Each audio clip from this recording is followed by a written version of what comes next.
Hello guys and welcome back to another stream. My name's Mike, aka Decimal Punked, and we are in Unity 6.0 and the version we're using is 6000.0.58 F2. Last stream, I think we were implementing the last of the audio, which was, I don't know, literally a few sound effects, changing the music track, and what else? The final magic combat for the evil priest, which is like the last encounter. I don't know if anyone's watching at the moment, but I solved the combat issue, which was to do with the melee ability. I'll just show you the script graph. So the code is similar to the last stream, but I moved some things around, and what I've tended to do for quite a few of the abilities, bearing in mind there's only a heal and a melee ability, I've had it as a custom event and checking if a key's been pressed, but there's actually a keyboard input event. And what I did for the melee ability was I removed the custom event, and I've said when Q is down, is the player able to use their ability.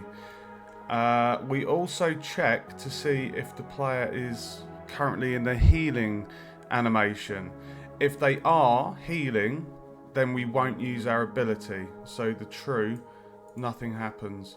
If they're not healing, then we go into the ability. So we're setting the balls in the script graph, and then we're triggering the melee ability on the animator, and we're just turning these balls false. And then after that, we're checking to see if our player sword hitbox is currently inactive. So if the player had done a standard attack and hit an enemy, the box is disabled until they're out of that phase. So what this does is it allows us to do a basic attack and follow it up immediately afterwards with the melee ability. We then say that the melee ability is not available to use, and we update the icon to show that it's on cooldown, and that's what this timer handles. So I'll just show you guys this in action. I may repeat showing this because I've had some viewers that like to, well, they're familiar with what's been going on, and it's nice to show the fix and the solution. So you can press Q. I can't press it again. So what we're going to do, I'm just going to show you the skeleton combat quickly. So let's get this one. So he's going to come and attack us, and then we're going to melee attack and then follow it up afterwards with that. I'll just show you that again. Right, so he's going to come at me. We're going to go bang and then straight up afterwards. It works. It's polished combat, guys. I am so happy because it was driving me nuts yesterday. I implemented a 50% solution to the bug, but just because of the way the code works, it needed some fine tuning. And like I say, we changed it from a custom event to a keyboard event, and I'm really happy with how that functions now. The combat just feels so polished and fun. I think it's the first time I've actually done decent combat, which has been fun. Anyway, I'm absolutely waffling on here, guys. The purpose of tonight's stream is narrative script writing in Ink. So at the moment, we've got a minimap implemented, we've got the health bar functioning, and we've got a melee ability and a healing ability. There was one thing I wanted to do with the melee ability, because if the player's using their standard attack, they should do a base damage. But if they use the melee ability, I want it to do like maybe 1.5 times that damage. So for the instances where we're fighting skeletons or fighting you know, any enemy, we, at the point that they're getting damage dealt, we would basically check, you know, we'd have a variable for player damage, and then you'd say if melee ability is active, deal this damage. If it's the ability, then we deal that. So it is, I know it's fairly easy to implement, super easy actually. Anyway, narrative script writing, Ink. So everything is in the engine. We have the ability to chop trees, pick pumpkins, pick plants. We've got all the NPCs in, the whole world is in.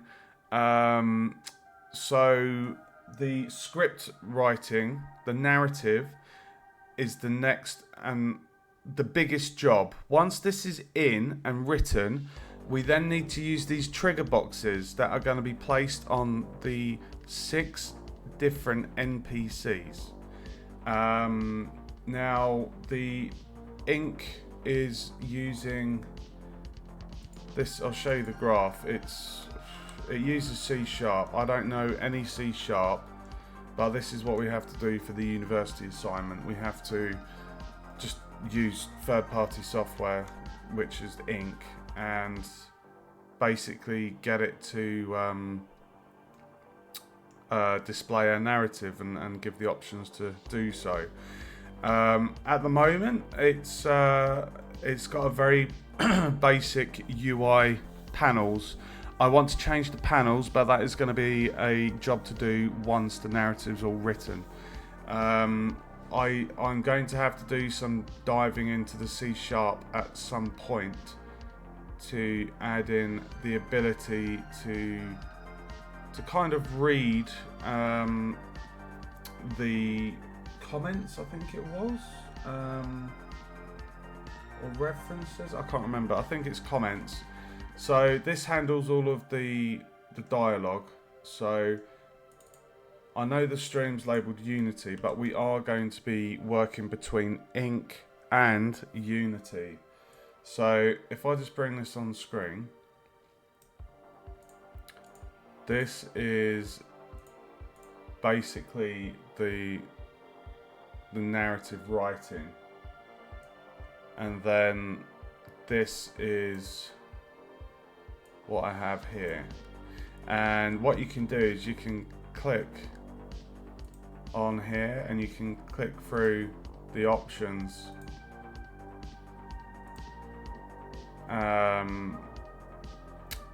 and then you click these double arrows, and so you can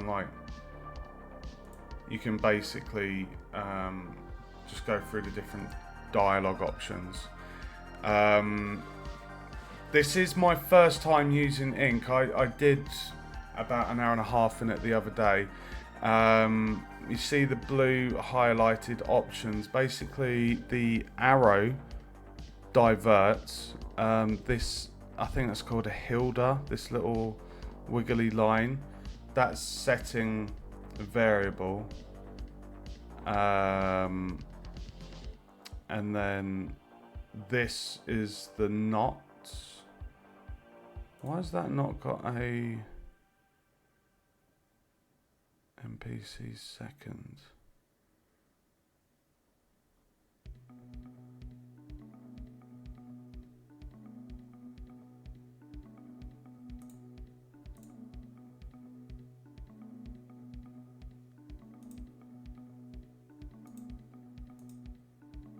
Hold on a minute. I thought it meant it needed 2 spaces either side. How come that's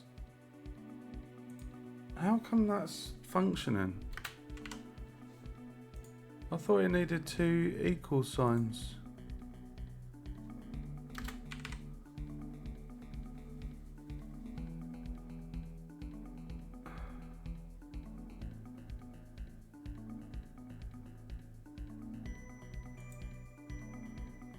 Okay, so what I'm going to do, this is the file here.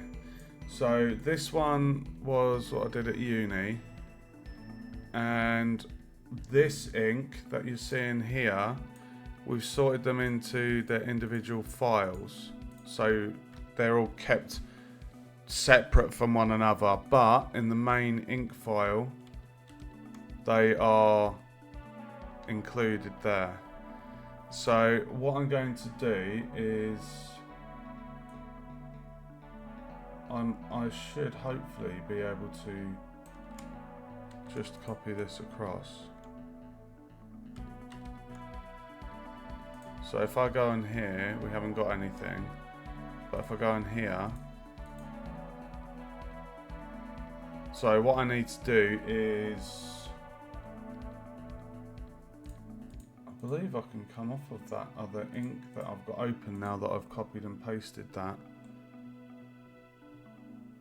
So this ink is used and it is compatible with the Unreal Engine and Unity, I believe.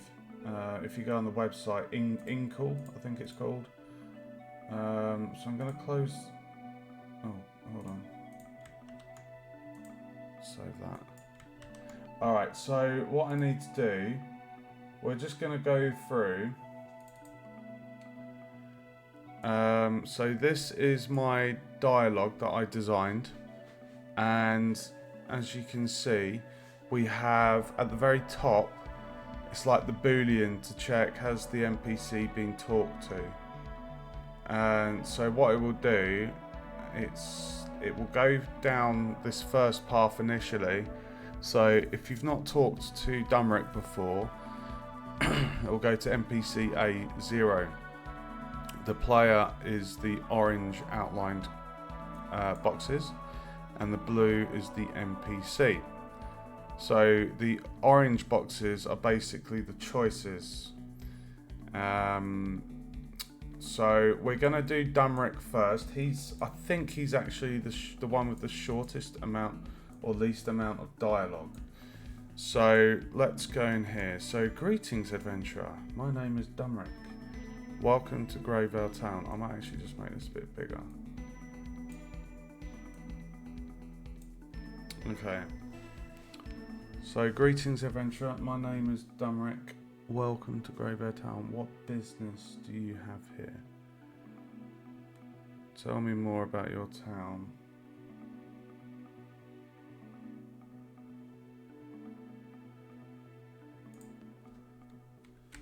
Tell me more about your town. So that was indented, I think. Is that indented? Yes. Okay. Tell me more about your town. Greyvale is a small but peaceful town. Simple folk living simple lives. I wrote this on myself, by the way, guys. We trade in simple commodities such as food and timber and other bits and bobs. So where we've got the asterisk, that is a choice that only appears once. And then, why is that getting a weird, it's got a weird little oval shaped outline. Can you guys see that? How bizarre. Huh. So yeah, so the asterisk is the choice, and then just the quotation marks is like the NPC's response. Why has that gone down? Oh, okay, it's automatically kind of done a weird indentation there. Right, so Greyvale is a small but peaceful town.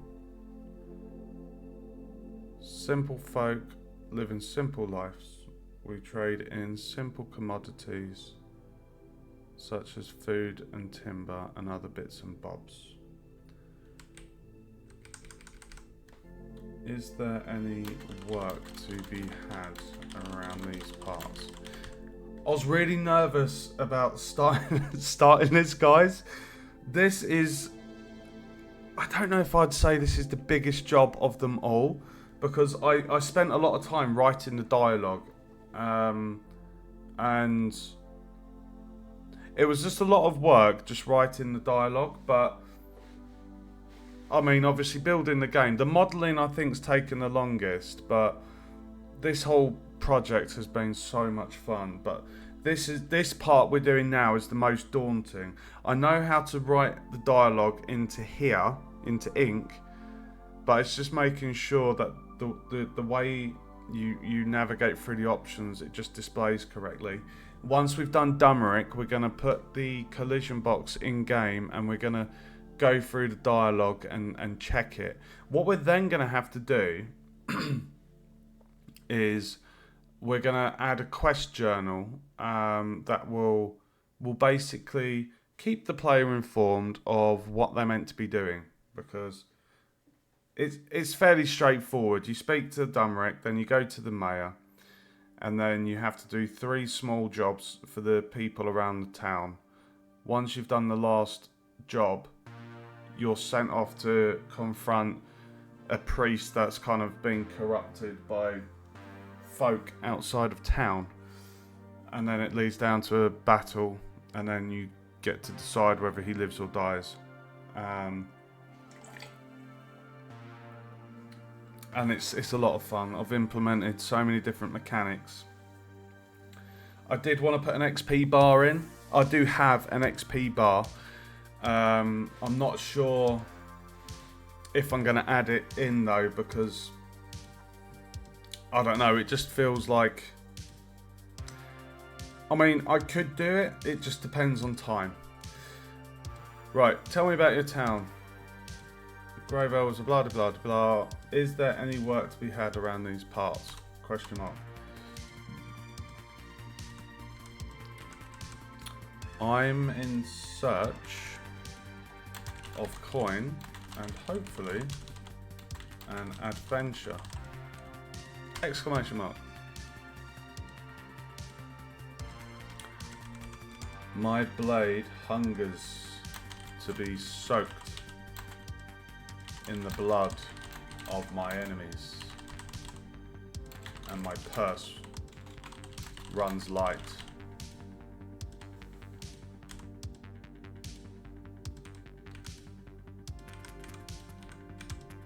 We don't take too kindly to rough sorts around these parts.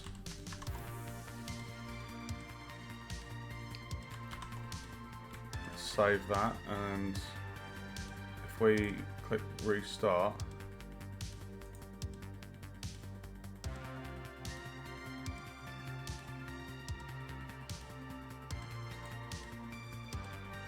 so if we go on here we go, see?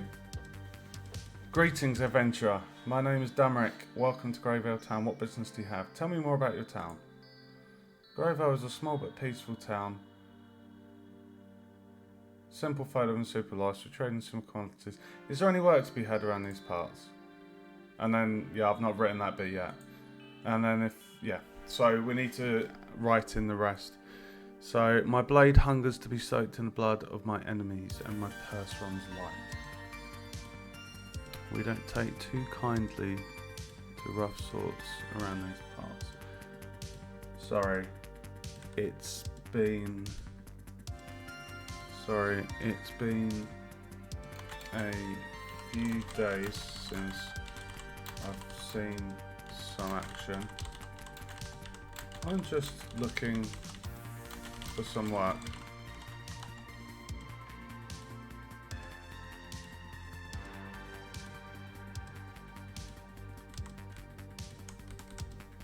Don't waste my time. Do you have any work for me or not?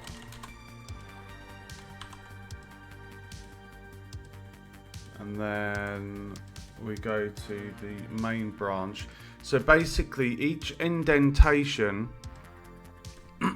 is like the second choice, or second layer if you like, of the stack. So this is the very first thing. This one here is the first layer. So it goes on, it just has the asterisk at the beginning. And then as we go down to the Graver bit, there's the indentation here to indicate we've gone down a tier or a layer. That's the way to kind of think about it.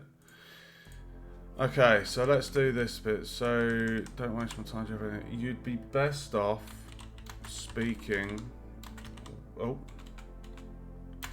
the town mayor, Beowulf. If there's any work to be had, he's your man.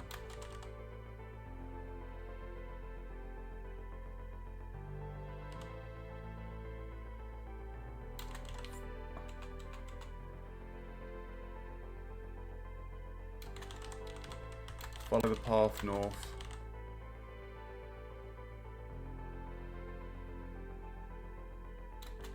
And you'll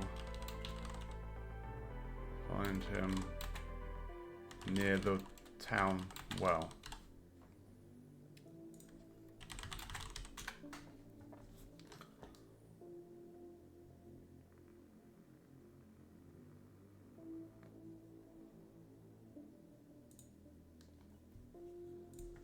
So my lecturer suggested to not have the NPC walk around and lead me there. So I've changed the dialogue from follow me and I'll take you to him, and we're saying follow the path north and you'll find him near the town well. Okay, so if we save that, and then lead the way. There we go. So that is our first row done. So if we click on Dumrick first. Greetings, adventurer. My name is blah blah blah. My blade hungers to be soaked in the blood of my enemies. We don't take too kindly to rough sorts around these parts.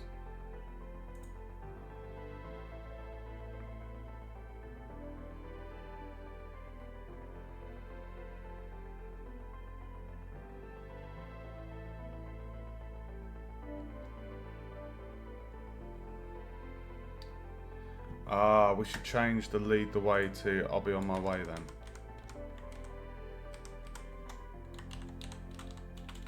I'll be on my way.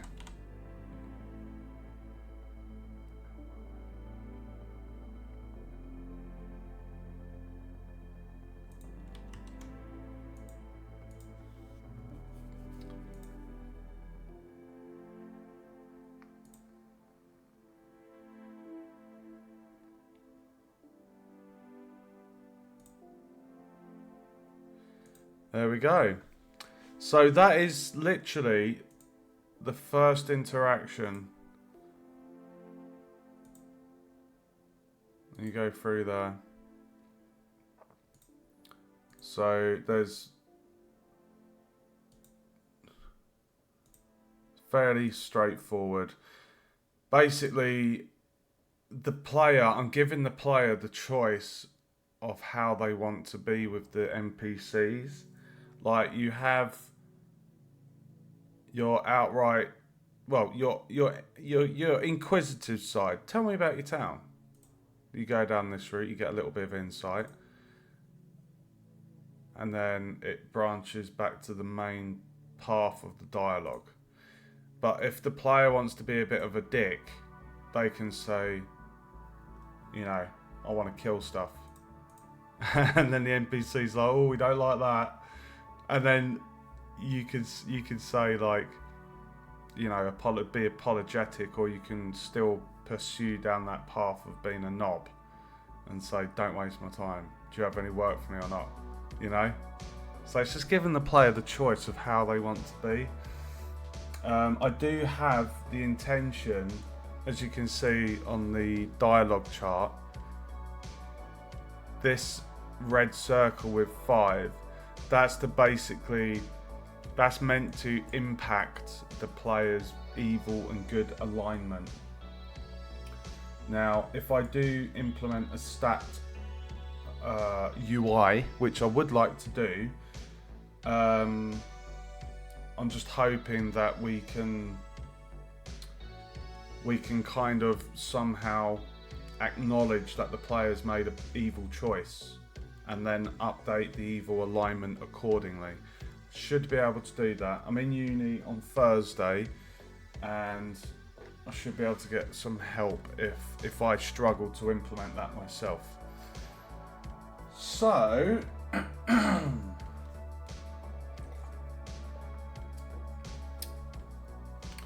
so if we just test that one more time. We're just going through here. Tell me about your town. La-di-da-di-da. Is there any work to be had? Yep. And then we test the next option. I'm in search. Oh. I'm in search of coin and hopefully an adventure.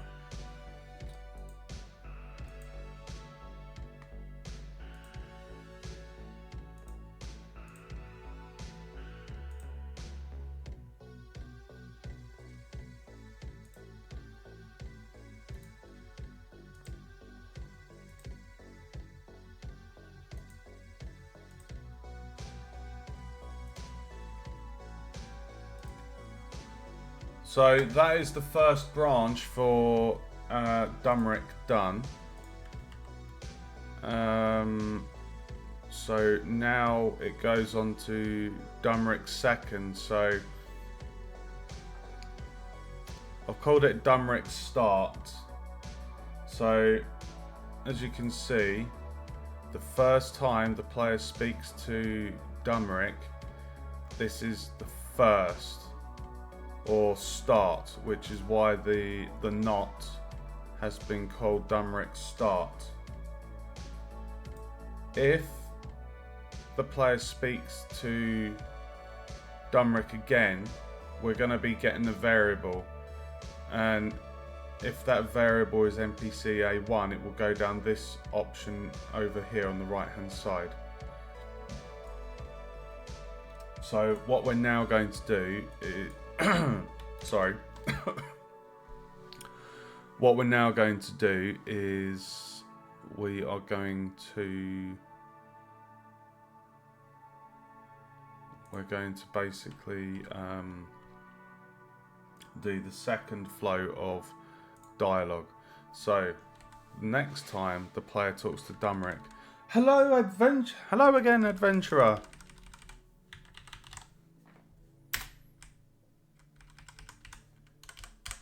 Hello again, adventurer.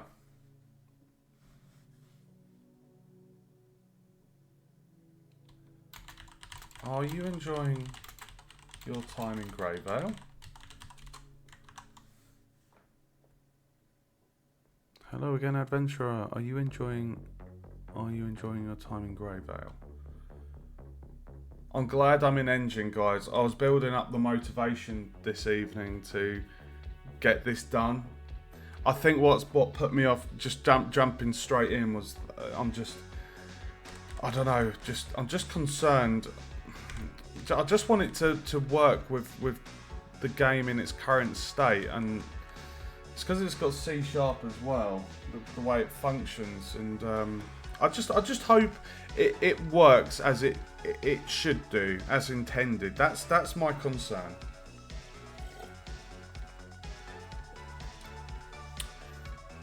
Hello again, adventurer. Are you enjoying your time in Greyvale?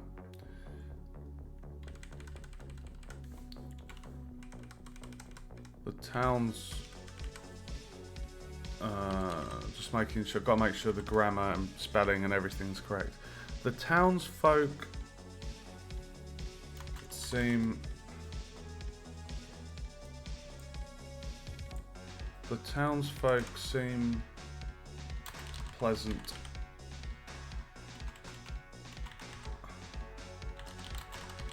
The townsfolk seem pleasant enough.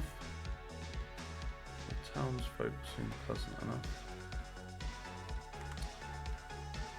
We're humble, friendly folk. We keep to our own and trouble none. We are humble, friendly folk. We keep to our own and trouble none. It could do with a market and a tavern.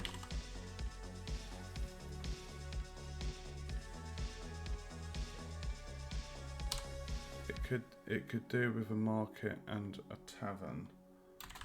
Where else shall I find good food, fine ale, and a woman?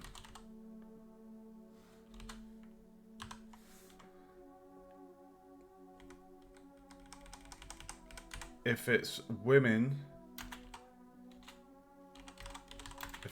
you're after, you should head to Briar Thorn Bay.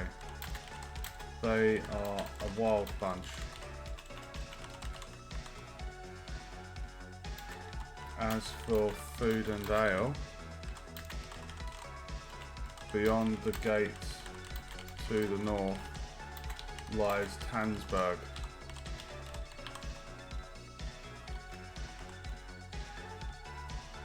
And then the option I must leave. So that looks like Dumrick is done. So you'll notice that on this section here, in the first one, we've got asterisks. So they're a one-time choice. It doesn't get shown again. With this, with the plus, it's a sticky choice. So if you chose one of these, it would then go back. So if we save that, we've tested this this bit here, and this all works nicely. So if we now go down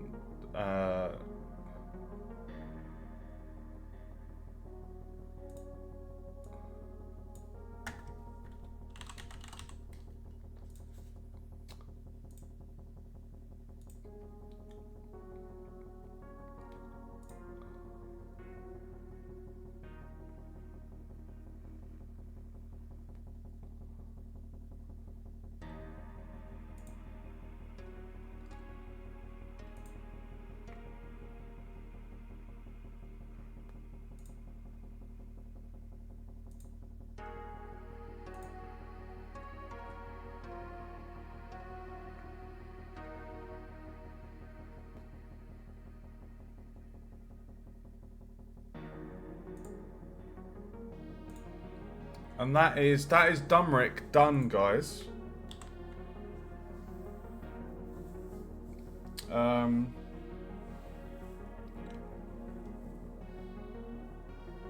Okay.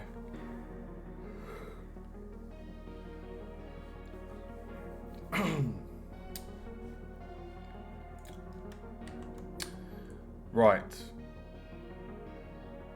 So at the top we're defining the variables.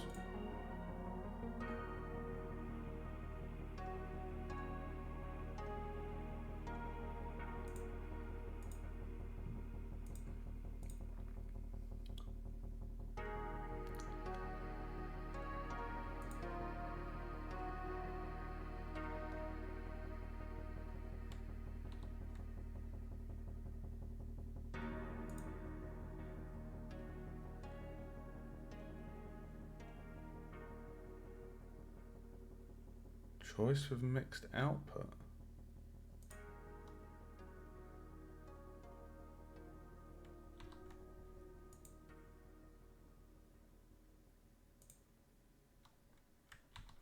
Okay. Right. That's Dumrick done.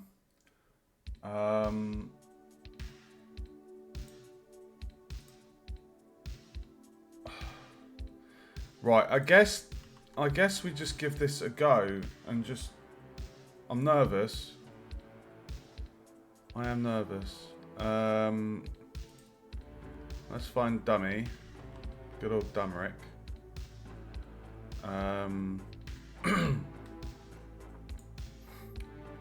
Now on the canvas, ink Jason. So you can see on our canvas, which is for the dialogue, the narrative system reference, ink Jason. That's where we need to plug in this. So I think that one. So this is the file, but this is the JSON. So we click on canvas, and if I drop that into there,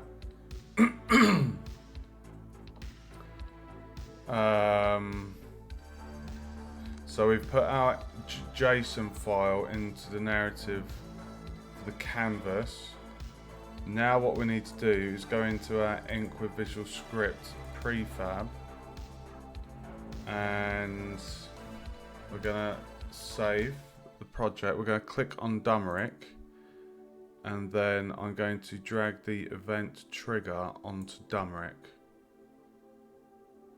And the event trigger is now a child. So if I just change the position of that and do it 0.5 on there, maybe make the scale like maybe 1.2. We'll go 1.5. No. We'll go 2. Okay, so you'll notice on the prefab,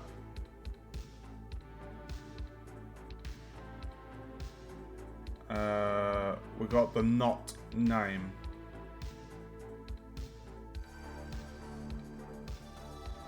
So the not is going to be, it should be not known. It should be that, because the nots are where you've got the equal signs. So I'm hoping that will work. And then we've got to put up in the pop-up reference. So when we bump into him, we should be given the options for the dialogue.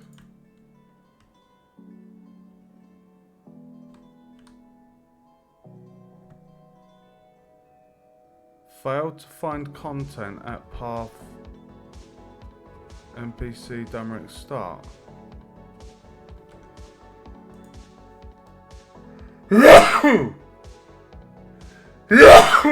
What?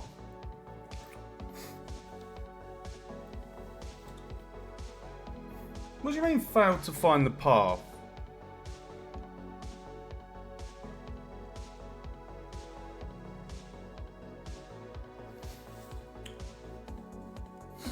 That was the name.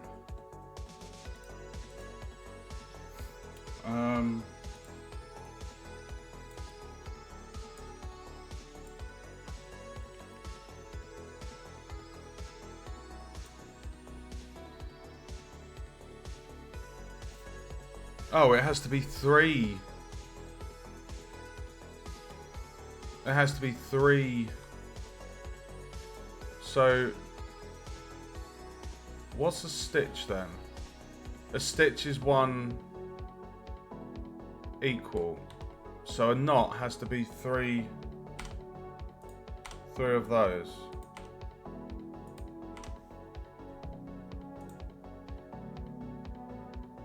Okay, let's see if that works then. If I just click back on Dummerick, Right, so it wasn't picking that up, I think, because it didn't have 3.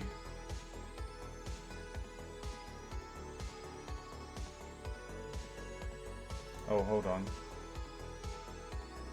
1 second, guys.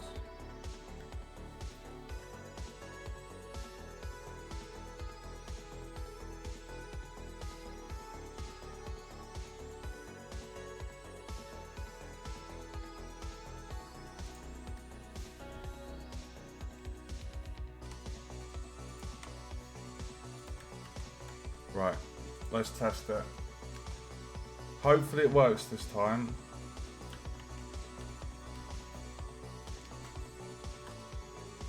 Are you freaking joking? Failed to find content at path NPC Dumrick start. What the fuck, dude?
Oh, this is great, isn't it?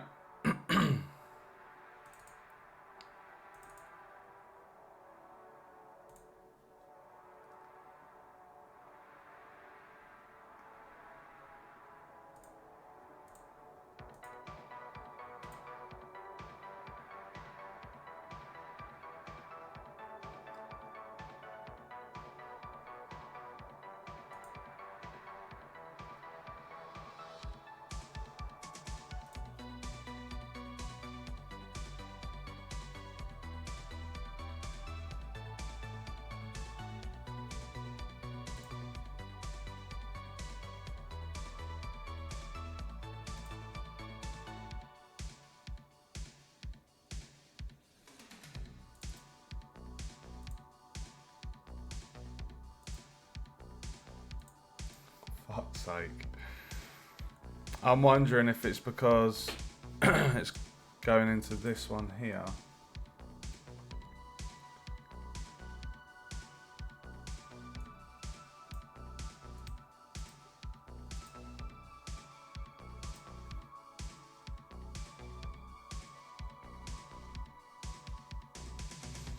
And what I'm going to do, I'm just going to do a backup of this. Right, now why is that?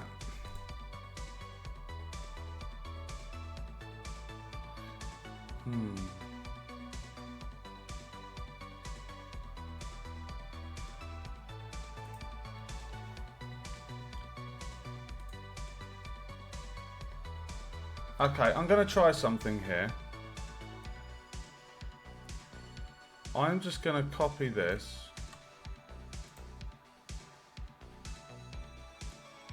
And put that there.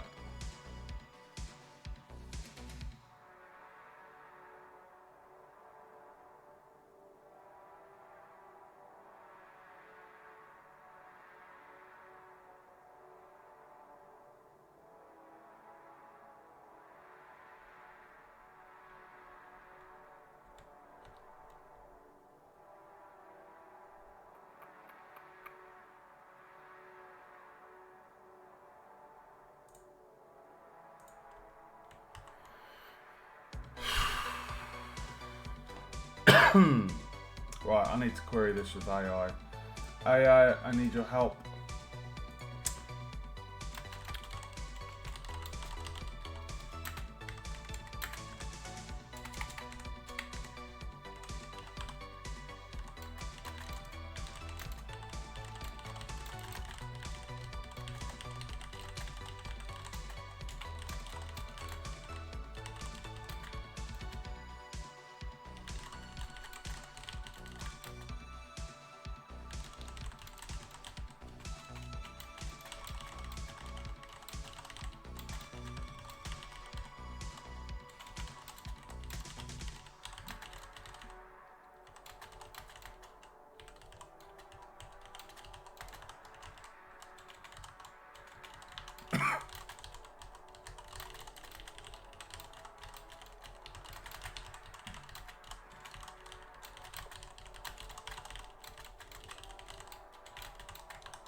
Let's see if AI can save the day.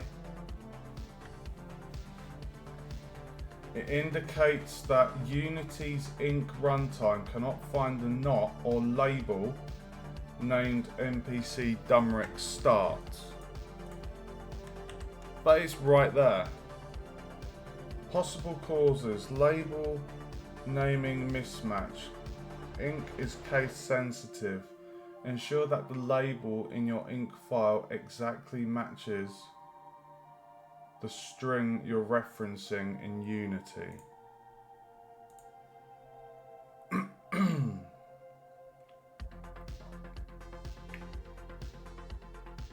Well, it's right there.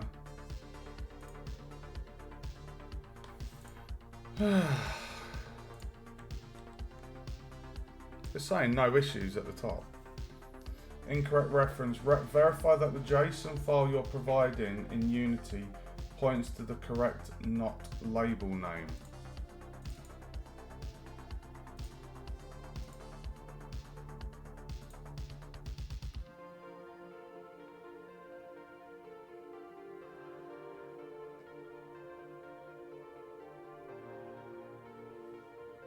Check your label in Inc.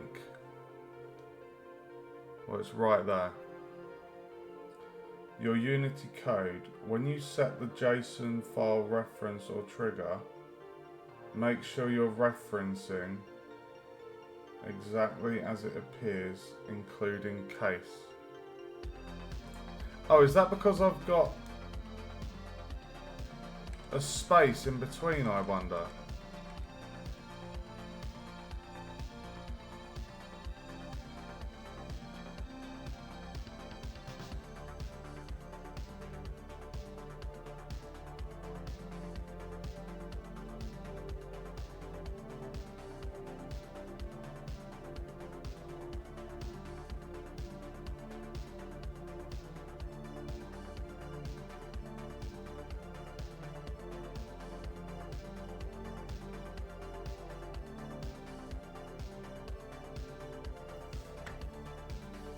Alright, it's saying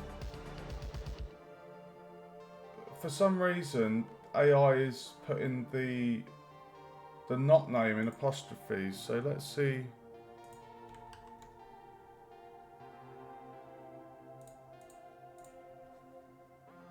I don't know if that's going to make a difference.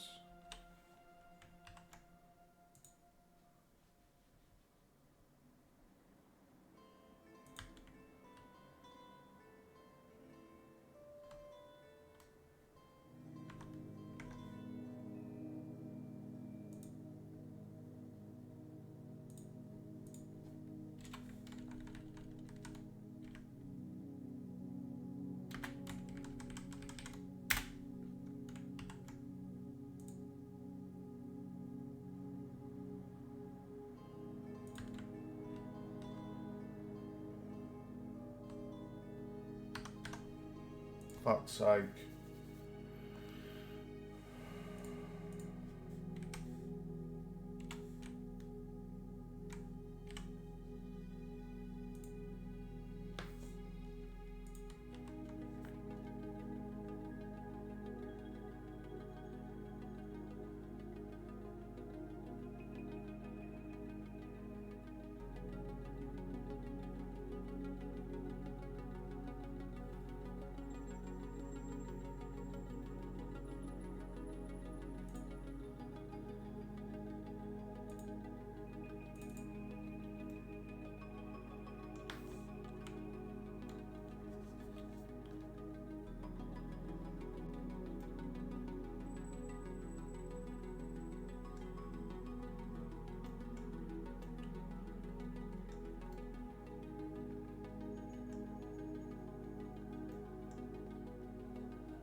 Right, you're not meant to have spaces, apparently.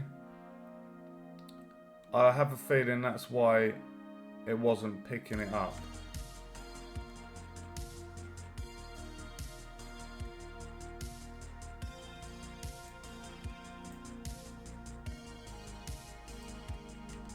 Now that I've removed the spaces, let's see if that works.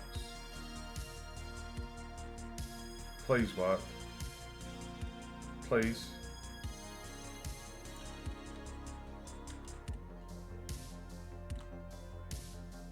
Fuck's sake.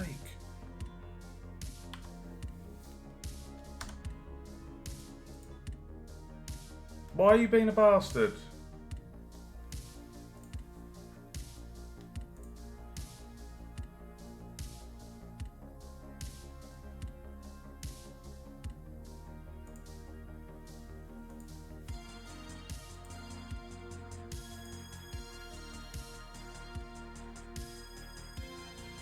Right, I'm going to test something here.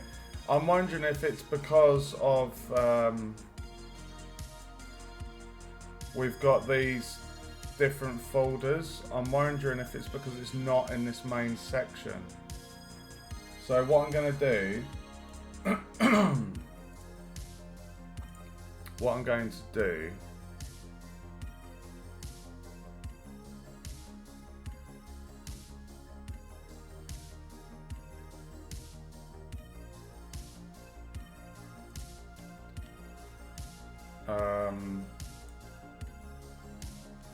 I'm going to copy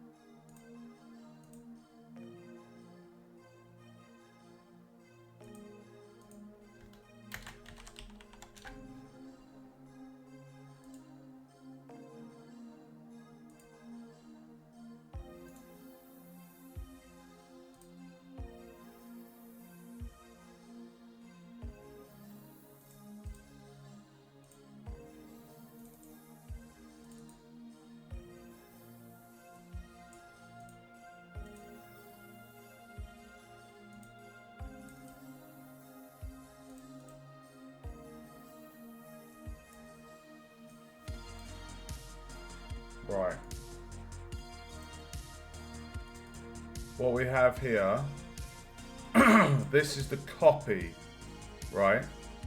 So I'm going to copy all of that. I'm going to get rid of that and do that. Just to test if it's because it's not in the main ink file. I'm going to see if that works.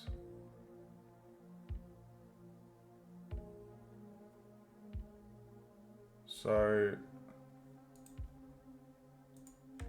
if I come here and put the ink copy,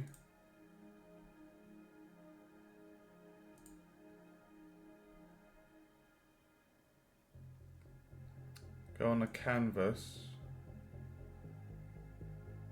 and do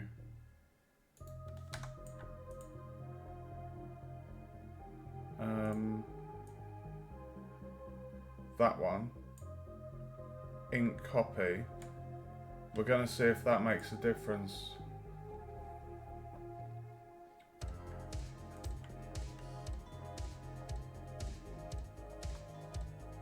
Fuck yes!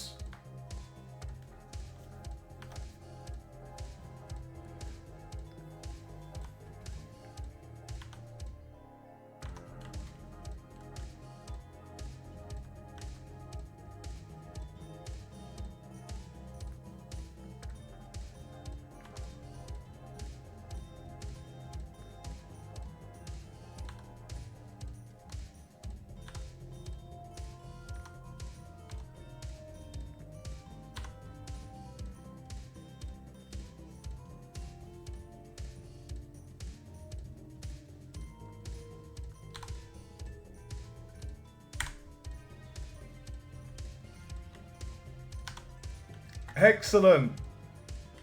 Right. Okay. That worked. It worked! Hey! Right.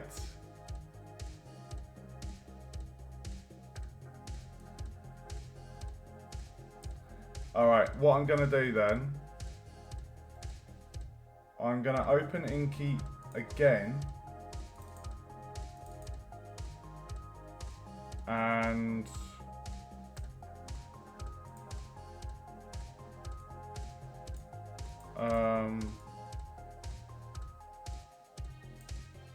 what I'm going to do,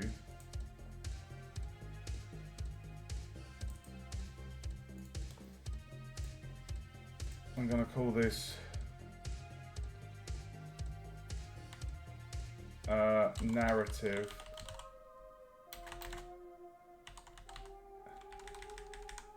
narrative RPG-ink.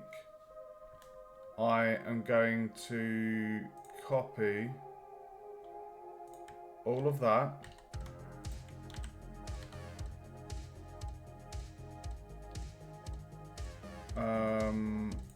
One second.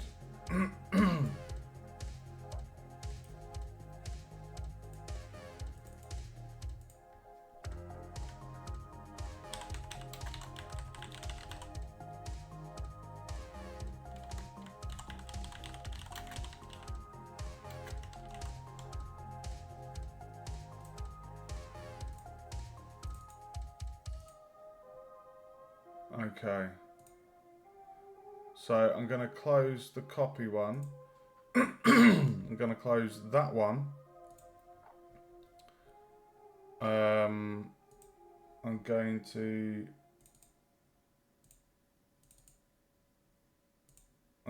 bring that in.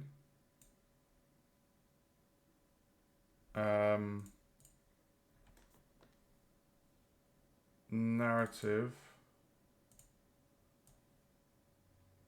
Drag that onto there. Narrative RPG, Sword and Scourge, SAS. And then we're going to get rid of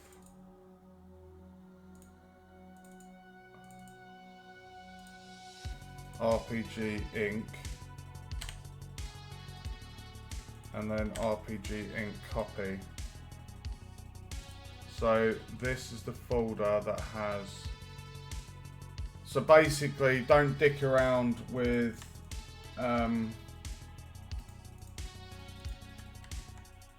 don't dick around with including and folders. That's why it wasn't showing up. I hadn't done anything wrong as such.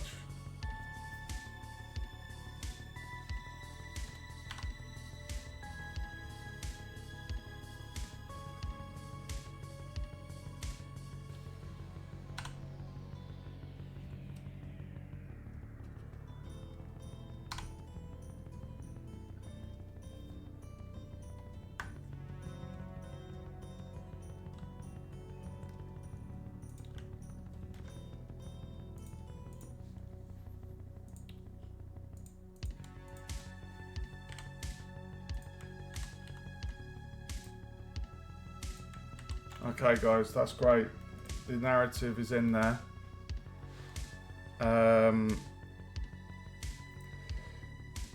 Oh god.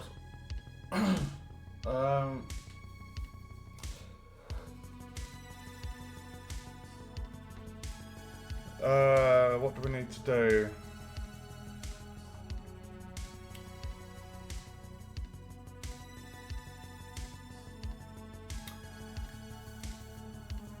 It's like you want to read the variables.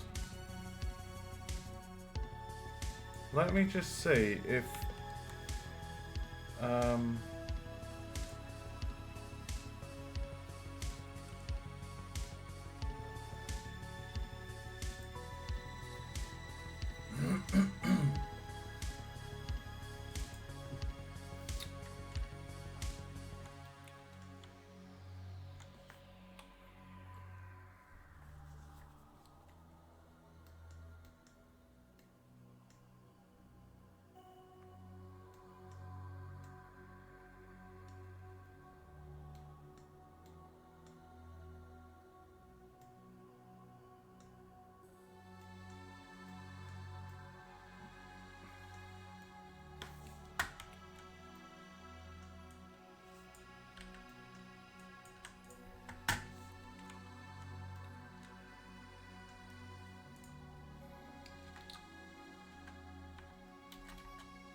Right, I've just added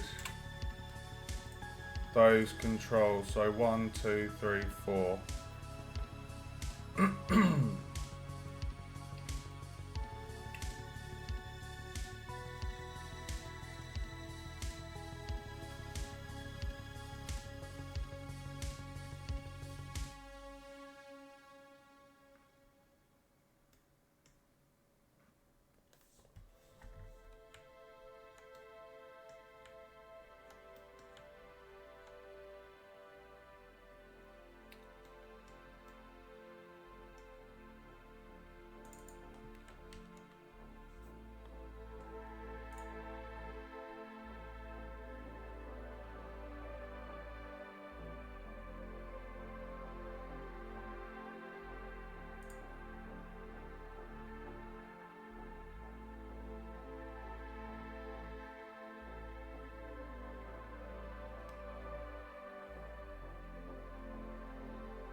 Okay, I'm just right. So what I'm thinking here, guys, we need to put on a quest journal.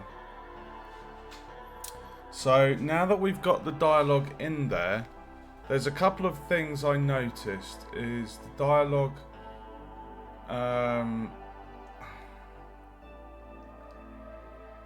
we need to have a scene variable for the player character is talking. if they're talking, we want to freeze them on the spot.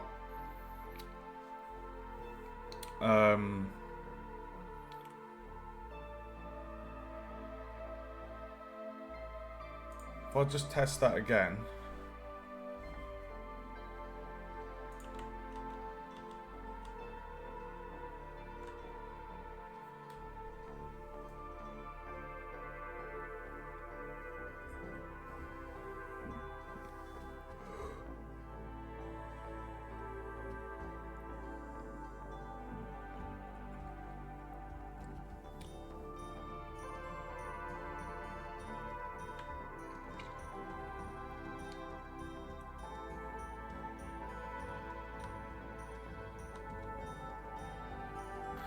It's that option, after you've pressed that, it goes on to continue. I want it to say exit. What bit of this says about continue?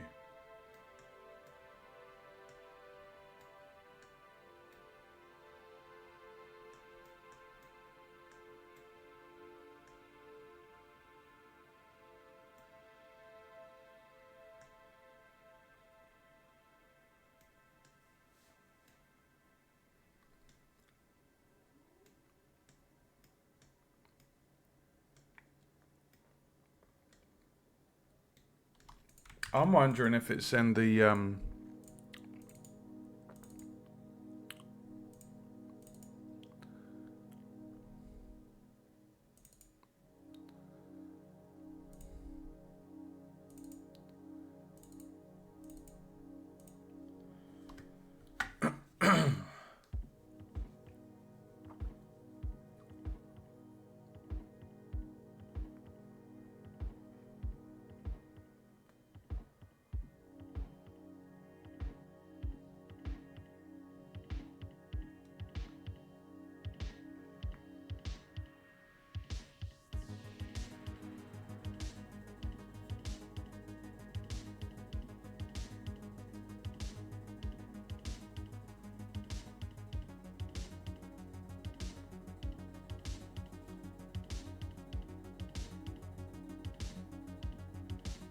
I think it's here.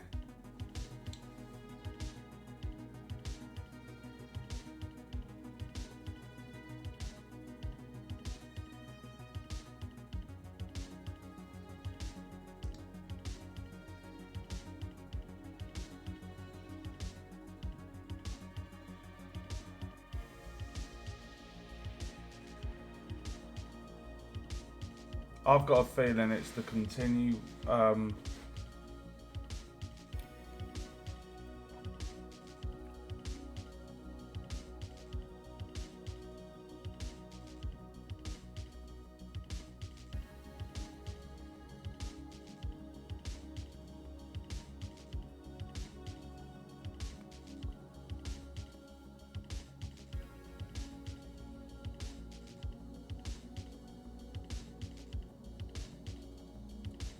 I'm sure of it.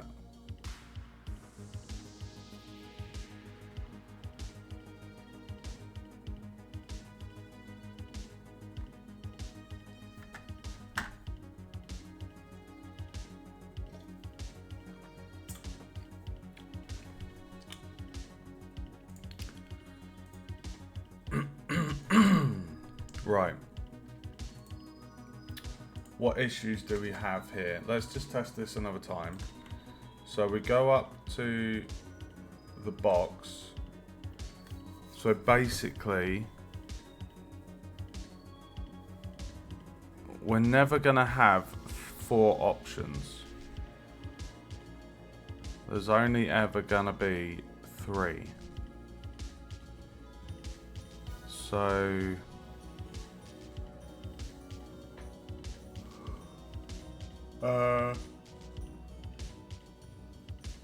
so the issue we have is the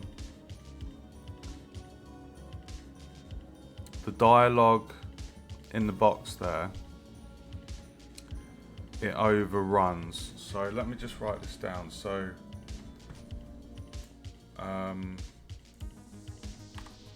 So the first one is UI panels for dialogue.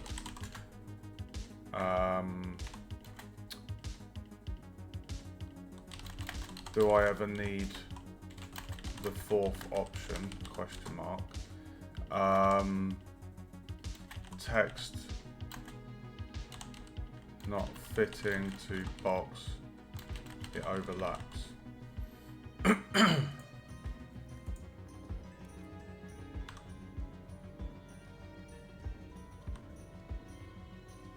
That bit needs to say like exit, not continue.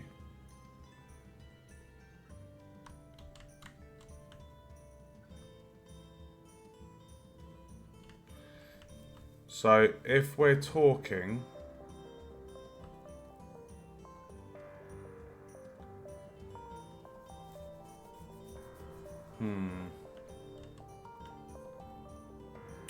so we need to have something to say when we enter a trigger box, set the scene variable is talking true. If talking is true, then we freeze the character on the spot.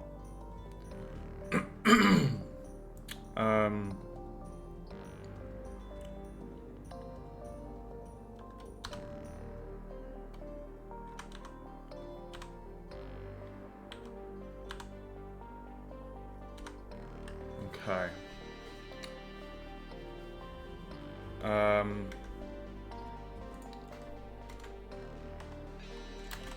Freeze character on spot when talking. Scene variable is talking. Custom event plug into on update.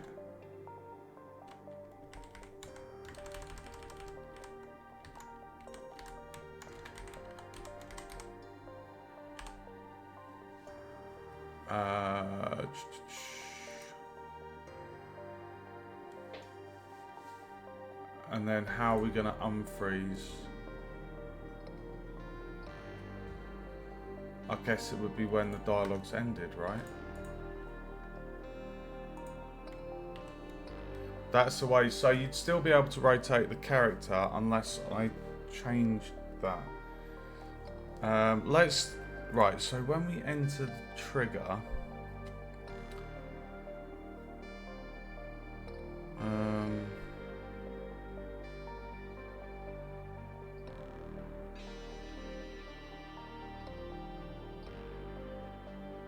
tag ink event, and that's a trigger. So we could say now on the player character for this,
am I looking for?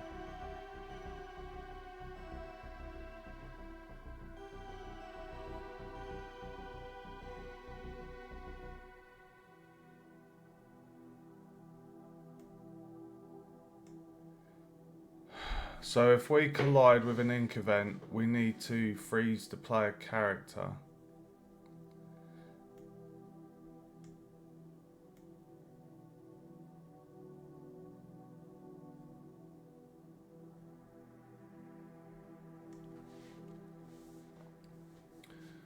In what bit of here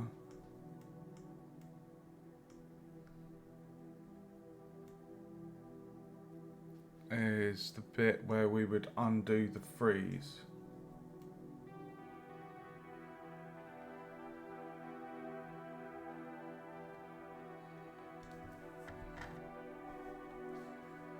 I guess you would get the narrative panel and check.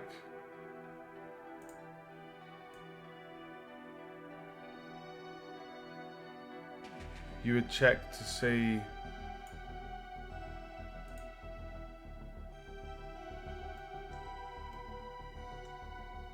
I guess you would check to see if the narrative panel, like if we just play it and watch the hierarchy on the left.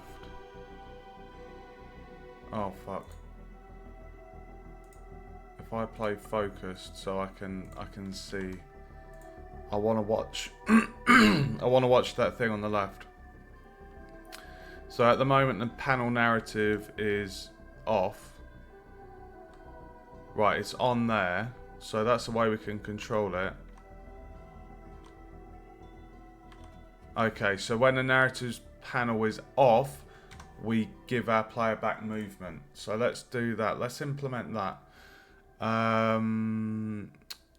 So on the player character, we're going to add a scene variable for is talking.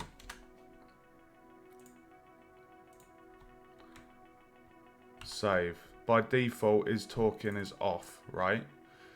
So we're going to say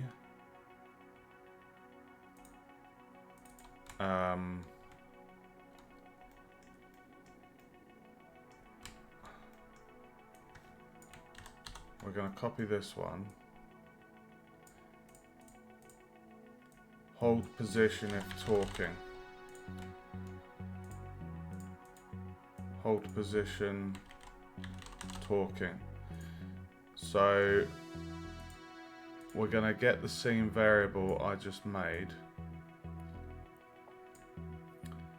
And we're going to say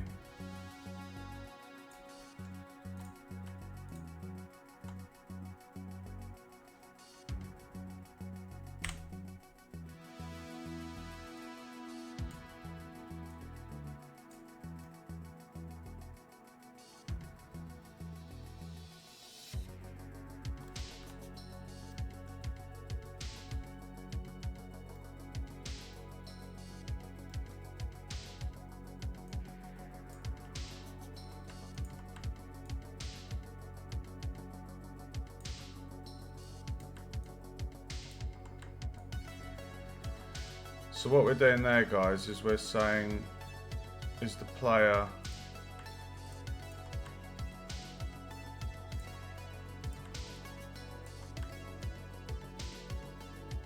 we're checking to see if the player, the scene variable is talking, is on. And we're saying, okay,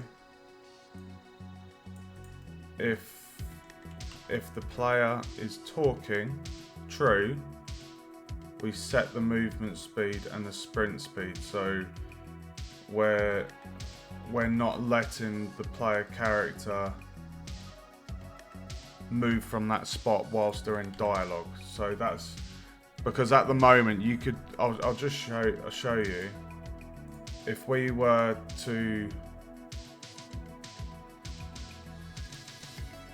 to run into that, we can literally walk around like this and just you know, do that. And that's not what you want. So we're saying here, freeze them on the spot, because you wouldn't run off talking with the dialogue following you. So we need to trigger that custom event. So on update, we're going to plug this on the end. And needs to be hold position talking. Okay, so that's been checked every frame. And we're saying if the player is talking, freeze them on the spot. And then by default, when we come off of that, it should give back movement. So now what we need to do is we need to go onto the other graph, which is the ink. And then here,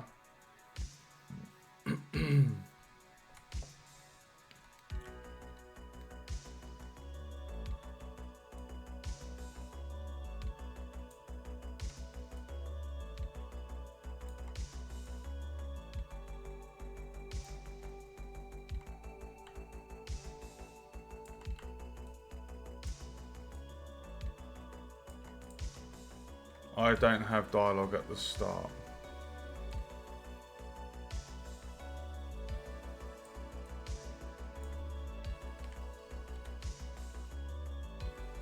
I'm not sure on that one.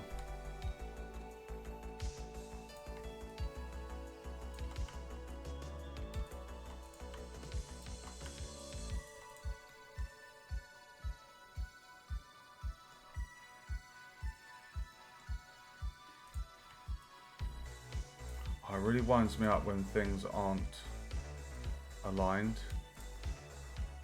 I like everything being nice and like aligned to the grid, because I think I've got OCD.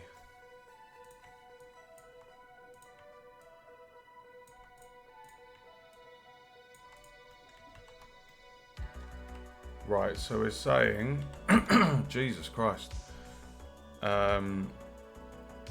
We're saying in here,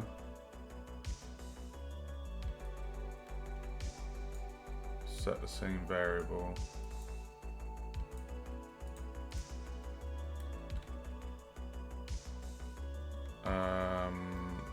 What we'll do is we'll just move that up.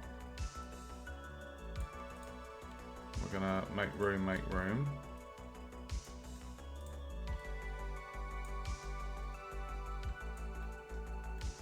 and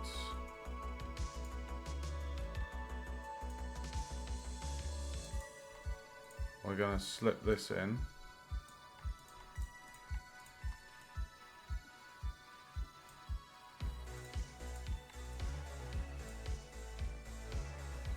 So that goes in there, and then that goes in there.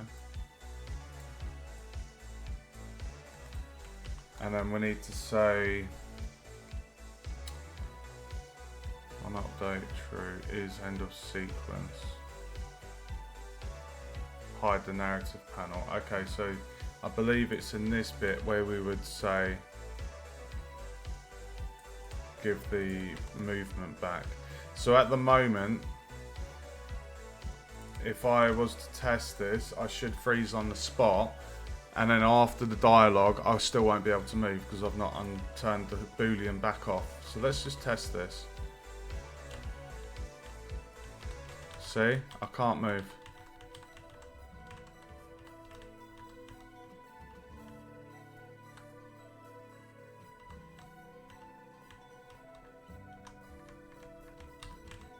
There we go, perfect.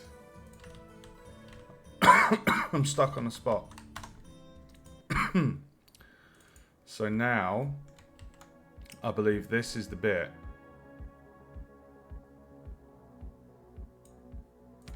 So we're going to copy that,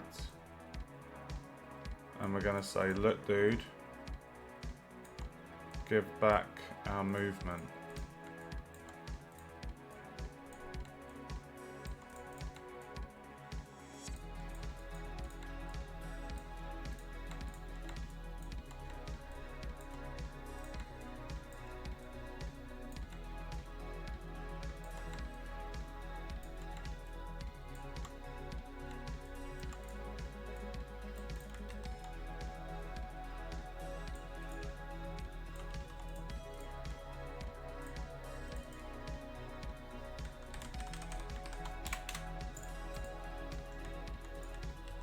So now what should happen is we freeze during dialogue, and then when the narrative panel's gone, we can move.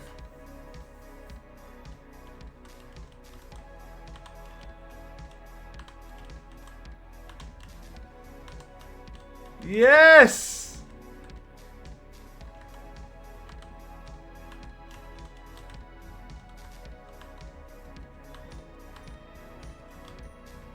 Oh, baby. Right, okay. Right, so scene variable is talking. Freeze character on spot when talking. Done that. Custom event plugin to on update. Yeah, we've done that. So we've frozen the character whilst they're talking. That was very easy to do. Next is the text not fitting to box. So I believe this will be under the canvas option. So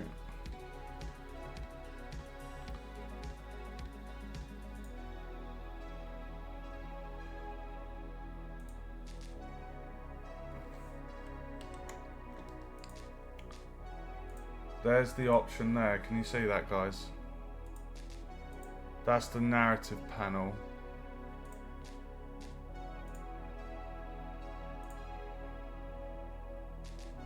And here we have it.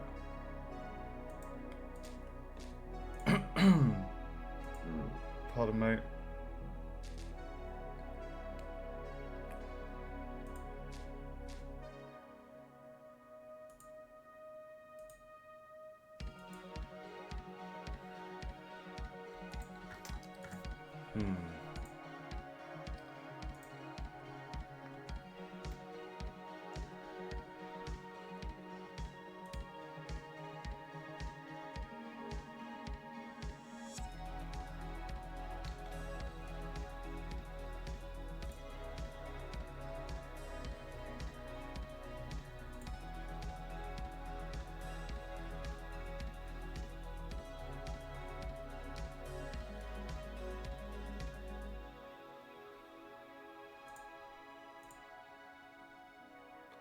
So there we go.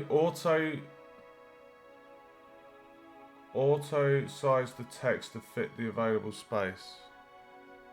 No, it's going to be that one. That's where the problem is.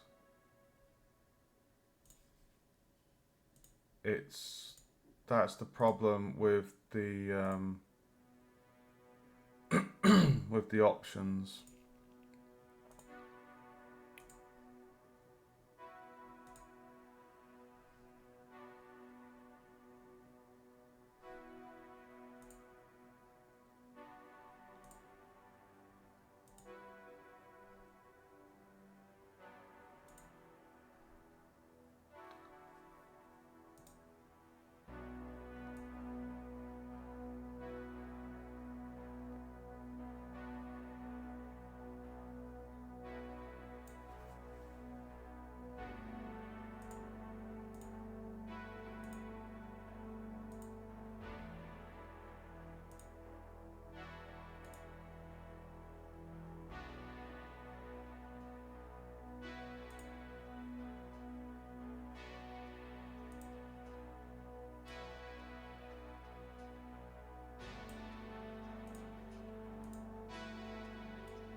Sorry, guys.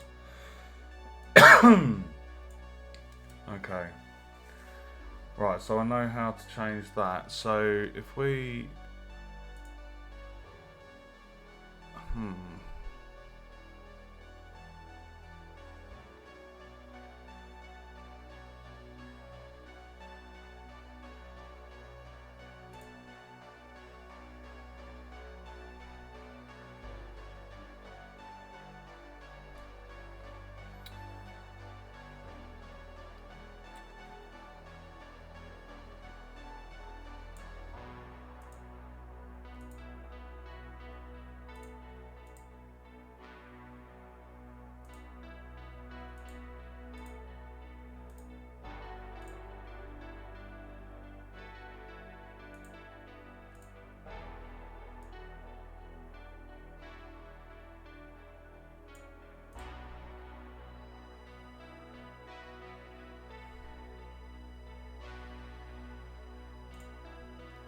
Alright, so let's just turn that off for the moment. And what we're going to do is we're going to go onto the options and just find the one.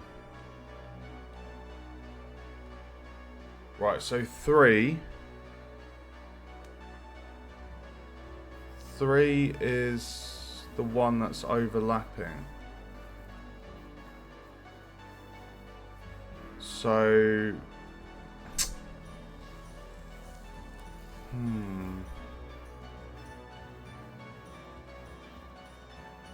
so 3's overlapping, so we want to...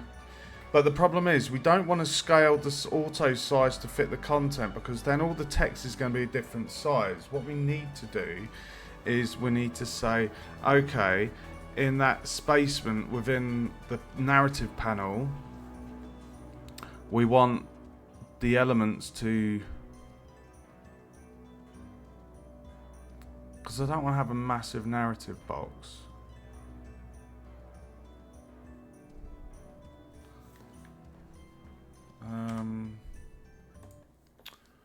I'm actually enjoying this now that I'm seeing it working in game. I'm actually quite excited.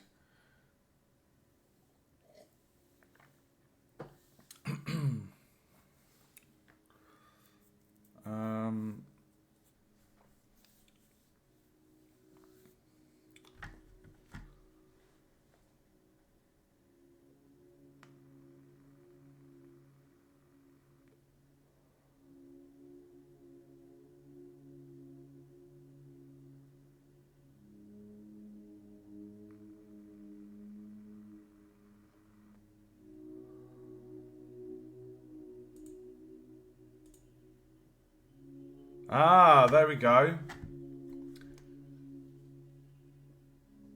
I can change that. Right, let me just check here quickly.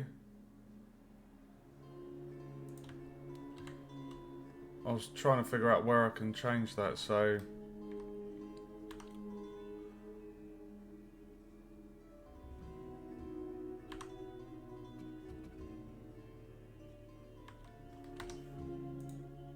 We'll label that to exit.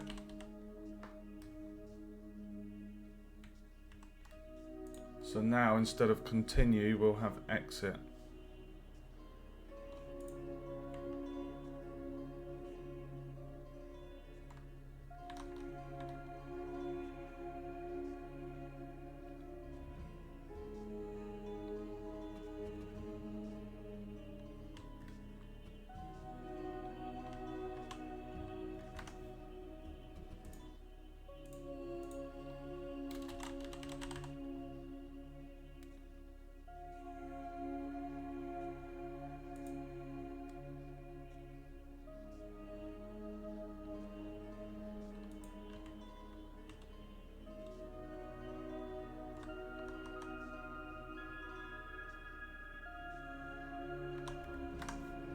I don't really want that to be an option, like when the player chooses I'll leave, then that should be it. I don't want it given this option for continue, and I feel that is something within C# that I do not want to jump into. Right, let's turn this back on then, and let's see if we can get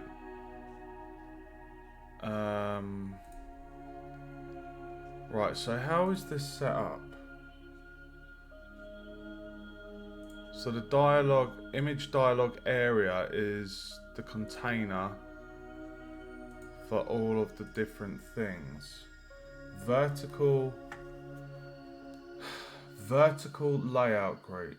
Okay, spacing.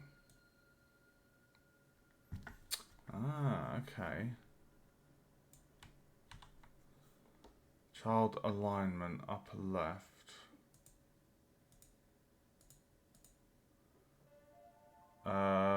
Control child size.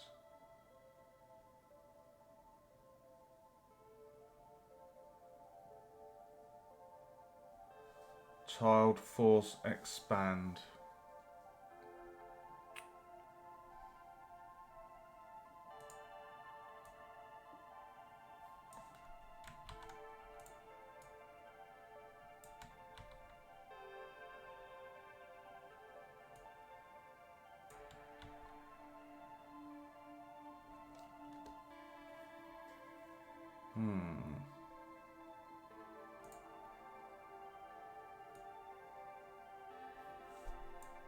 So that's stretching the text.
Oh shit. Sorry.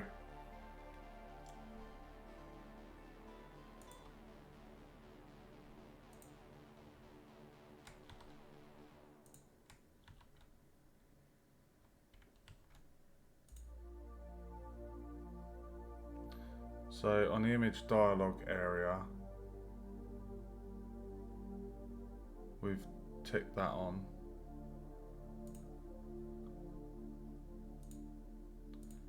I'm just trying to make sure that the text doesn't overlap like it was doing.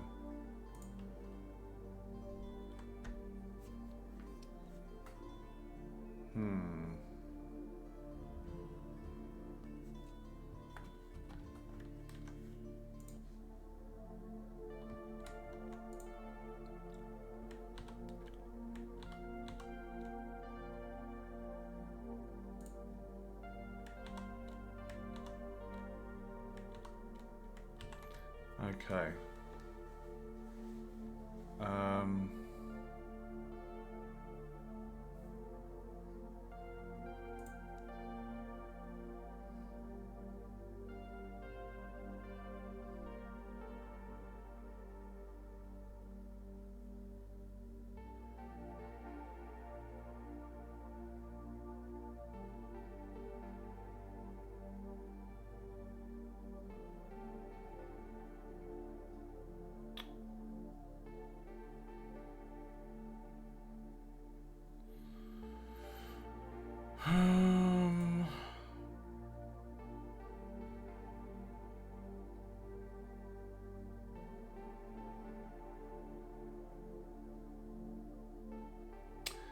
I guess what you would want on the this field here, the text field is what the NPC will say, and then below are the player choices.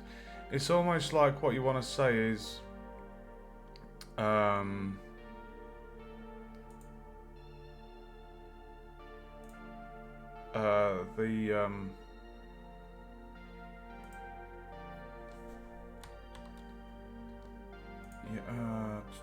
control height.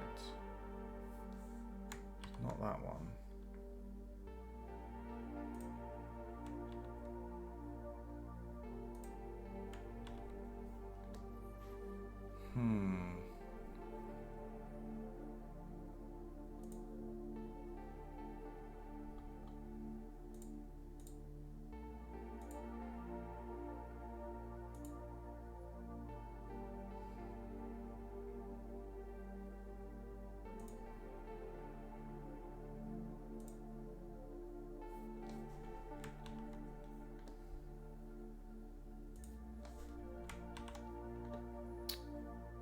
Okay.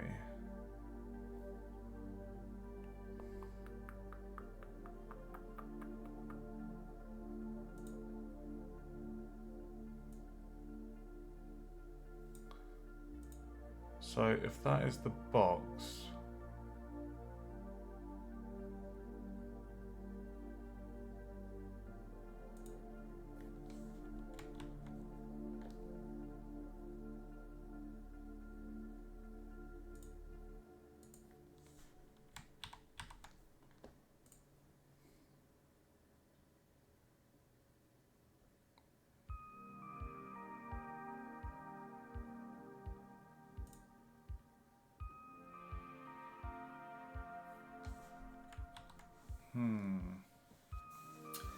Hey Termo, welcome to the stream, dude. Thank you for tuning in.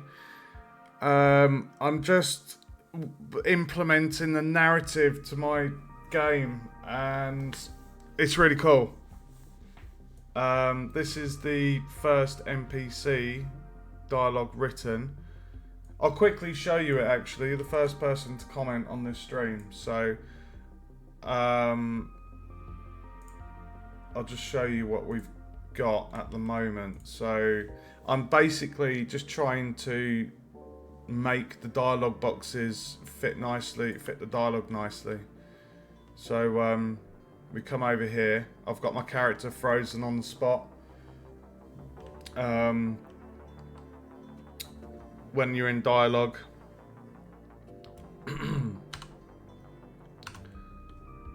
go through those options, and so you can see at the moment the dialogue on the second option there is squished. So I'm just trying to make it so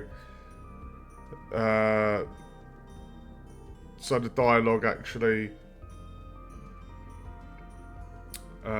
just fits.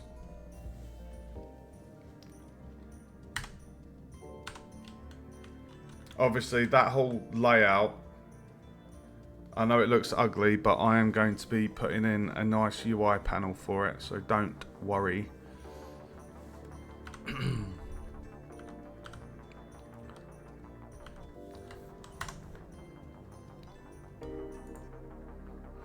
How are you anyway, dude? Spin to win.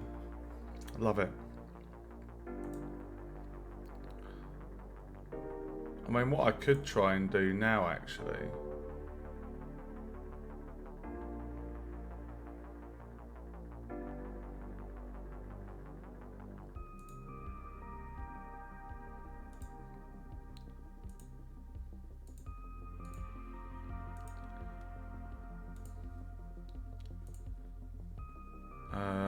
panel narrative.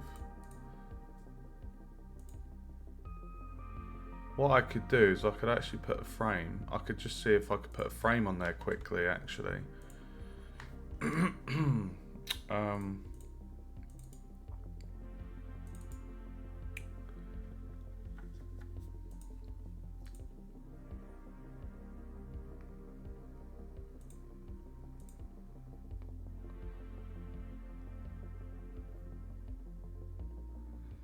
That's obviously a bit too big.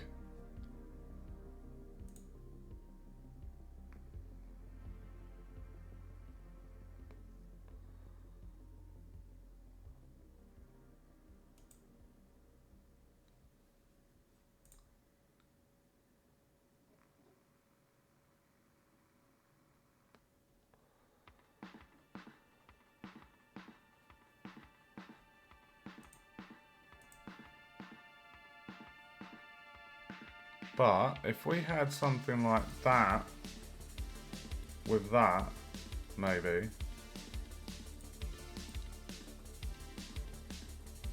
Or we could even use that frame with that. I have a feeling there's going to be a prefab for that.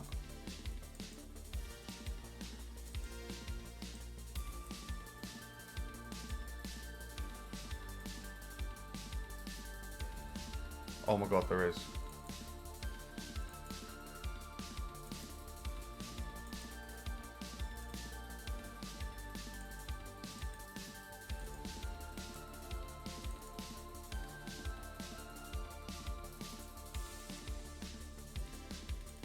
Let's go prefab frame 3 then. Oh, I need to reference.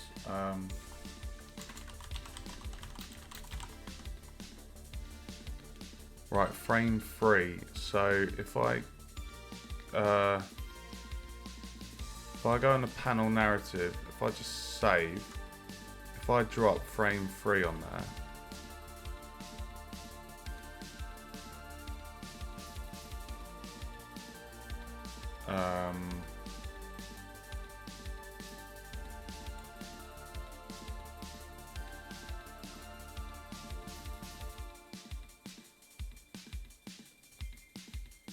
And oh dear.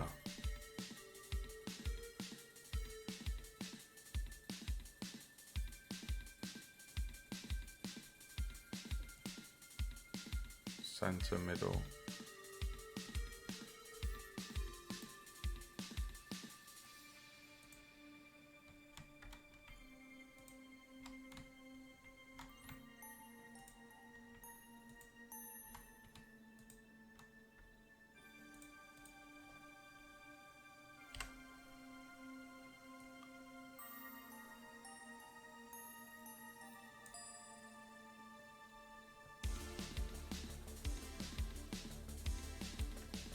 Why can I not move some values driven by vertical layout loop?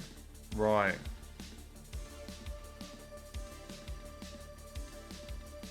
Well, that's a bit of a I can't move that one.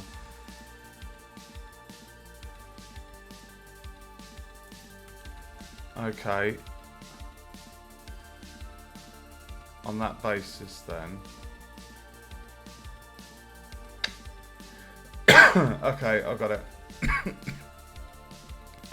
Get rid of frame 3, put frame 3 on panel narrative.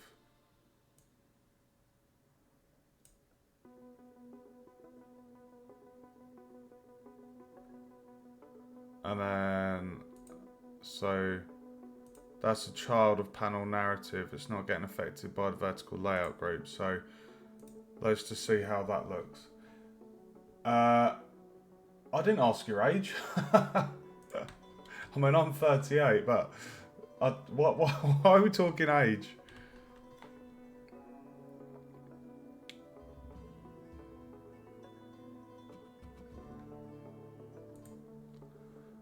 All right, so we need to move. If we move frame 3 just there. There we go.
Okay, let's see how that looks.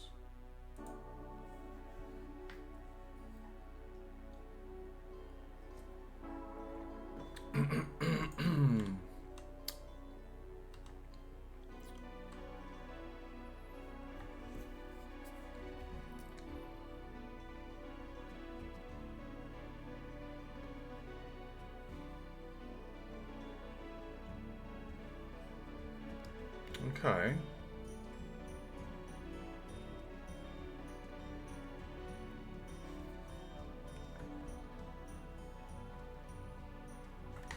Okay.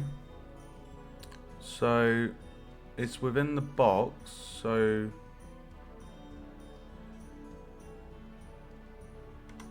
I think what I want to do is do this full screen, guys. Just make sure that I can get a full appreciation for the UI.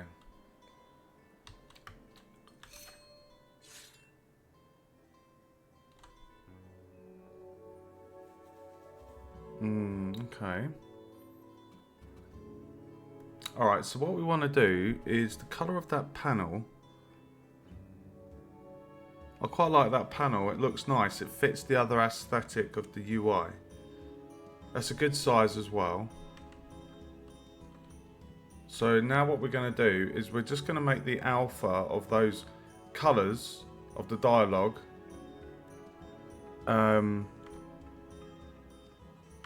we're gonna remove that and see how it looks against the the thing.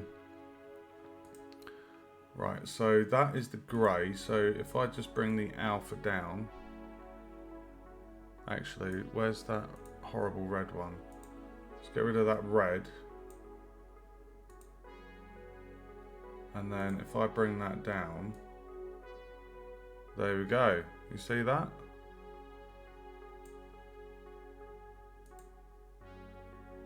So we click the top and we just get those alphas and bring it down.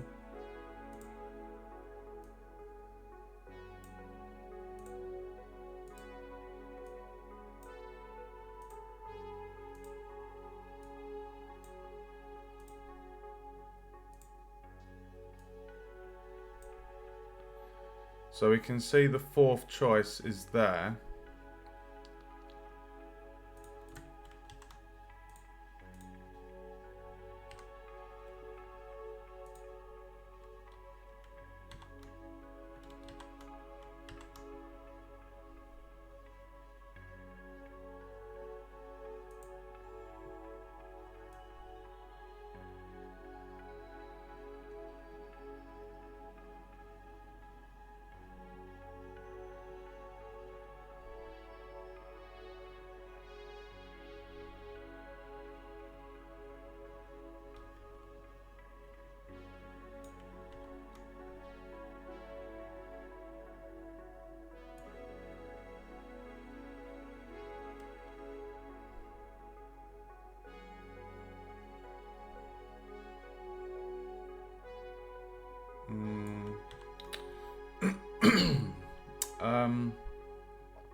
Wait, let's check the space on one of those. So that's 35. Okay, so if that's 35,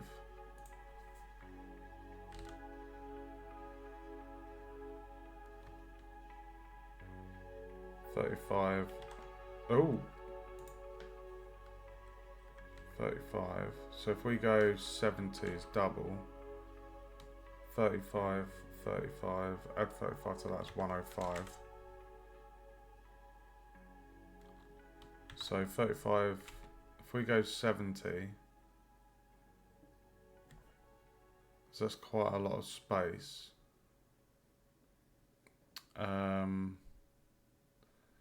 Let me just have a look at my dialogues, guys. So Dumeric, this is Dumeric's dialogue. So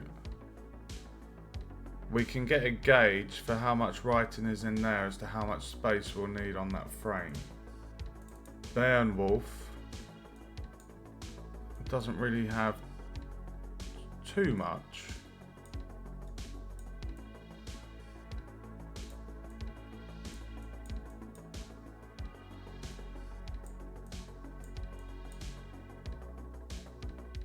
So I guess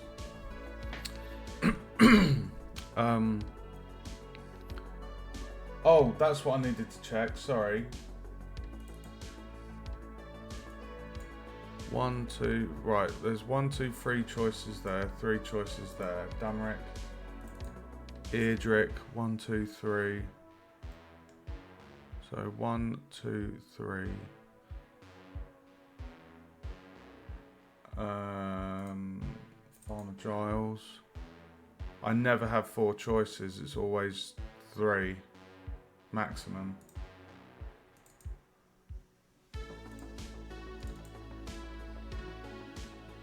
Yeah. Yeah, so basically there's only ever 3 choices, so on that basis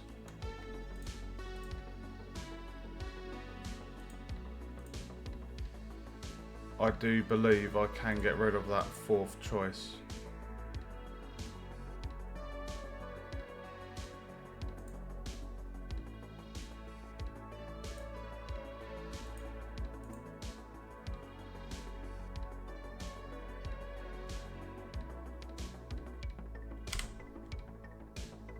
There we go.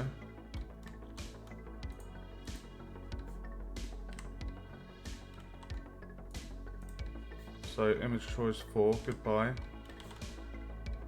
I always get a bit nervous deleting things. So we're giving the NPC chat space 70 units. That's 35.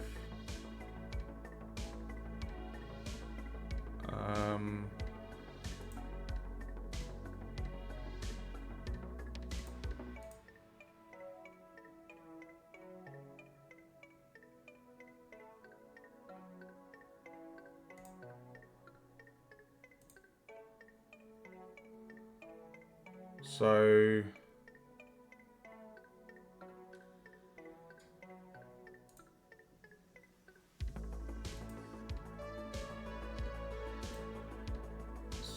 let's see, 70.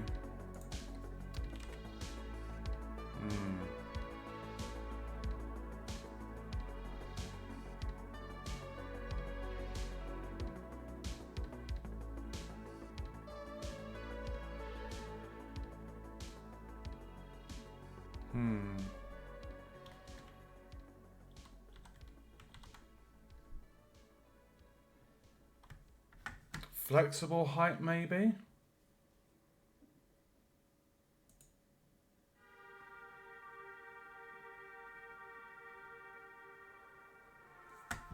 Let me just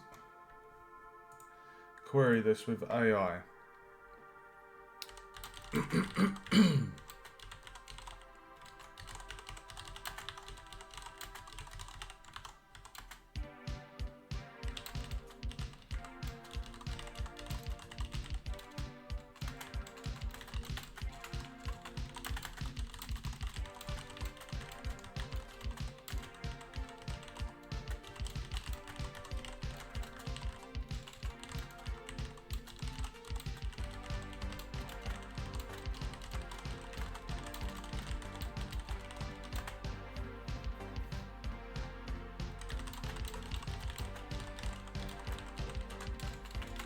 See if AI can give us some peace of mind with that.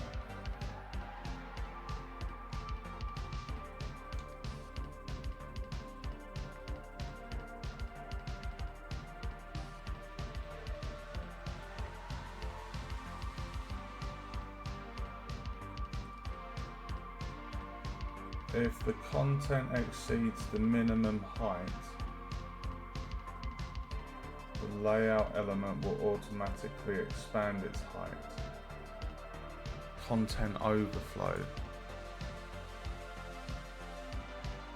Where's content overflow then?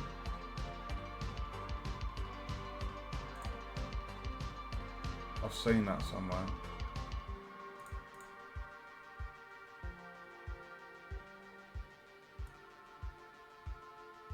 Content overflow.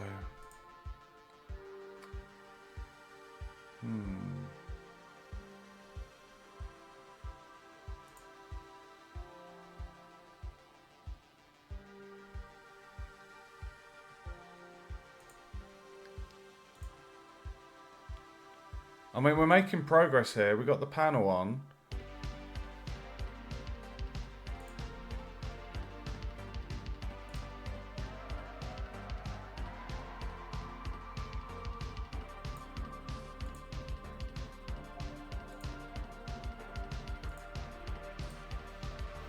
Content overflow.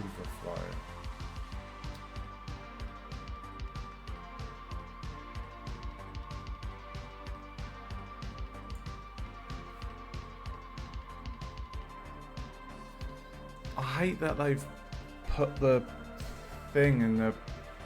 What is that? The brackets. No, that's not even a bracket. That's is that parenthesis? That's not parentheses, is it? No, it is parenthesis. Parenthesis. I'm sure they're parentheses. No, it's not.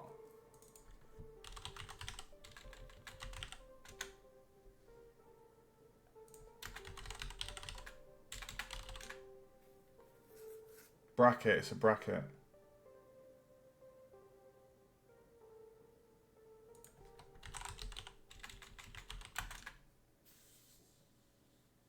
Right, it's a bracket. I should know this at my age. Jesus Christ. Right, so what we want to do, this key map info, we want to get rid of those horrible brackets and put in a dot.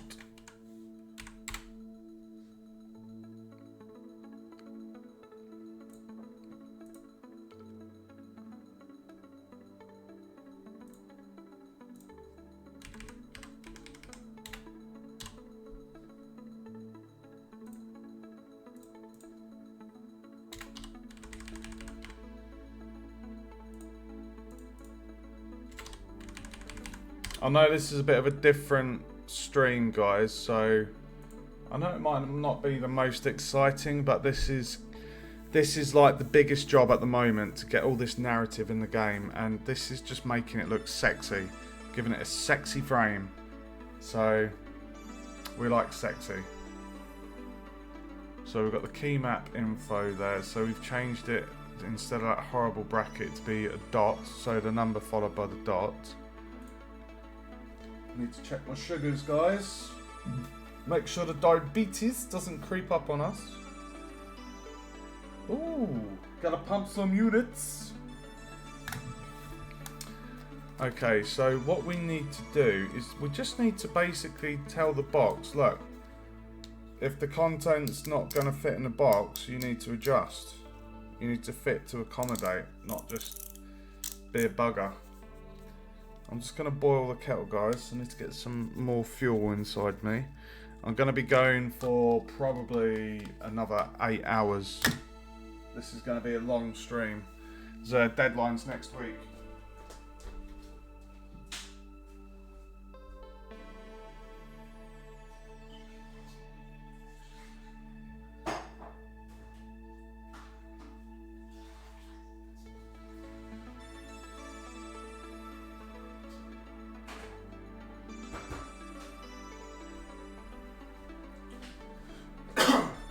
If anyone's watching that might know what I'm trying to do here, feel free to comment, because you can see what I'm trying to do. We've basically got the child inside there. We don't want to do auto size.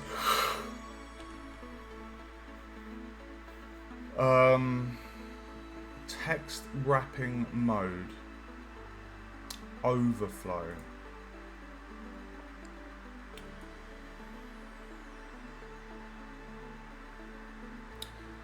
It's like we want this. We don't want the size of the text to change. We want the box. We want the container. We want this that's highlighted green. We want this to. We want that to automatically resize. Oh, okay. Oh, it's good to know you use Unity though. I prefer Unreal over Unity, but I've really, really enjoyed making this narrative game in Unity. And I think that's because, obviously, I modelled everything in the game that you can see, and, like, just importing my models and everything, I didn't have any problems. Like, it's just brought everything to life with no issues. So I have really enjoyed working in 3D in Unity. But congratulations on learning how to do cutscenes, dude. That's really cool. I'm just going to make my coffee, guys. Give me 30 seconds.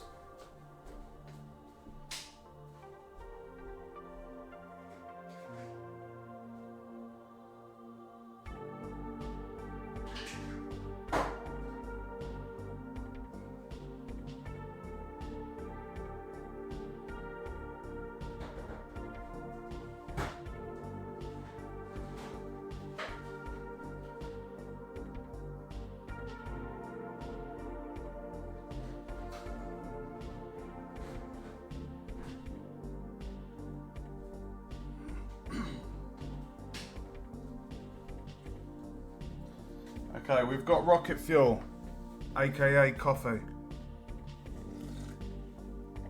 It's literally my go-to drink while I'm deving. It is getting a little bit nippy now, guys. Are you US based? I assume, Turmo. I'm in the UK and it's getting a little bit chilly as we get into winter. Well, we're in winter, but right. So what we need to do is not move that. We can't move that because it's in the layout element. What we want to do is we want to say, look, adjust based on your children. Make the children.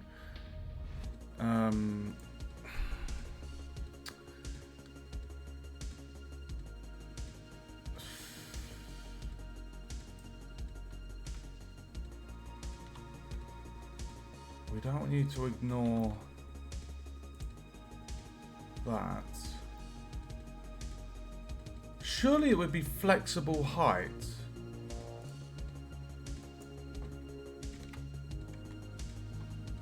Surely it would be the flexible height.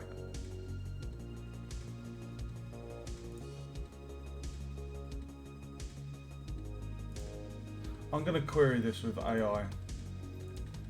Right.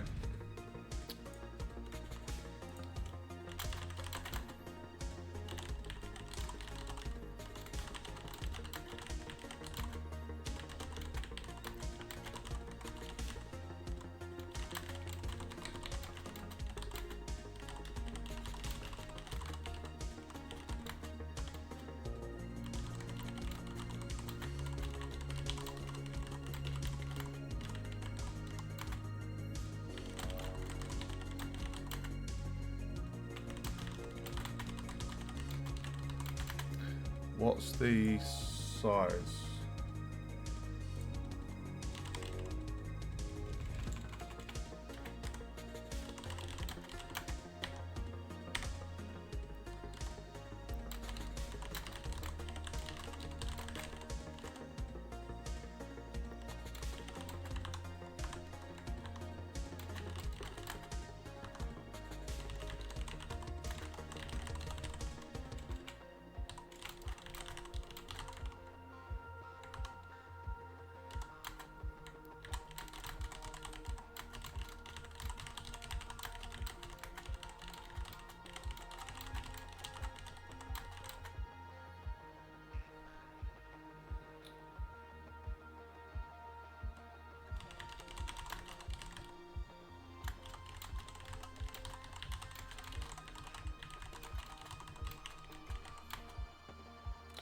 I need it to...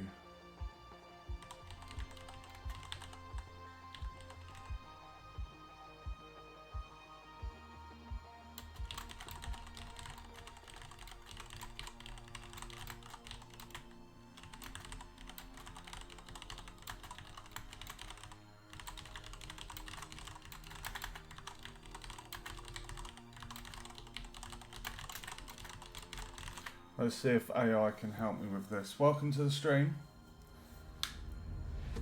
Okay. Oh my god, what is this? Right.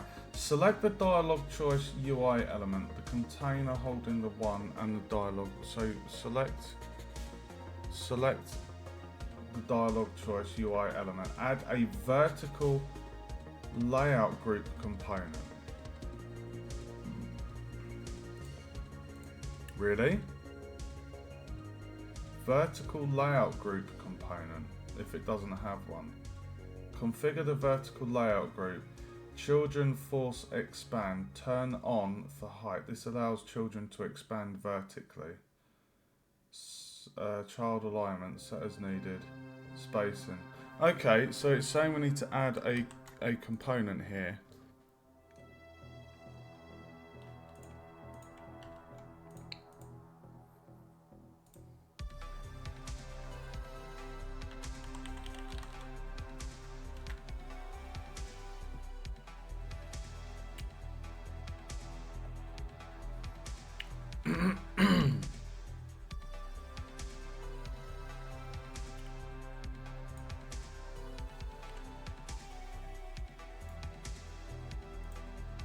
That's just fucked it.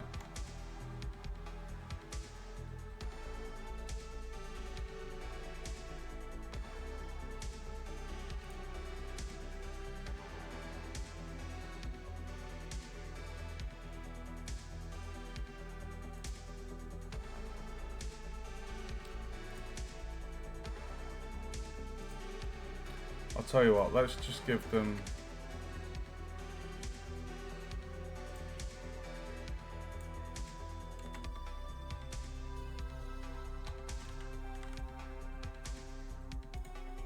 Right, we know we can undo that, okay. On that basis, let's just give them all 70 and see how the overflow works.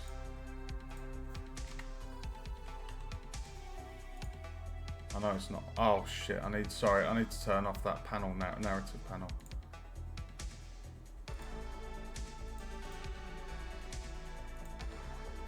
So what we're doing here is we're just checking that the long dialogue will stay within.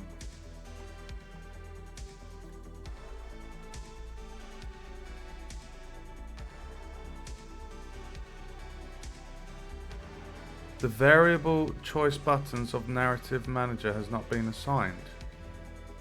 What?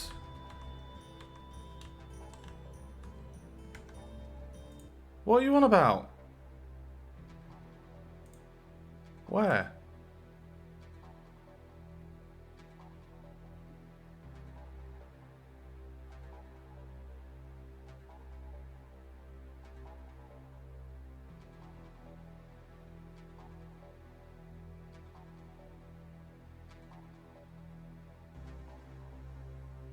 Oh my god, is that because I deleted image choice 4? Oh fuck.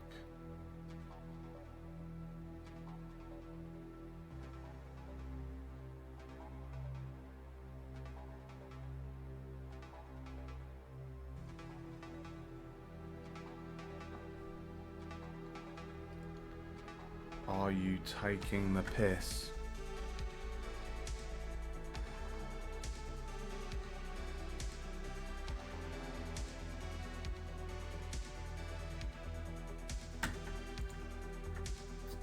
Oh my god. It's because I deleted that 4th choice, guys, that's why. I'm pretty certain. If I just put that back in then.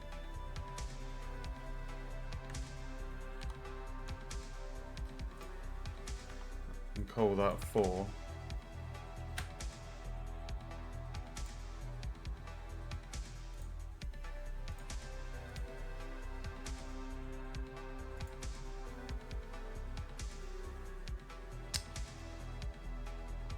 my god.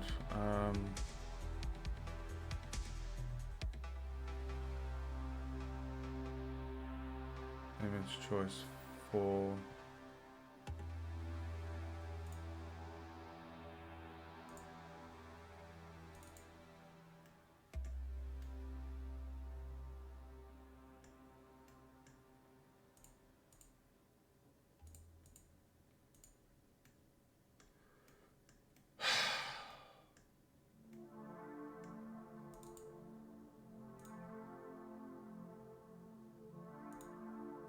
I bet that's why I just got that error.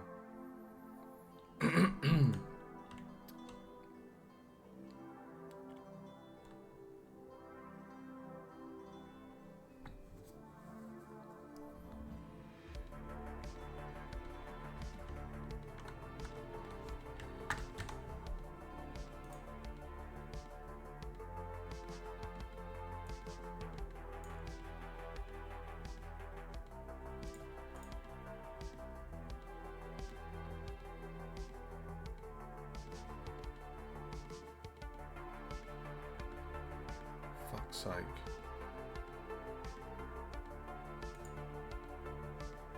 There it is. That's why.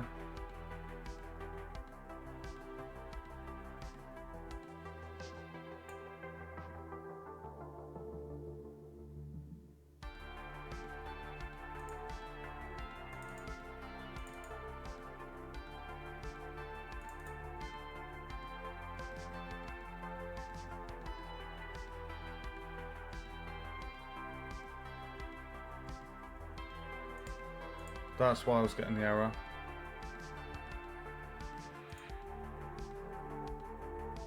But now that I've gone in there and you can see it's not the prefab that I've done, but that should now, even though I don't want it in there. What was the yay for? There we go.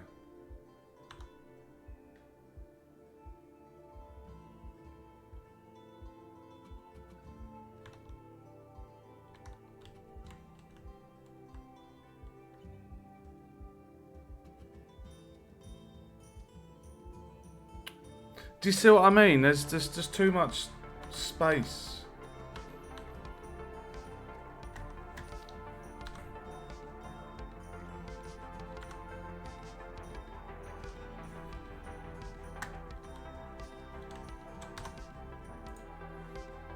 Okay, let's get that back up. Image choice 4, I'm going to hide. And I'm just going to see. That shouldn't affect anything. We're never going to have a fourth choice. There is only three choices in mine. Perfect. Alright. So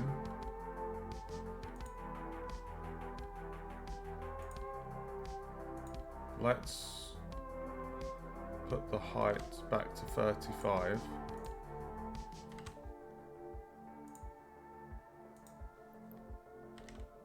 So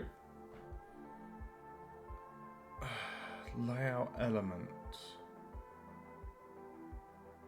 minimum width, minimum height, flexible height.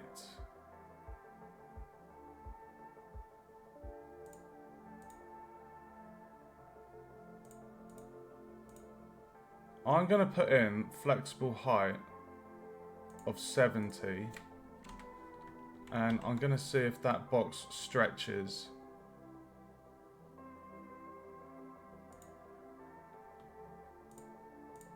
Because there's one option.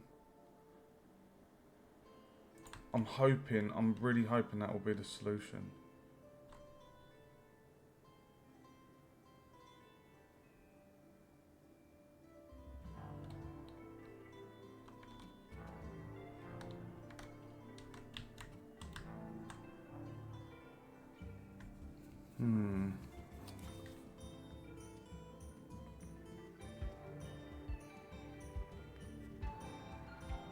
You see there, guys? You see the second line there, the dialogue. It's not... I need the box to basically stretch if the dialogue's like overlapping.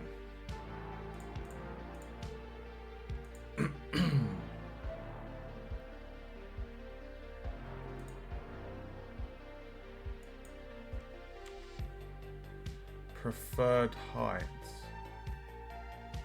Let's see if that does anything. This is just trial and error, guys, to we're trialing and erroring here to find a solution.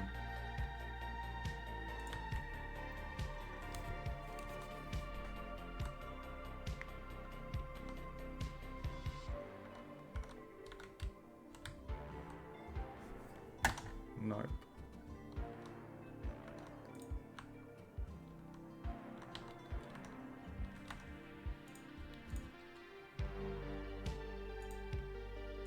I know it's going to be something simple.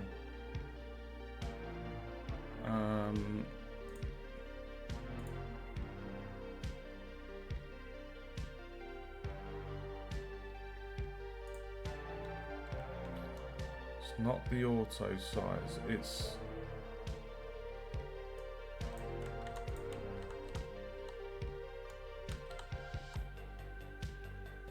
Do you see what I mean there?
Let's change the colour. Let's get the colour done, because this is... What I've done there, guys, is I've just pasted that to see the overflow. You see that? As an example, because the text is clearly outside the child, out of the container. God damn, this is like, this is a UI issue. It can't be that hard. Padding. Maybe it's the padding.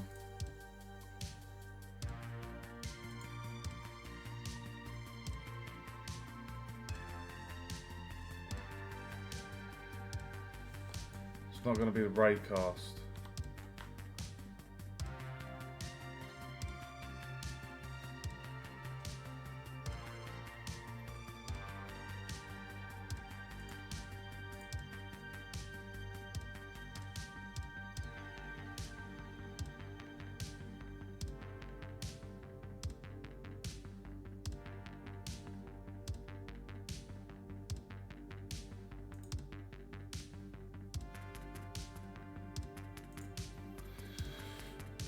Oh my god. Right, let's change the font.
Okay.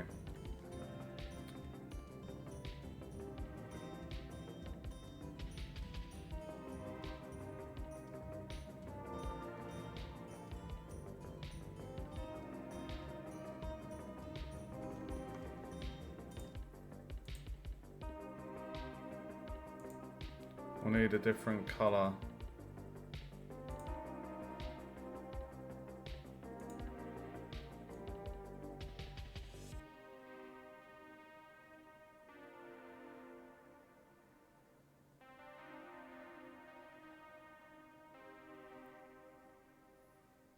Oh, okay, Tomo. Have fun at the gym, dude. I'll be here. I'm going to be going for another 8 hours or so. So I will see you when you get back, dude. Take care.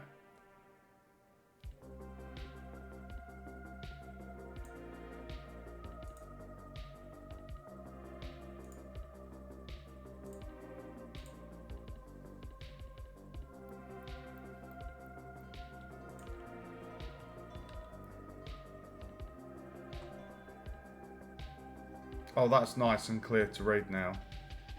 Much better.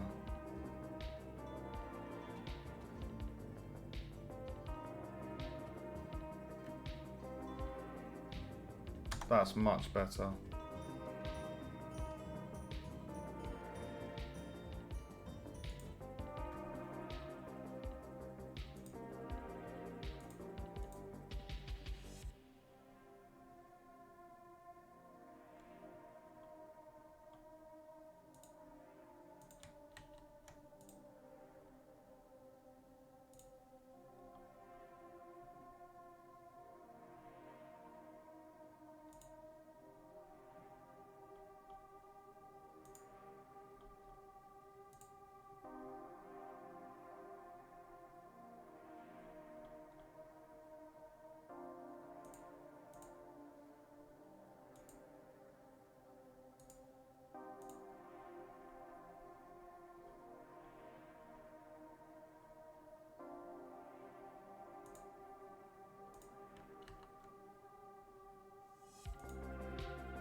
Hmm.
Okay, making progress.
Right.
Let's see if that helps.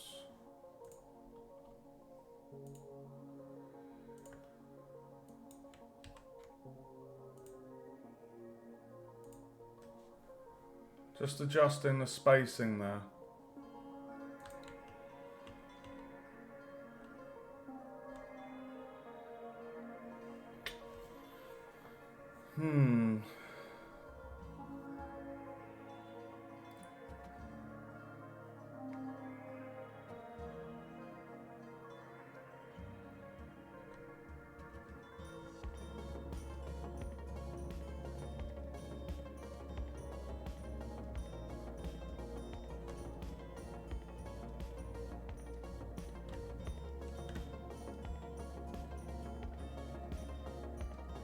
Good news is, look at that.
Okay, I just thought of something cool we could do.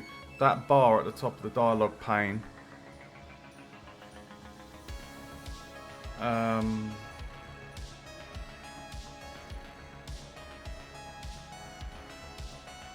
If we were to add a script component to the canvas and say set the text to whatever the person is they're speaking with.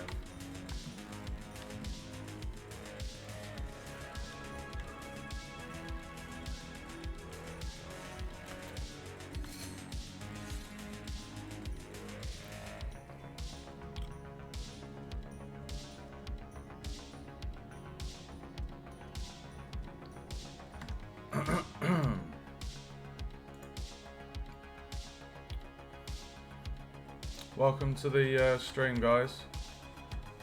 Welcome, welcome.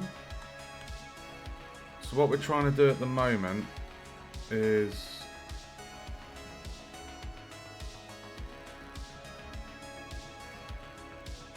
we're trying to get make sure that the text fits nicely.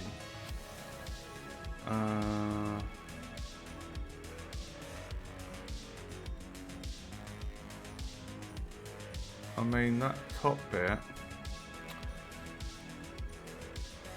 I feel it's basically the gap. Oh my god. I mean, it comes out of the box there, which isn't ideal. Like, if I do, and then come out, and then go back, yeah. It's the spacing. So I have the spacing here.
try 15 on the spacing.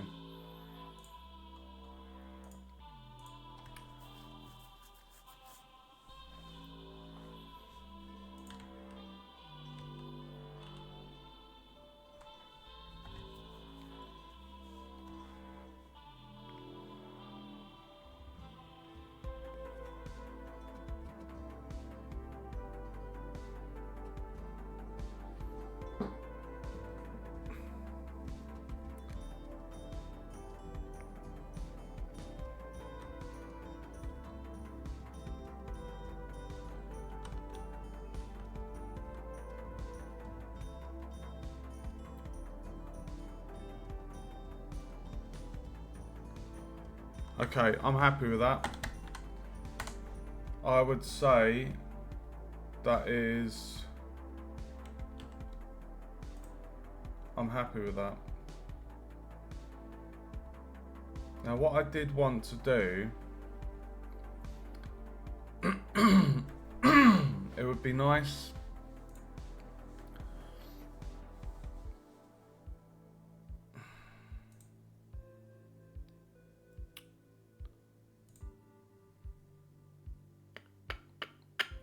Would have been nice to have the NPC's name in this bar. I'm just wondering.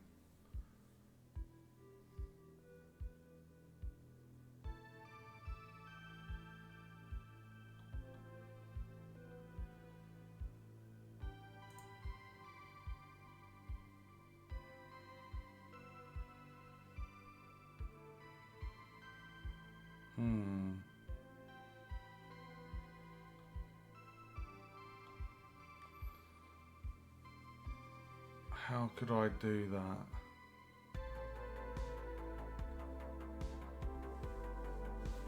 If I added...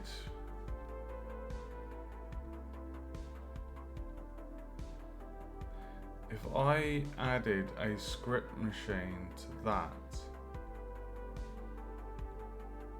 and then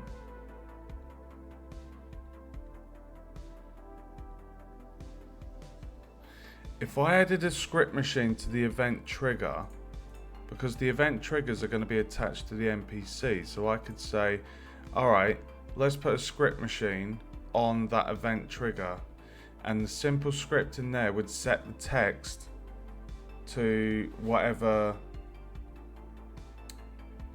the NPC's parent's name is. So it'd be get name of parent object, and then set the string. So let's try and do that. So we're going to add a script machine to the event trigger, and we're going to call this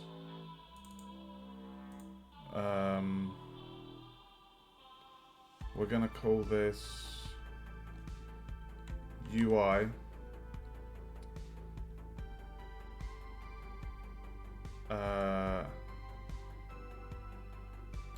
UI trigger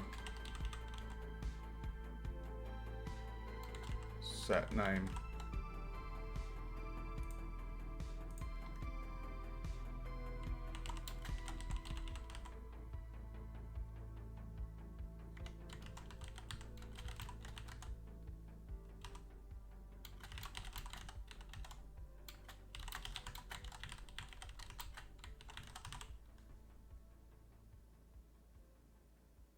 Sets the name of the NPC in a narrative panel.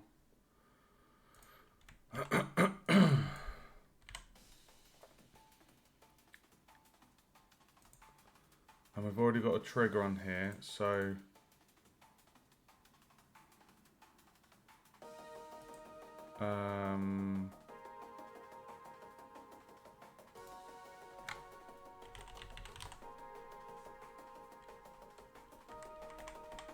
on trigger enter, on trigger enter,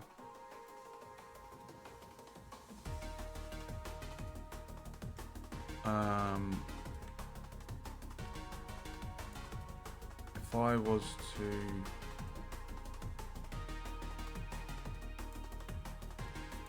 copy.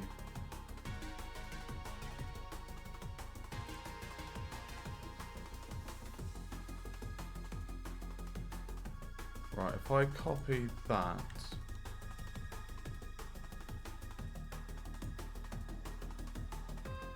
What one did I just copy? If I just copy that, no. I'll copy that one. We'll minimize that. Click on the narrative panel, paste. As a child. And we'll call that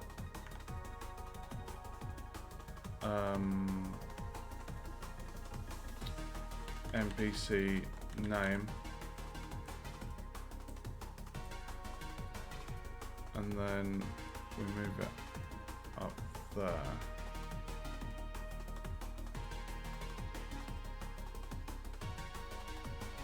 And then center, set the color to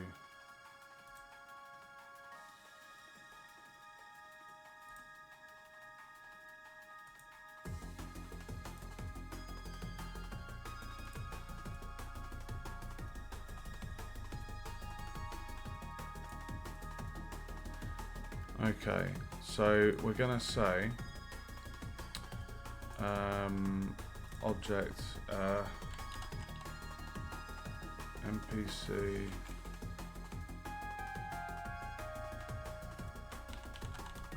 we'll call this panel text box.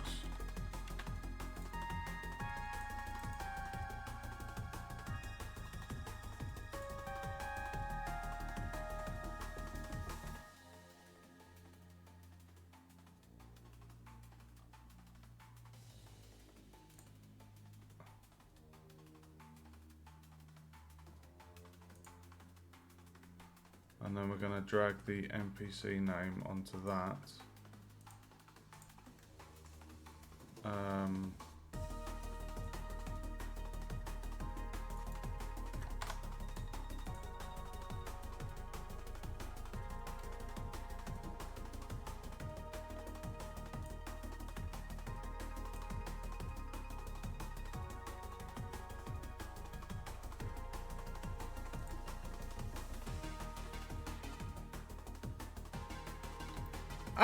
Awen!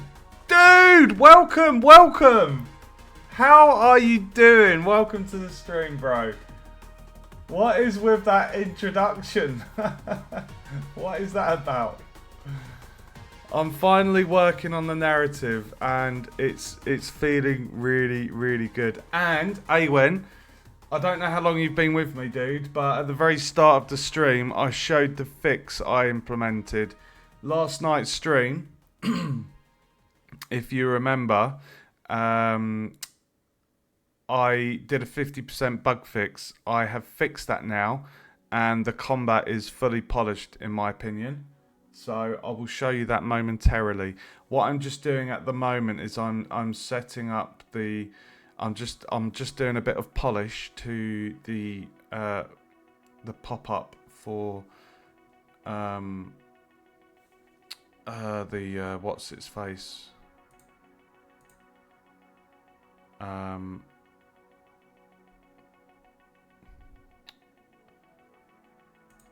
So this here, at the moment, if you just entered the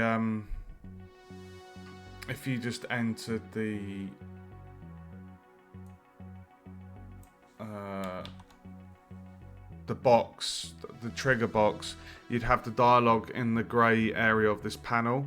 I'm doing a bit of polish and basically I'm gonna show the NPC's name in this box.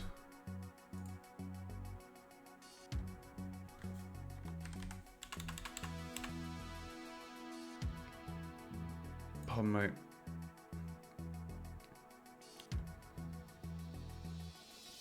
How are you, Awen?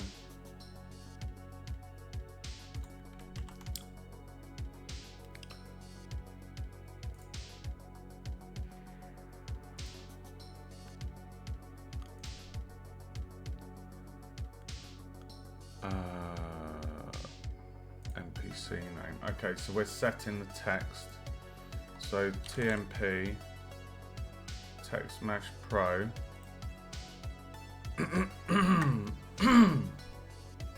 Set the text.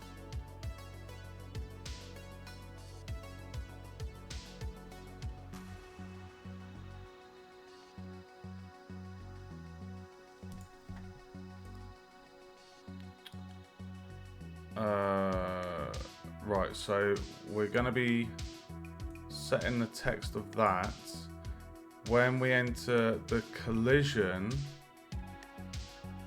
on trigger enter. We're not going to say who. Oh, actually, you know what, we could. I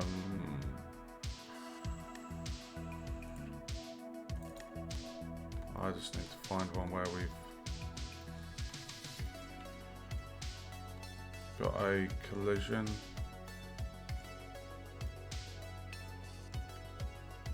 Oh, let's go on the skeleton.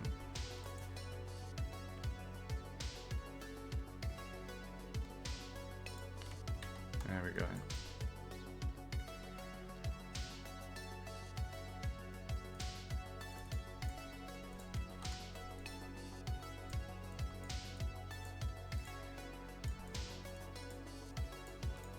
I'll compare the tag. If true.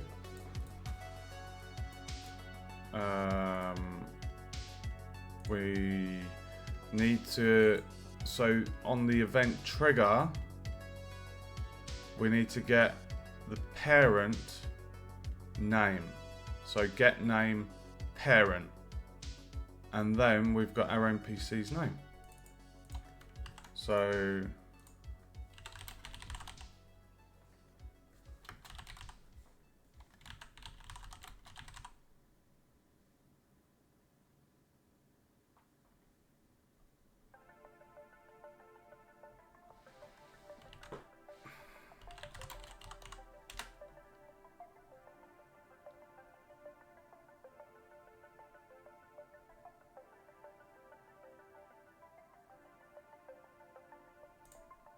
get the name of this. No. It needs to be the parent. It needs to be the parent. Parent.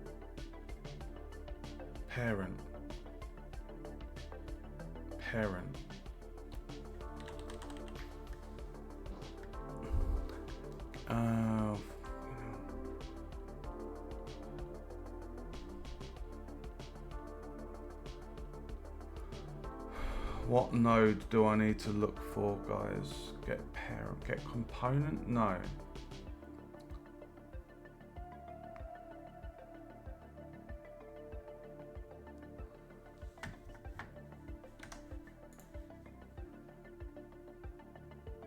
It's not going to be the name of that object. It's the parent. Here is the ink, by the way. We're going to be doing some more work in this in a second. Once I've got this tiny little thing done, I will be doing more work in ink for the other 5 NPCs. It's really fun. Right, let's ask AI. I have a node, game object, get name.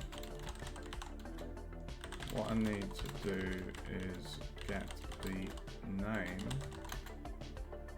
of the parent. I'm currently in the script machine of a child. I am setting the Text Mesh Pro in the UI based on the name of the parent game object of this child. Come on, it's got to know it's a simple thing. Oh, for fuck's sake, why are you giving me it in C script?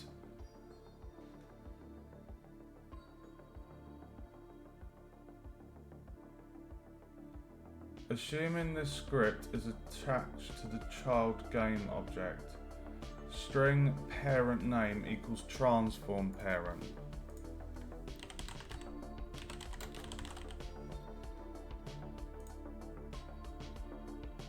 Really?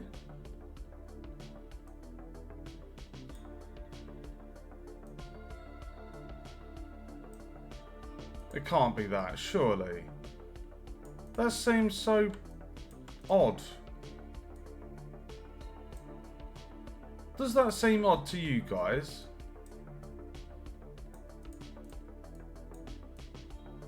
What a weird little way of... Hold on, why is that? Target is... Oh! Sorry, dude.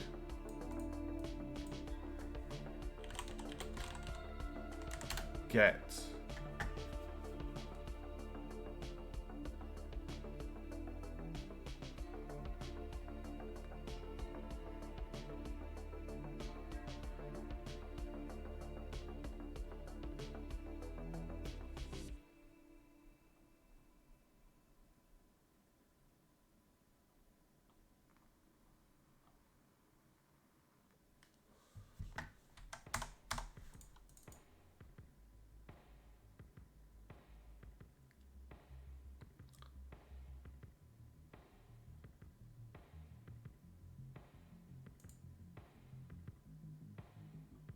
It's in there.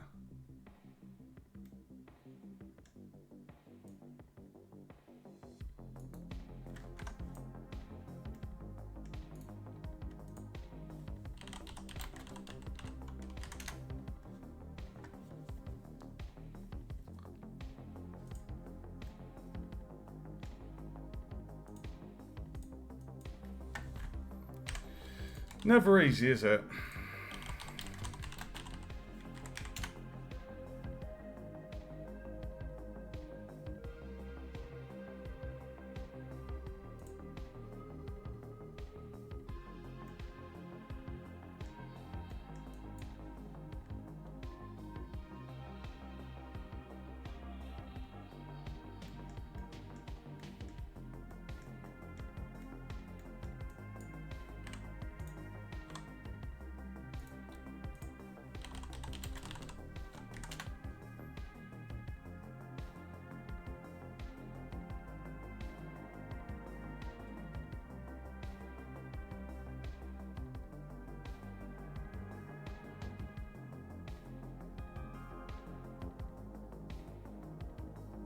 Canvas renderer, maybe?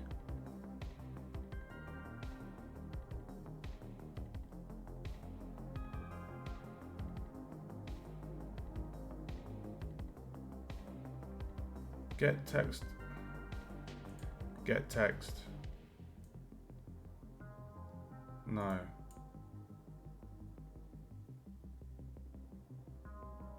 No, it's not going to be that.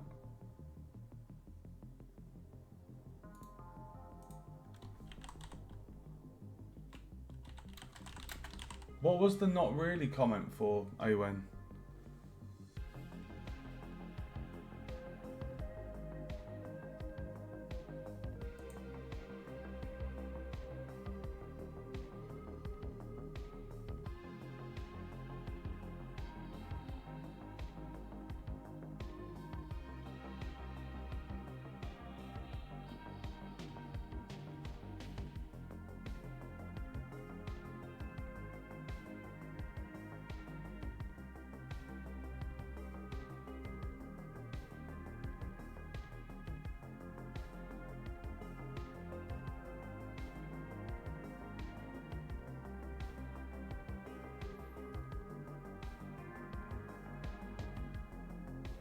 Doesn't that seem weird?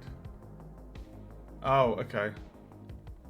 So that's kind of been and gone. I'm lost.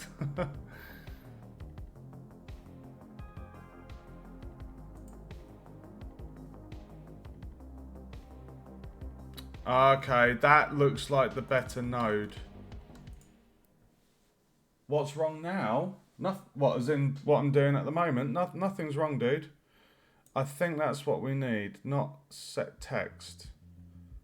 Because here... No. That's the same as that, surely.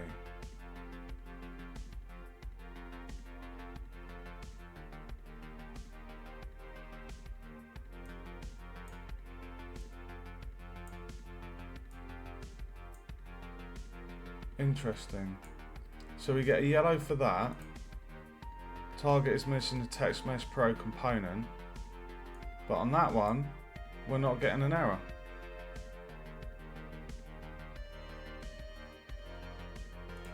Let's see if that works. So this on the trigger that I've got attached to Mr. Watts' chops,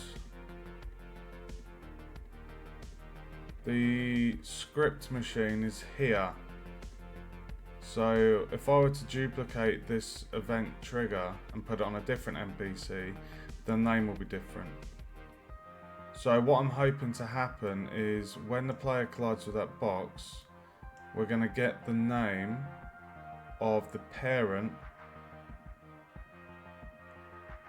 of our event trigger. And as you can see, in the hierarchy, the parent is Dumeric. And then it will set the text on the on there, in this little panel there, to his name. So I guess we're going to see if this works.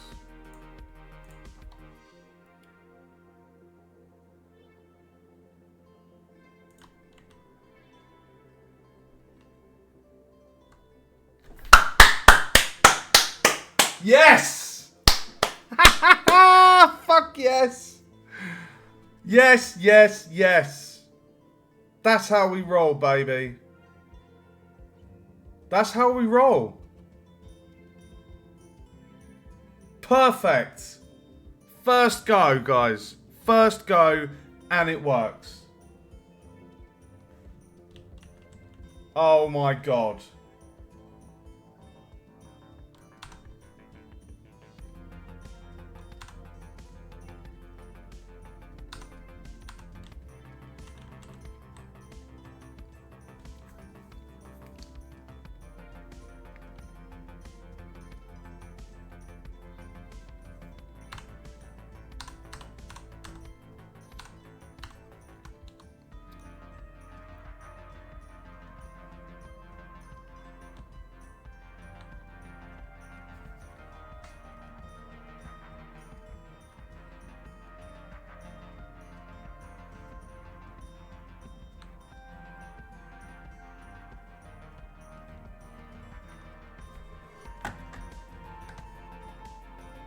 Oh, I'm so happy.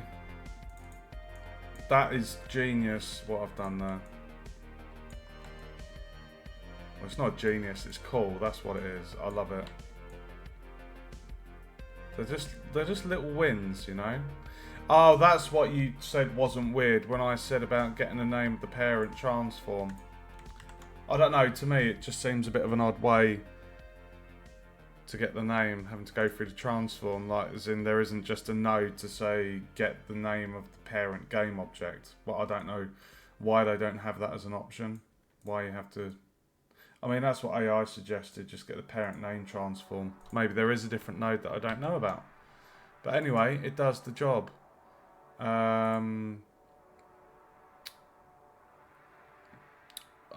One thing I did want to do was just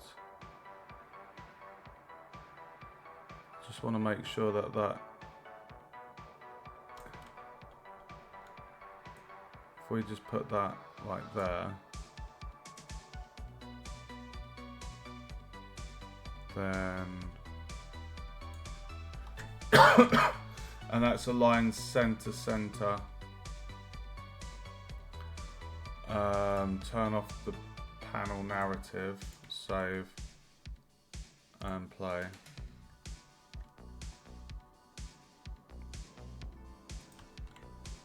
Oh, do you want me? So look, yeah. So we go up here. Oh, dude, I'm so happy. I think that looks really good. And what I've done is I've added a scene boolean to say the player. If they're talking, they can't move. Obviously, I can rotate. Maybe it would be good if I could. It would be good if I could have something to like.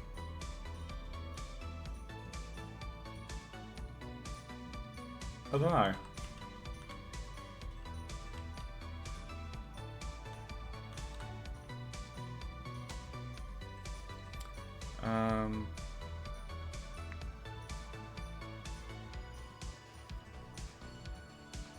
Now I've got a number of different animations based on what's chosen in the dialogue, but it involves going into the C# and adding in stuff, and I don't know how much time I'm gonna have. Like, I've got all of Wednesday and a lot of Thursday and some of Friday to get this finished. Monday is the ultimate last day for any polishing and building the game. So yeah, so that works nicely. Now what we could do is we could have something to say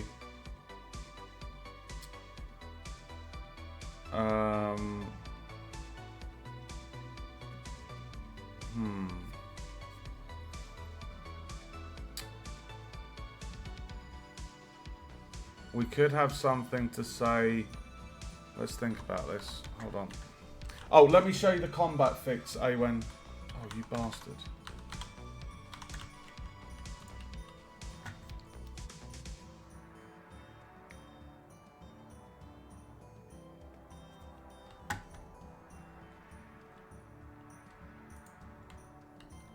Right, so what I'm going to show you is we do a melee attack followed up by the ability.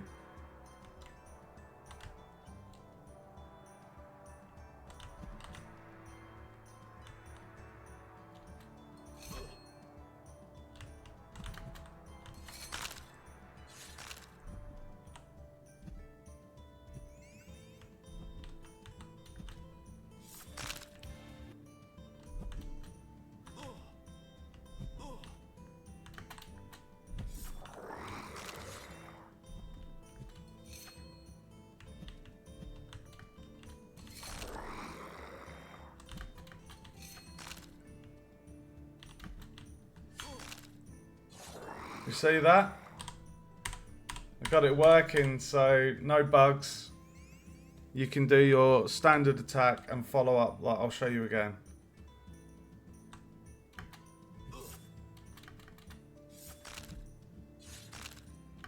Pretty cool, huh?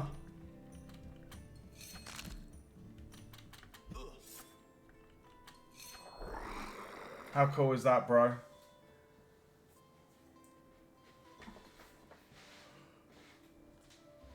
Yeah, that makes sense. That makes sense, I guess.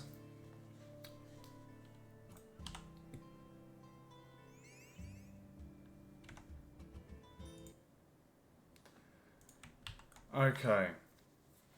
So, why is the music stopped? Yes, I'm still watching. Oh my god. I get this so much during streams, don't I?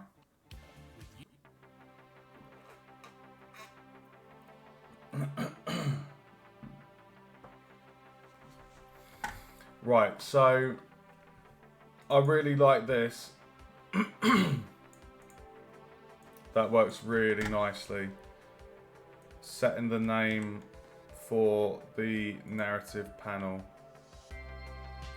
I don't want to move that box up. I like it where it is. If it goes any higher, it's gonna cover up the characters.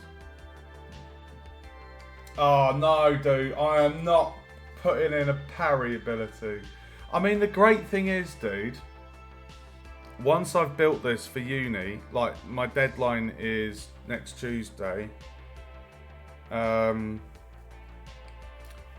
Once I've built this and submitted it to be marked, there's nothing to stop me from building on this project. I can keep adding to it and build it and make it even bigger. So, very good joke, mate. It did cross my mind 2 days ago. I did think, oh, it would be cool if we gave our character the ability to kind of try to block with a sword. So if skeleton attack and character parry, you know, like it could be done. And then what you would do, if parry successful, you'd set a trigger for skeleton hit but not deal damage. So it would show the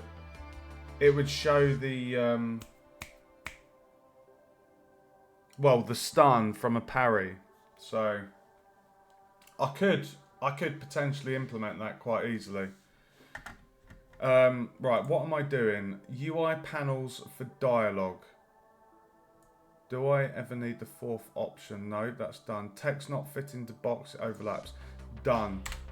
Right, reference the UI. So I need to reference the UI pack for my assignment. Let's turn off orthographic. Right, so do we want to say if the character is talking, I feel like I need to disable the ability to rotate if the player's in dialogue. So yeah.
Um,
I wonder, could I disable that?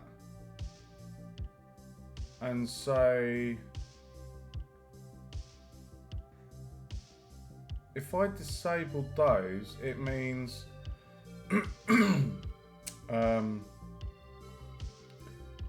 up, down, left, right.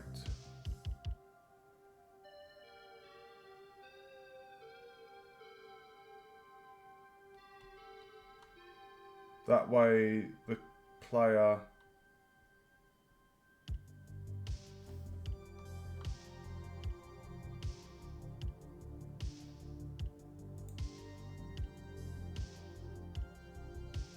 WASD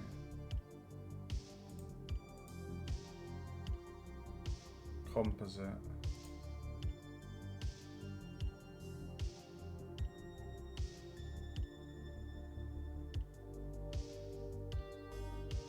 Input system actions.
Maybe I'm not going to dick around with that.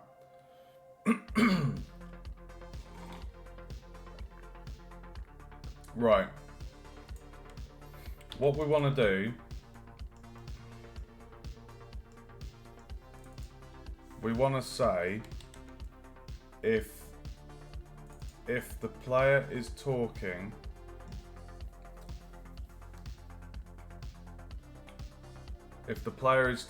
we should have the talking animation.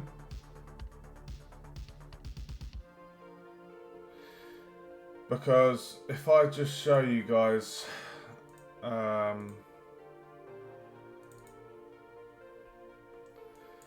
we have lots of different animations depending on the option.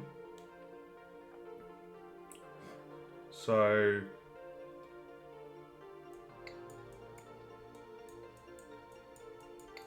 what I may have to do, my lecturer has given me something to add into the C# code, but I might be able to query that on Thursday. But just as a temporary thing, we can at least change the animation so that they're talking, giving them a bit of life.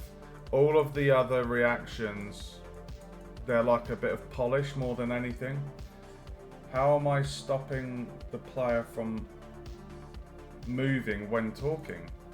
Right here, dude.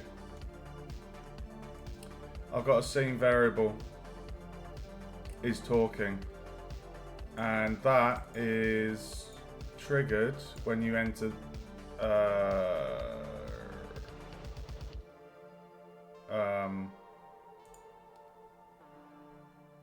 in here. So in here, when you enter the trigger box of the ink event, we say that we're talking, and then when you leave, we turn it off. And that's it. It's similar to all the other states. It's really handy just doing that. It does the job. What did I just say I was going to do? The talking. We're going to get in the talking. So, event trigger. So, I guess in here as well,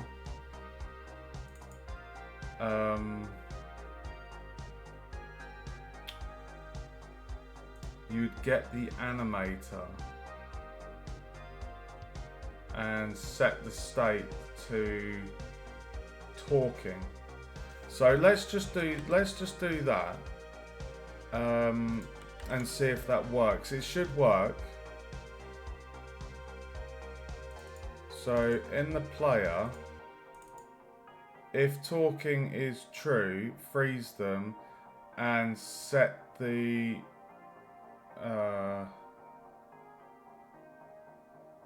we would set the state. I guess you do a one trigger,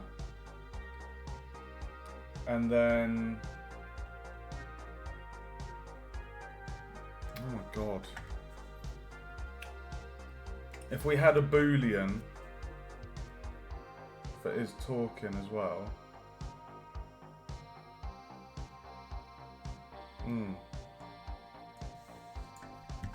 Let's do that.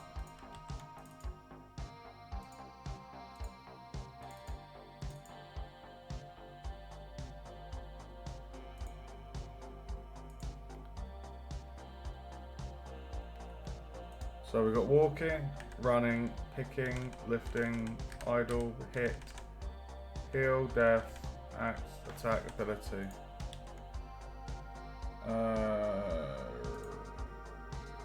Animations, player character, talking.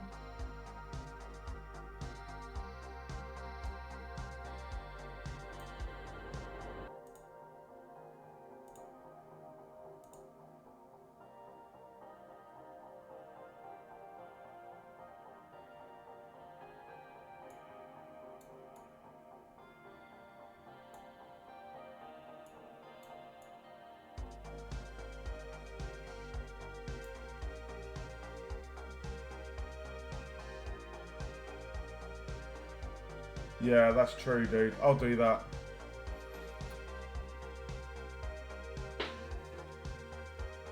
Turn the character controller component.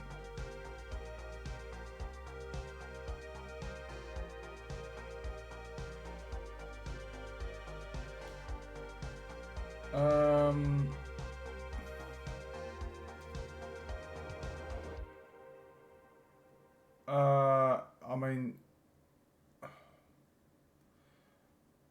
I'm a little bit worried about doing that because if I did do that, it may affect the ability to control the camera, maybe, as well. Like, move around. Like, if you entered the trigger and then you were completely frozen. I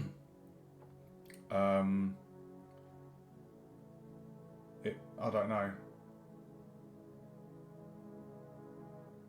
I could look into that. Right, let me just get this talking things done.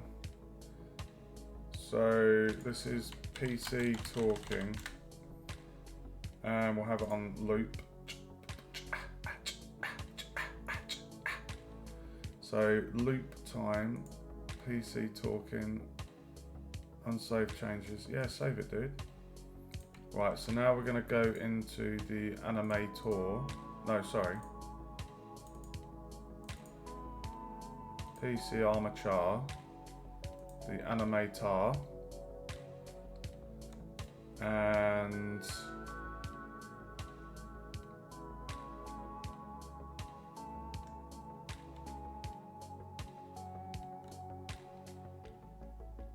I'm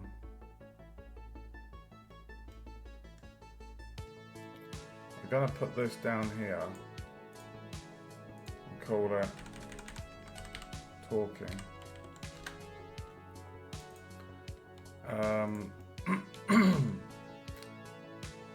And the ball is talking is false. So to go from idle to talking, no exit time,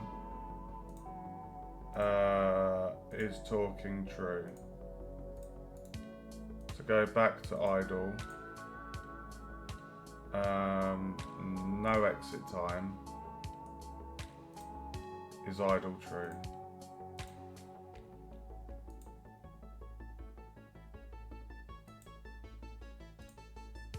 No, we just have is talking false. True, false, true, false.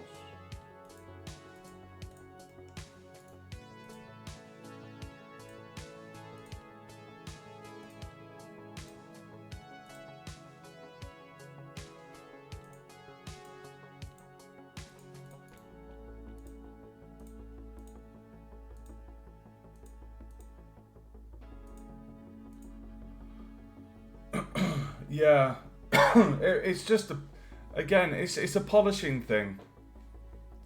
It's just a polishing thing.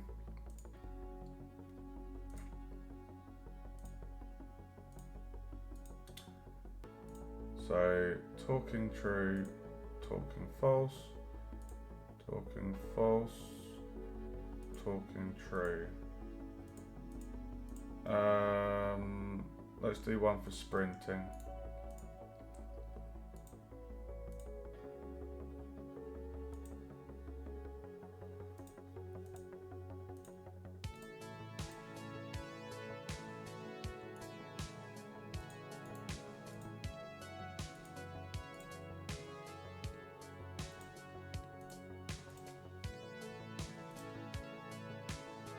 So talking to sprinting is talking false, no exit time.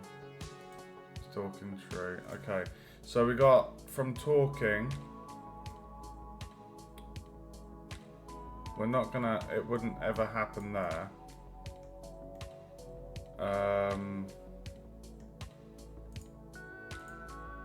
So talking to idle, talking to sprinting, talking to walking.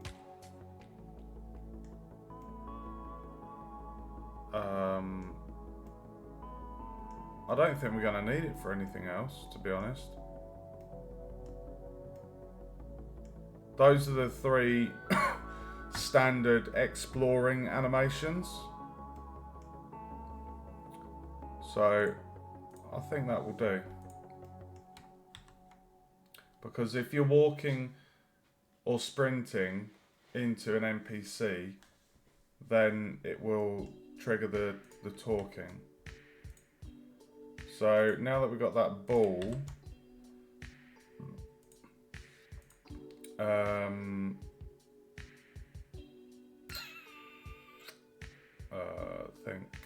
think.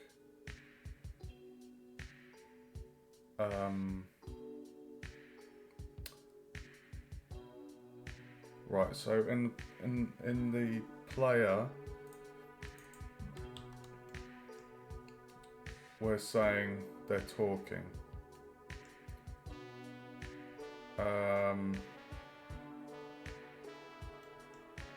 If they're talking, they're doing that.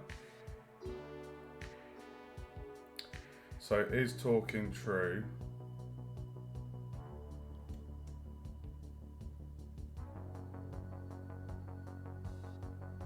Okay, so on the false,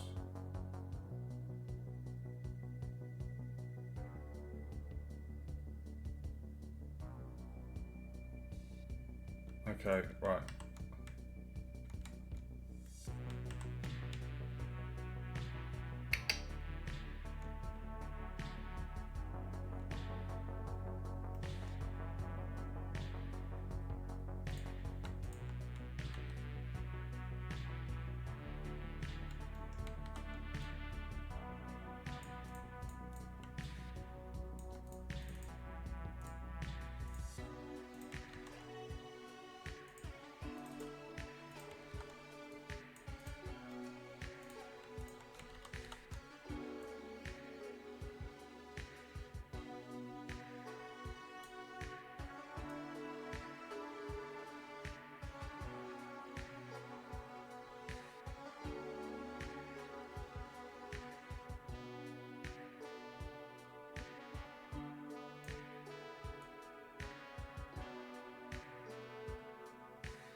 If they're talking, we're doing the animation.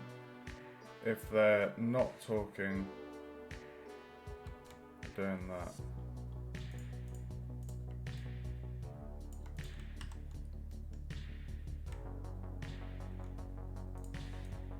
Should we give it a go?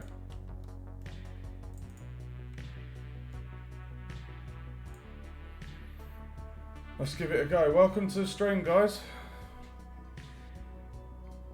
Talking does not exist? What are you on about? Oh.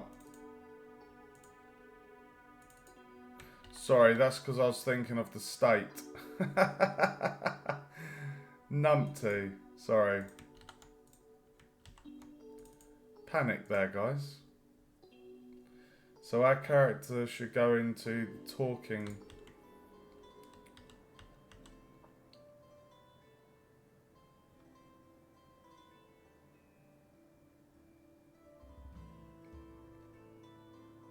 Oh, that's so cool. You might want to get your sword out of his belly though, dude. It's so funny that I let him keep the sword when he's talking. Because it'd be really odd. I could easily hide the sword during dialogue, but he hasn't got a sheath on his belt, so it's kind of like, I don't mind it. Talking does not exist. What is it on about? Parameter talking does not exist. Oh, that's because you numpty. Sorry, I needed to plug it in there as well. Apologies.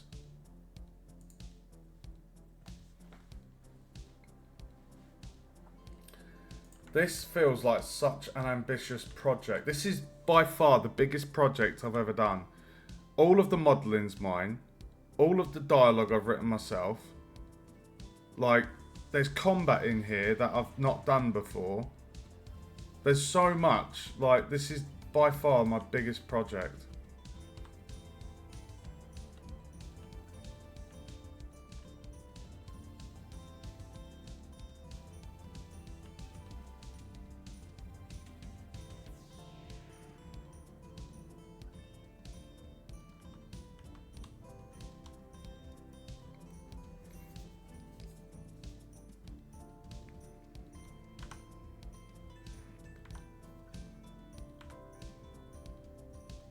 Look at that! Straight after the dialogue.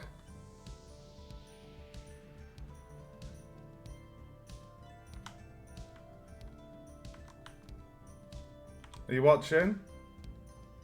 So when I press exit, we go back to our standard idle. So good. That works absolutely perfectly. Right. So now what we need to do... Oh...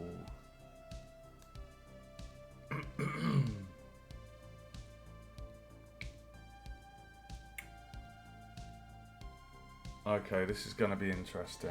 Okay. Right, so we've got the character talking. Now what we need to do is for the NPCs, for the quest NPCs, they only have an idle animation at the moment. So what we need to do is give them a talking one, just like we did for our player character. And then we're going to put in there and say, if in the trigger, because in the trigger changes the text to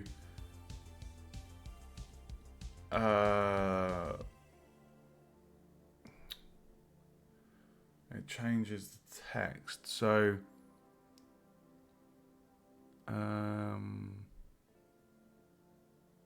I guess when the player leaves the trigger, maybe, or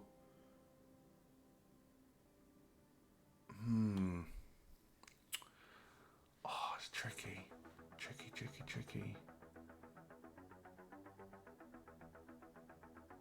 So we want to, I mean, it would make sense in that trigger to get the parent and set the ball to talking.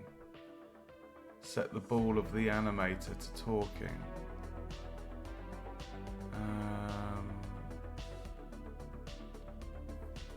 Let's think about this, Mike. Let's think, mate. On trigger enter.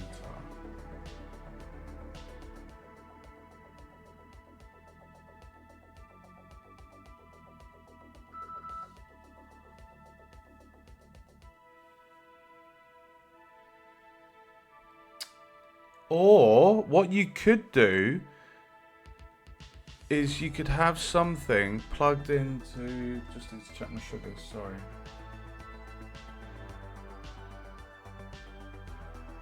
Sugars are good. What we could do, instead of doing it through the event trigger, we can go into Dumrick and we can say... check the state of the player character's animator. If the character is talking, no, because then that would mean all the NPCs would be talking. No, it does feel like it needs to be on the trigger. Yeah, so on trigger enter.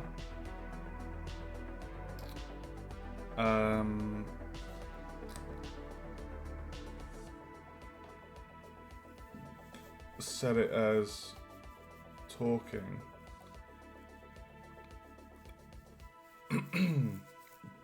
Or if you just checked if the panel was active. If the panel's active. No.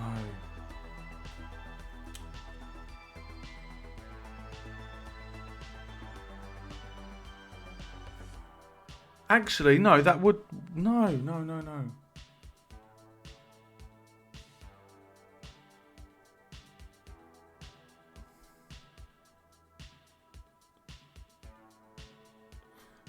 Because if you stayed in the trigger and you finished the dialogue, it would still... The character would still be talking until you left the trigger.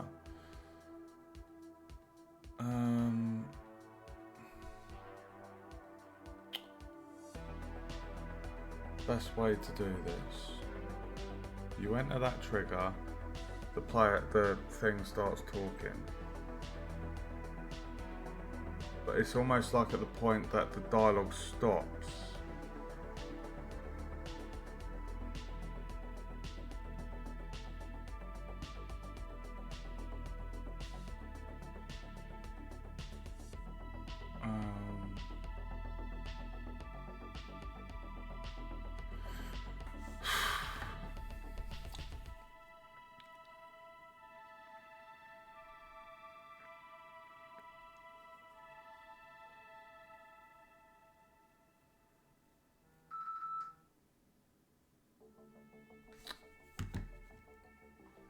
Okay, I have a solution to this.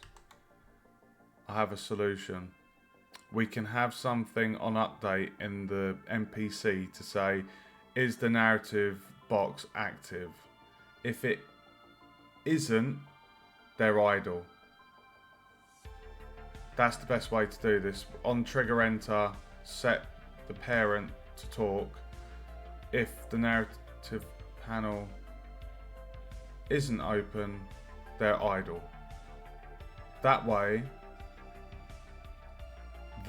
we're always making sure, and the event trigger will only be relevant to that NPC, so it's not going to affect all the other ones. So let me just make a note of this. So in event trigger, on trig enter,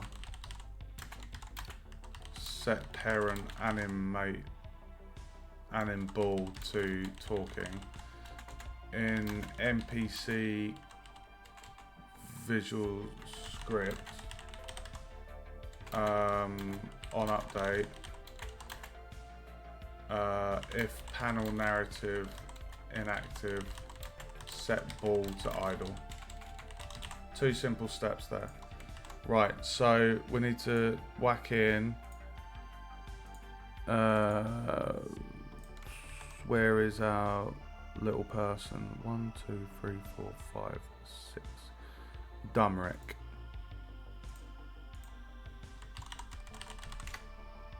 In you go, mate. getting you home.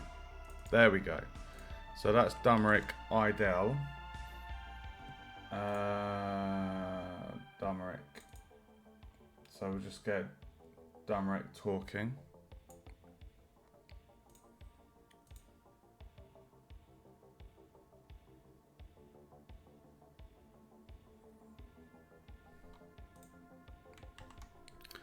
And then if we, this is gonna be a loopy loop.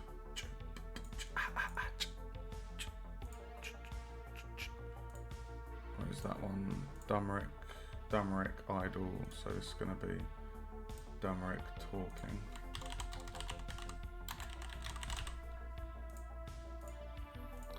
We click on him, we click on the animator. And then, I think it was that one. Change that to talking. Add the ball. Is talking. And just double check the PC. The ball is talking, question mark, perfect. Talking. Just making sure the naming consistency is all the same. Could you store the object whose trigger you entered and use that?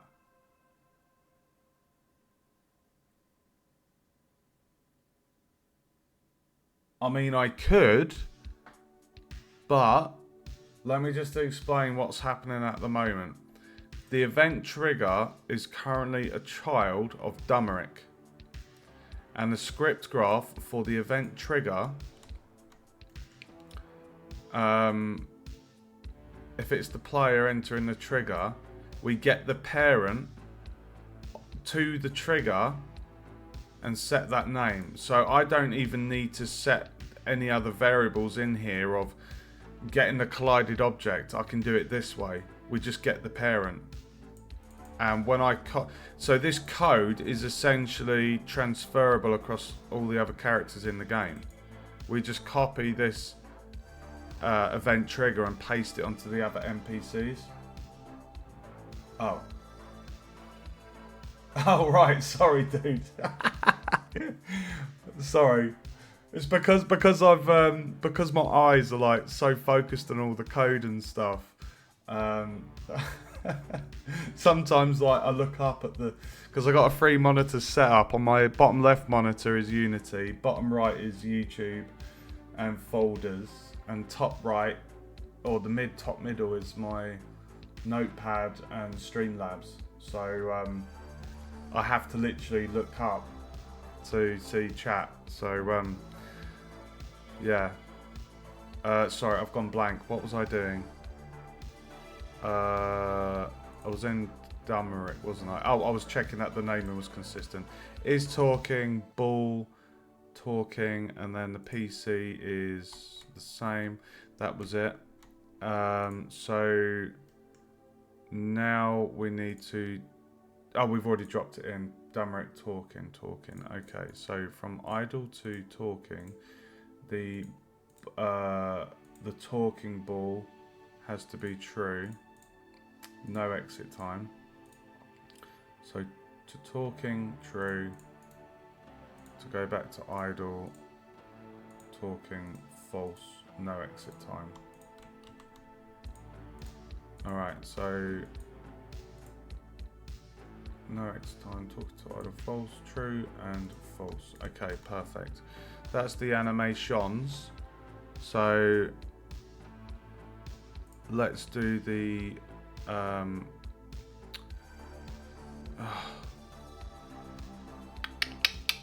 script graph. There we go. Whoa. Dumeric, have you not got a script graph, mate? Dumeric, you've not got a script graph.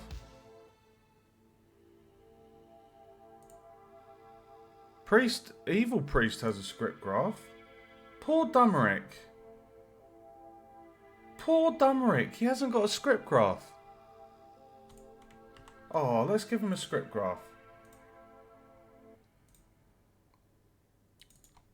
Poor little Dumeric. He's basically the village idiot. That's what I created him to be. although it's not clearly stated.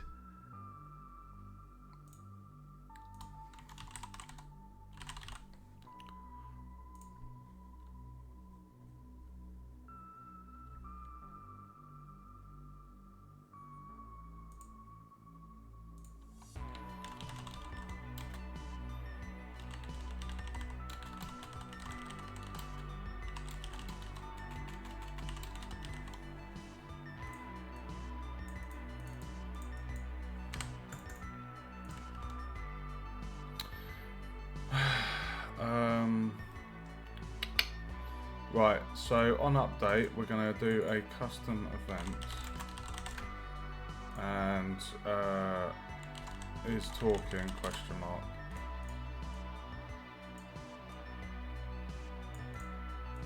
And the custom event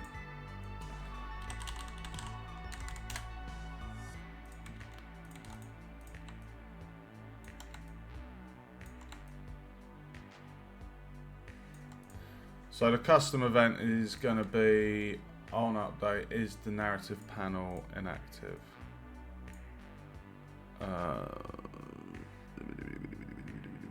There we go, narrative panel. And then I'm pretty sure on the PC, narrative panel, where was it?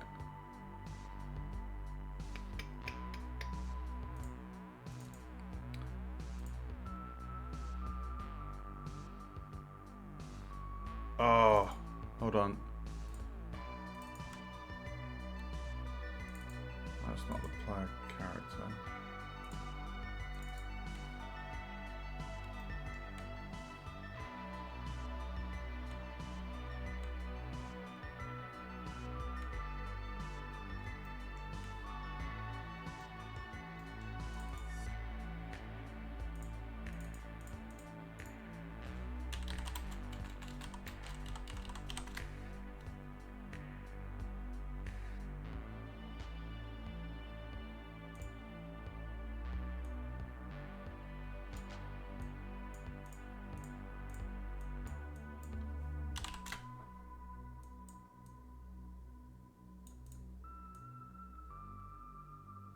Return Damrek's brain. It was mostly smooth, but he should have it.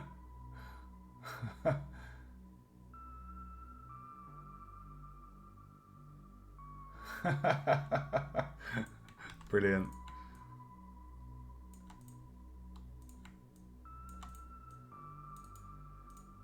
Right, so what we're doing.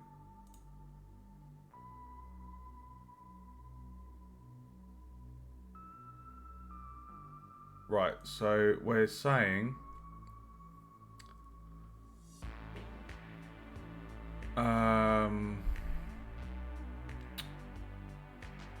is talking. If the narrative panel is active,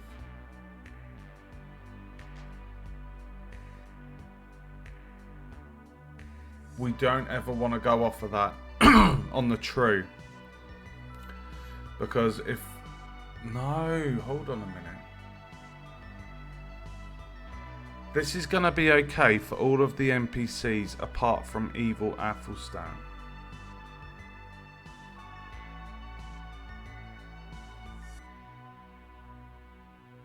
Oh no, actually it's going to be fine. Sorry. Because what we're just saying is we're going to set the ball to false if the talking to false if that's not active. So the narrative panel is this, the one with all of the dialogue. So this is Damrek, a custom event. We're checking if the narrative panel is active. If it's not active, then we set the ball. So we set the ball.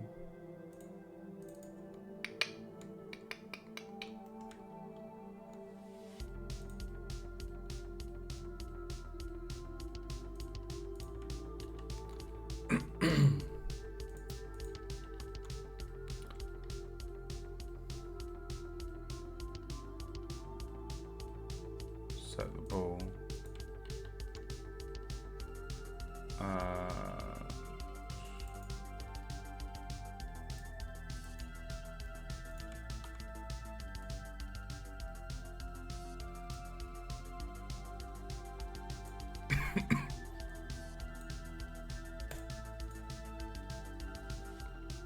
So it is talking.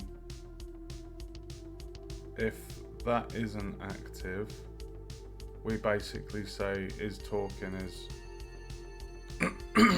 is false.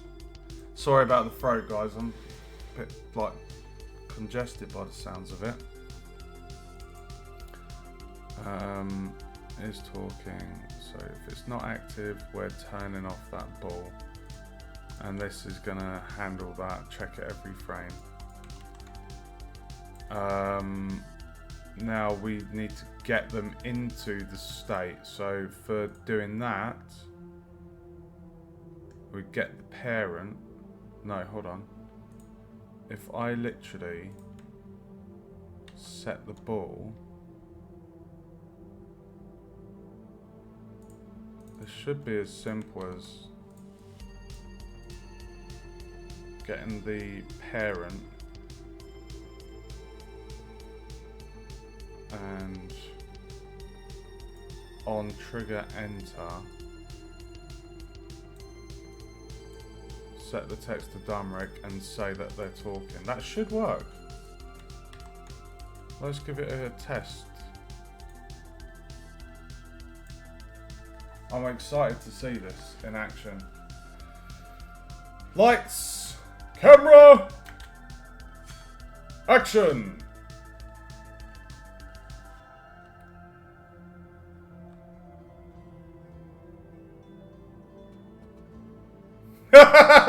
Same fucking animation. No, guys. You're like mirrors.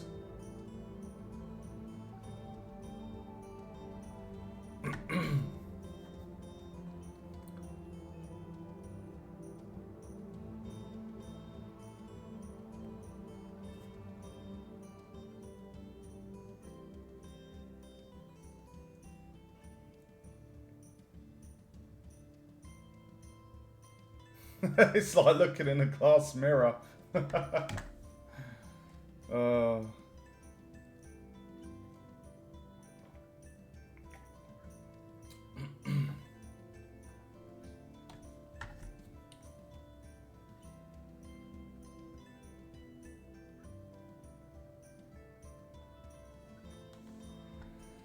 Yes, dude.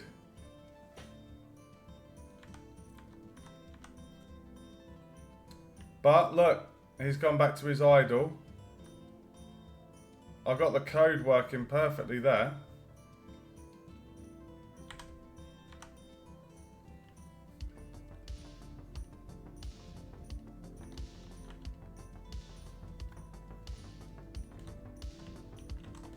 I'll tell you what I'll do.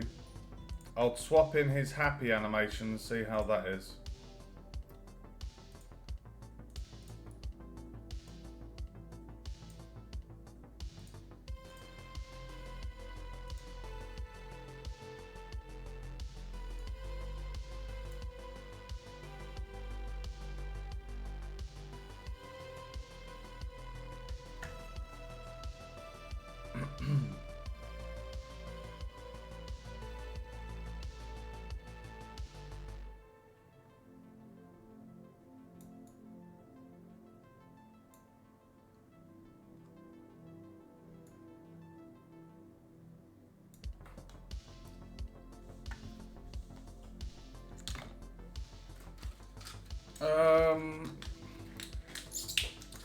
It looks a bit dark if they've both got the same talking animation.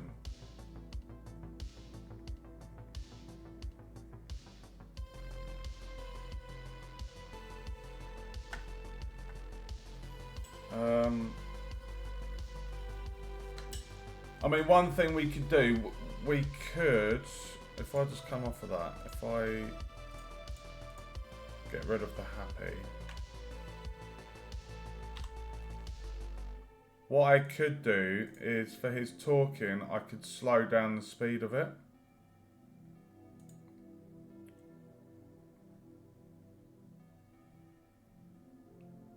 If there's a bit where you can set the speed.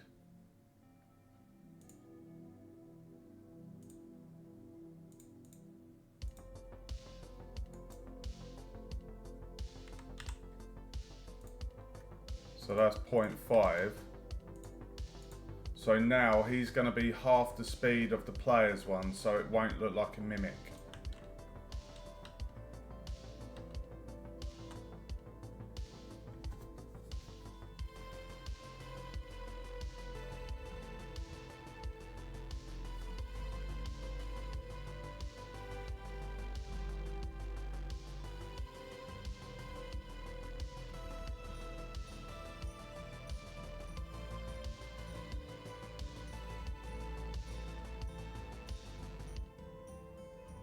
That looks better, doesn't it?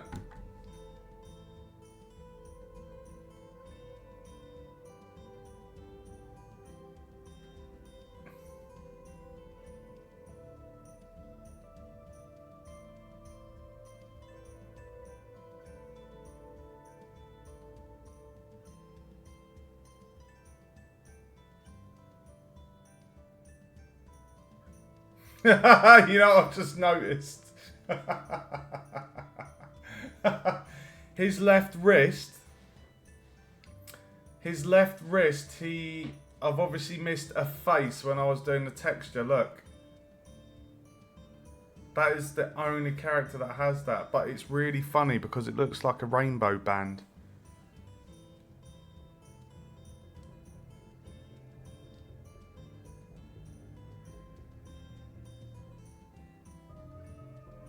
So that works quite nicely by slowing down Damaric's animation to half speed.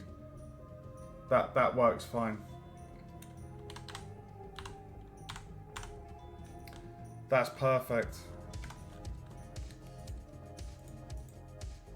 Okay, I'm gonna add that to the bug fix because that's a graphical bug fix. It's not super urgent.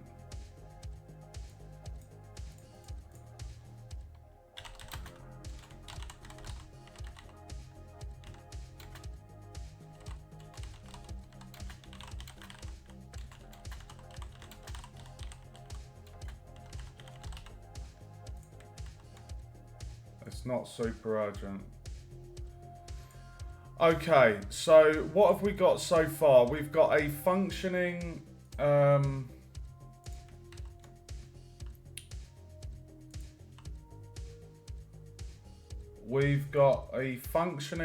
first character dialogue.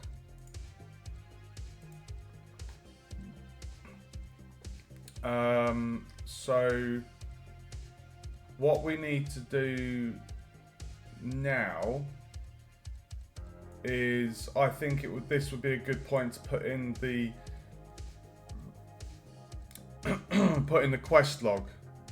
So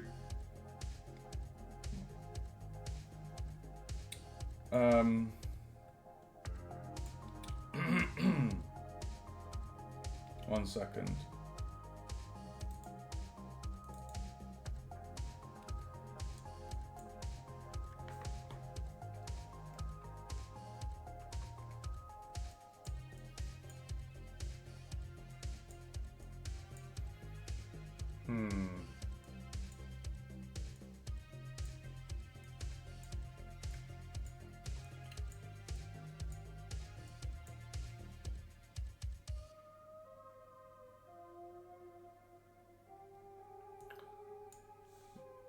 Right, let me just check scene variables.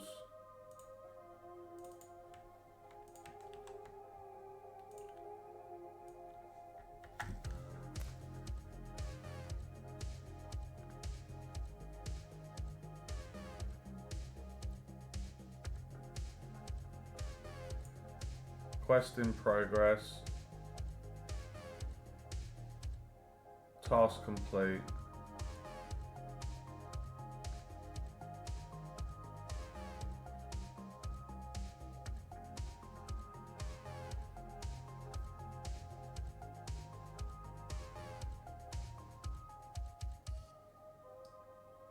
Okay, we're going to add this in here. So this is going to be NPC underscore A for Dumeric. This is going to be an integer, and it's by default it's going to be 0 as per here. So what I'm going to say is, we know for a fact that within the code of Ink, you see this variable here at the top, we're doing that. When that dialog ends, that changes to 1.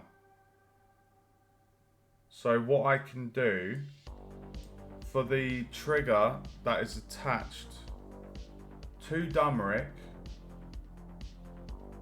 I can set the scene variable on trigger exit to I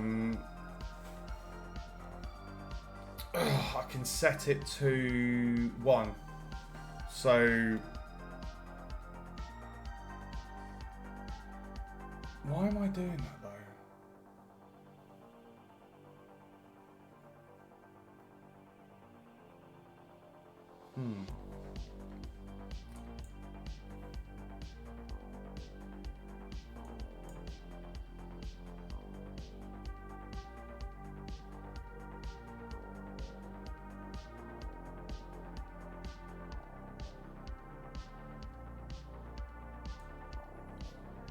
Let's just do it.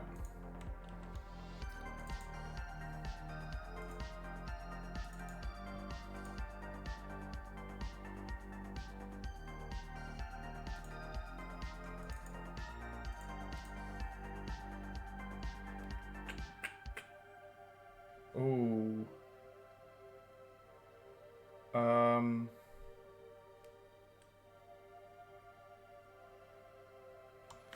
No, that's not going to work there, is it?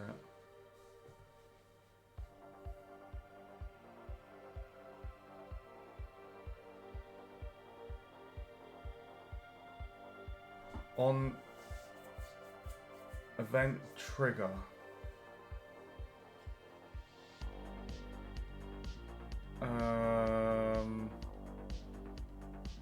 Oh, that's what I'm doing. I'm setting up the quest log. Right, so we need to basically say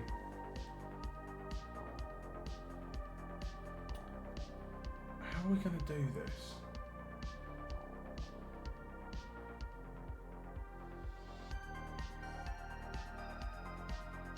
So, oh, that's it. So basically I'm going to have the narrative quest log. I'm going to say if NPC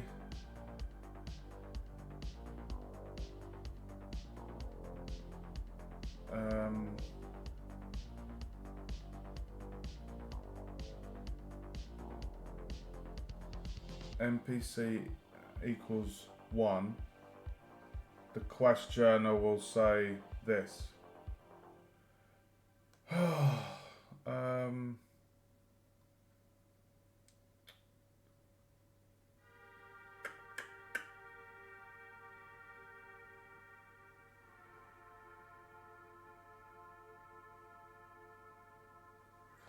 Right, so when the player is done talking,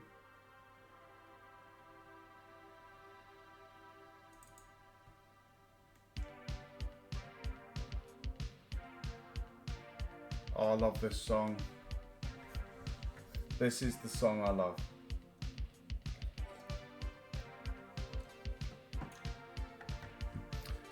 On trigger enter, do that.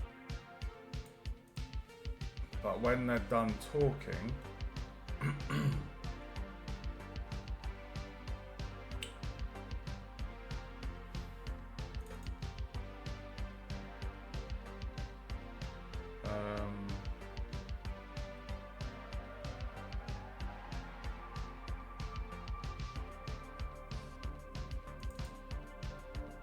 Jesus Christ, on trigger, right, let's have a look.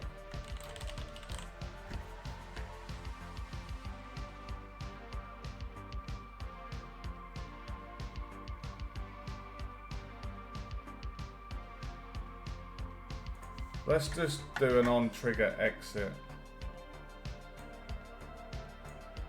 We know for this NPC, it's only ever going to go between 0 and 1. On trigger exit.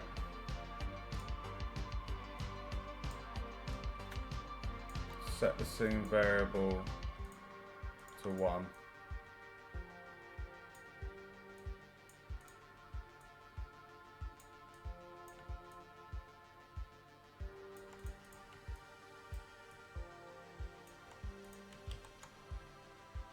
Right. And then what we would do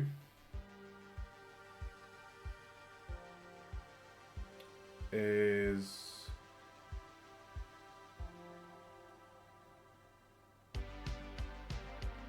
okay, alright, how are we going to do this?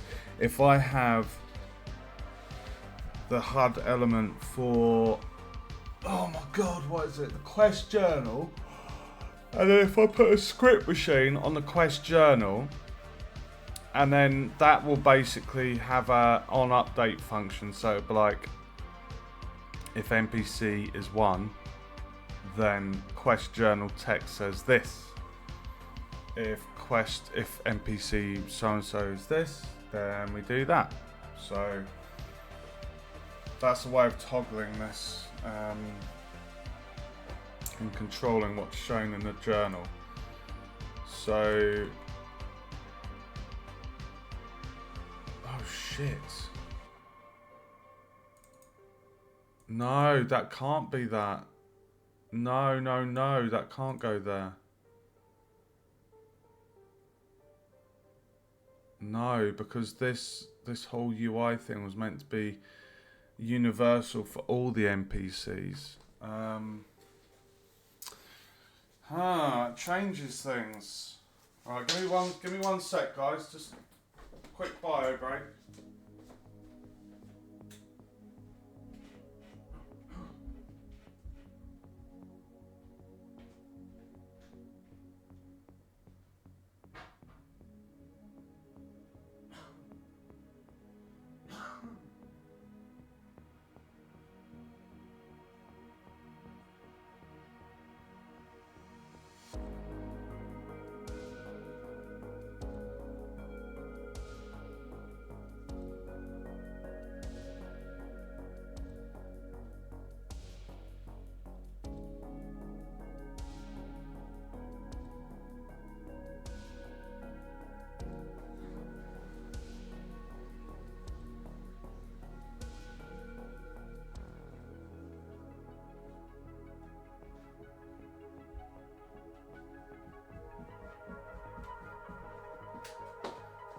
Guys, I've just thought it makes sense. It makes sense. Hold on.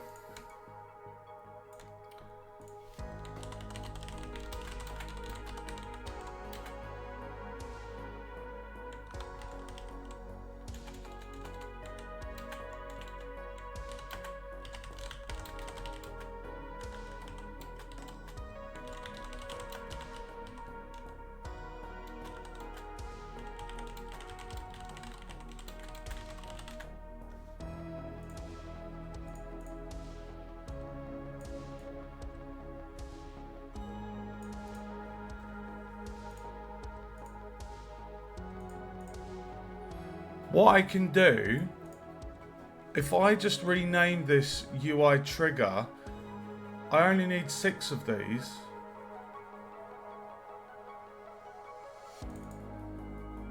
So then I can go on here and I can say, okay, for this trigger, if I rename that event trigger Dumeric,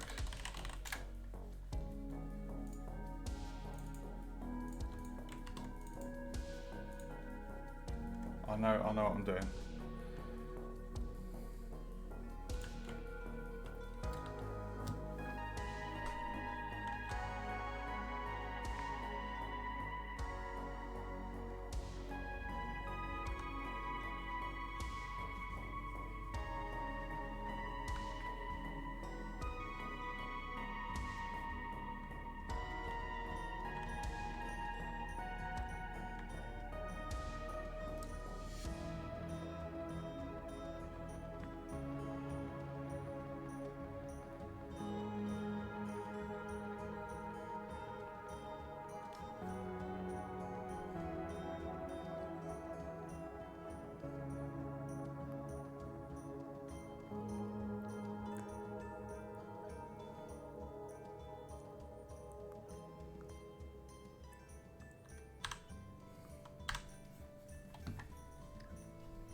Right. What we can do is, because what I was worried about was this, like, because at the moment this was going to be universal trigger code, script machine, graph, script, sorry. If I left this in here, then that would mean for every single duplication of this child game object, it would do that with all the other NPCs. But if I just make a bear with me. If I just call that 1 minute, what? UI trigger set name. We'll call this UI trigger Dumeric. So UI trigger Dumeric. UI trigger Dumeric. And then we just need to make sure that we copy that script graph, rename it to the relevant NPC, and then it's all good. So in here, we're gonna say, so for UI trigger Dumeric, so we're gonna say when we leave that, it's gonna be 1. Now for the other NPCs, there will be different conditions because some of them require quests, game objectives to be done and things. So on trigger exit for Dumeric, we're saying, right, he's now in the NPC 1 state.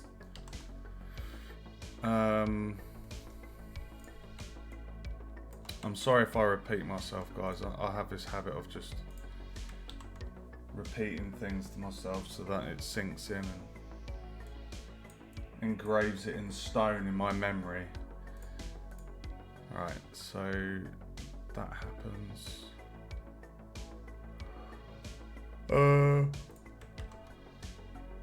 Trigger exit, NPC is going to be in 1 state. So now we can put in the quest journal.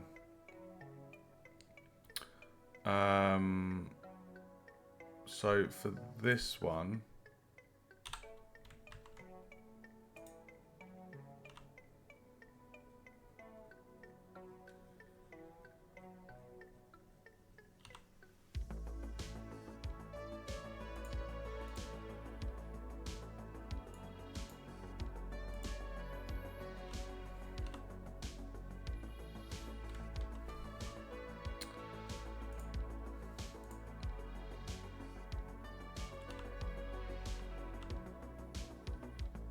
we're going to have it next to the mini map. That's where I wanted to have it. I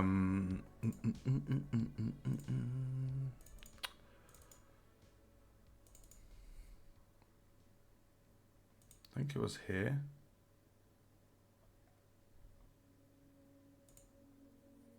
Was it that one?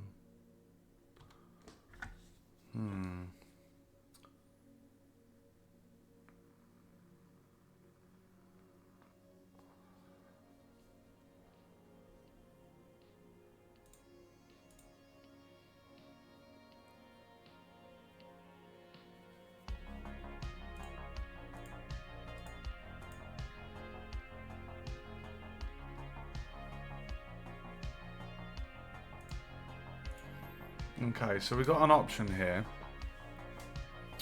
We've got this one, which I quite like.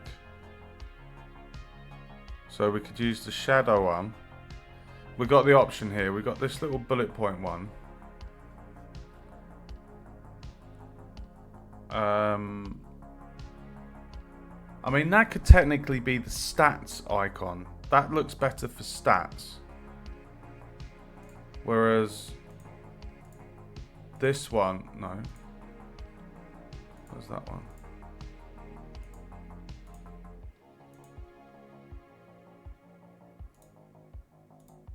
Yeah, this one would be better for quests. So, I mean, the exclamation mark is That's literally standard in MMOs, MMORPGs, RPGs, ARPGs. Like that's kind of like the standard one, like question mark.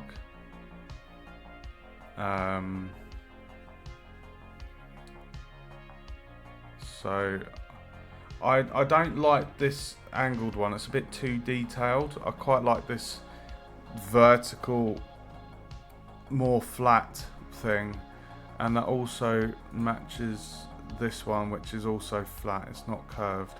So just keeping a consistent UI. So if I went for that one here,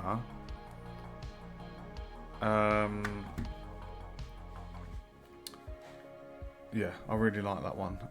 So we're going to create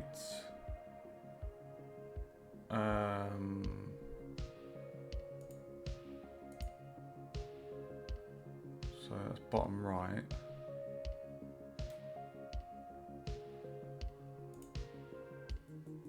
Bottom left, bottom left, bottom left, bottom left. So if we create an empty and call this journal,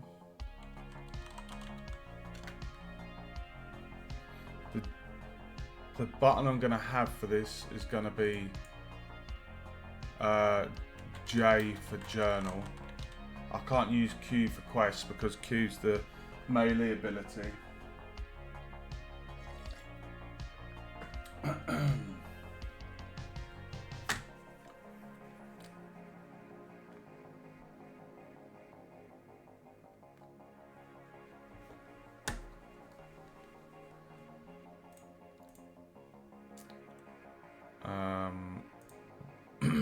Oh, hold on. The minimap is bottom right.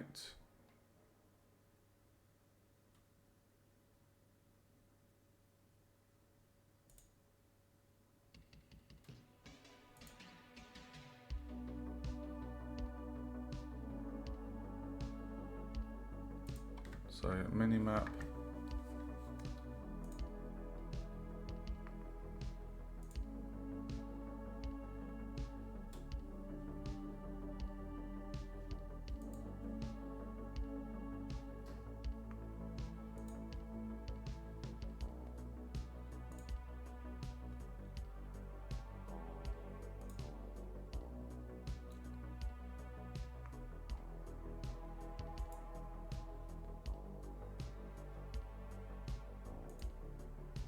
Bottom right.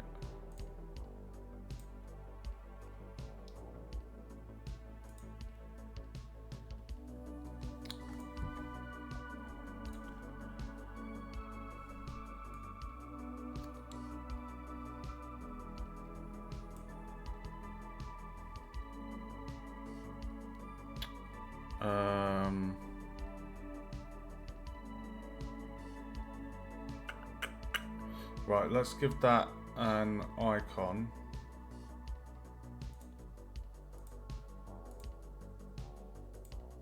So it's just image.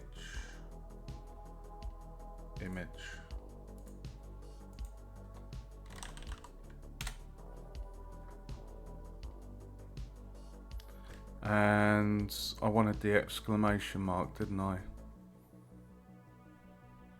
Or am I going for question mark? I quite like the exclamation mark.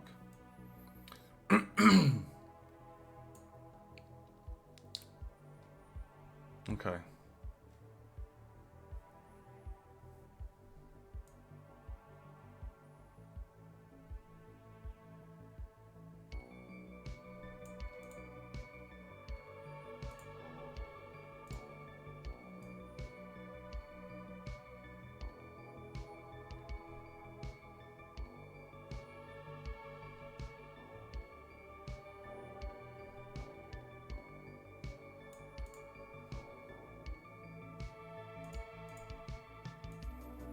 Or should I have it up the top?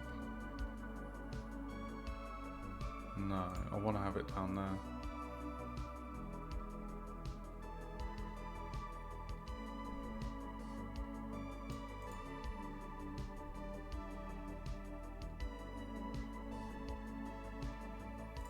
So if I brought that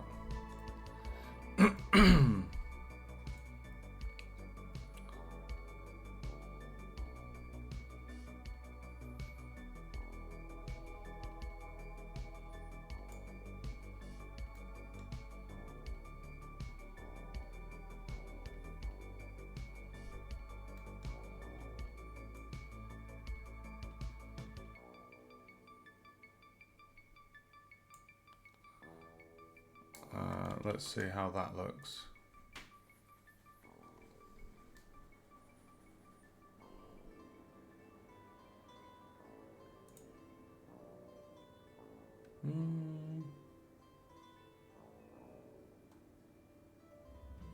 It's a bit big in comparison to the other stuff, so we need to scale that down. So I'm going to go 0.5.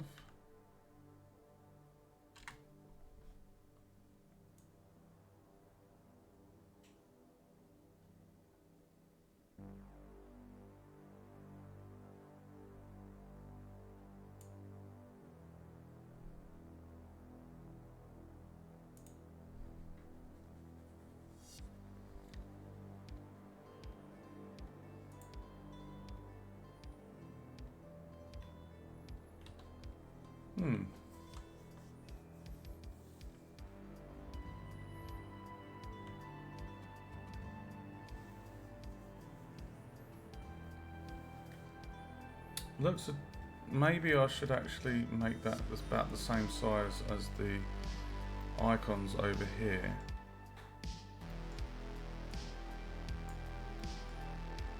And then I'll move it back over there.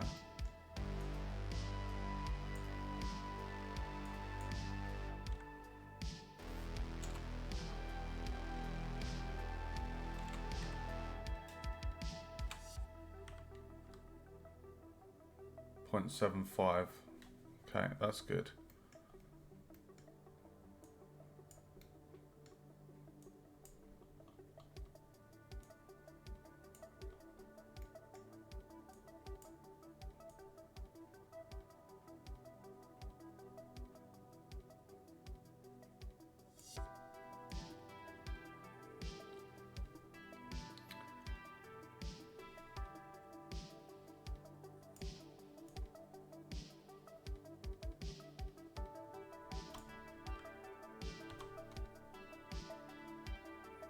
So that feather is going to be flipped.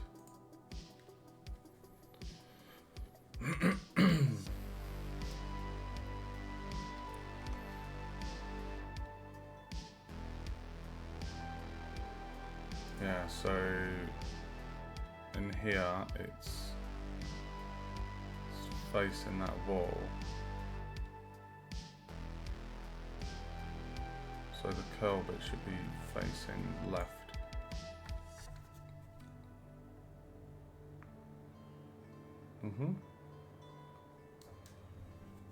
I think that's a good size. We know that that is also the same size as the icons on the bottom left, so the sizing of the UI elements is consistent with one another. Okay.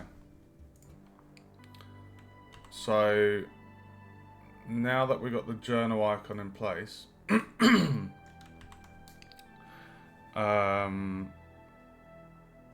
we now need to basically have it so when the player presses J, they're in the journal. We'd freeze movement whilst they're in the journal, and we'd change the icon of that to be the golden one to indicate UI feedback for the player that the journal is active. Even though they're going to have the journal appear in the middle of the screen, it's still, you still need to indicate that the icon is, you're in that menu. It's just player feedback. It's really cool studying computer game design. There's so much to it. So what we're going to do is we're going to go into player character script graph, And we're now going to add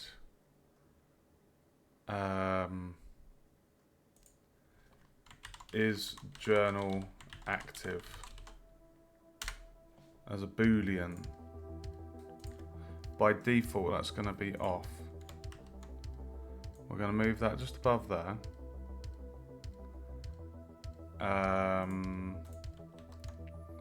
And J is for journal. So we need keyboard event, which is going to be this one. So we'll copy that. And it's going to be UI. So I'm just going to put it over here. And it's J. So on keyboard event J, this is going to activate the journal. So the first thing in this step is going to be changing the journal image. So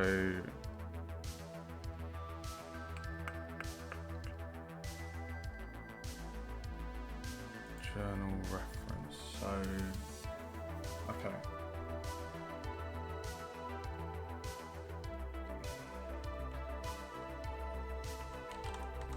I'm gonna have this as oh my god. Journal icon. Game object. So I know that's a scene variable. I mean I could make it an object variable.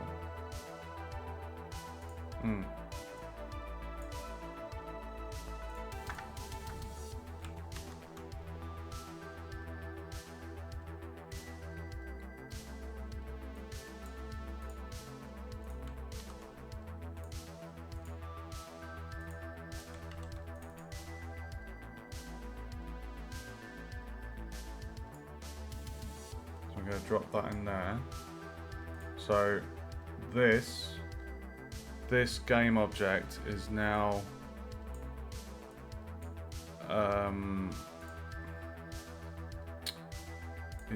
referenced in there. So now what we can do is we can say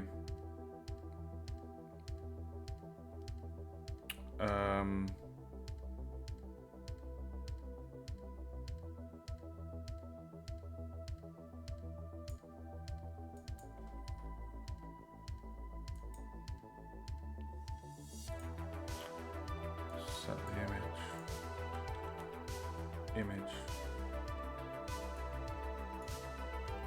image, set source image.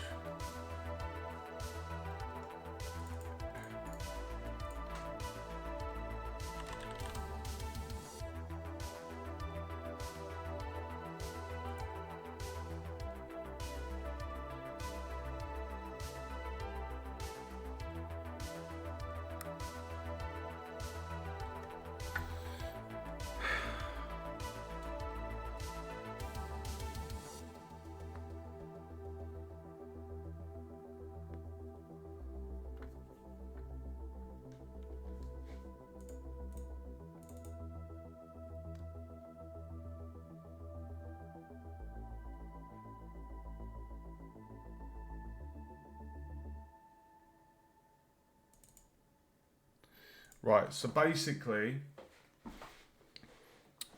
I wonder if there's a toggle. Can we do toggle?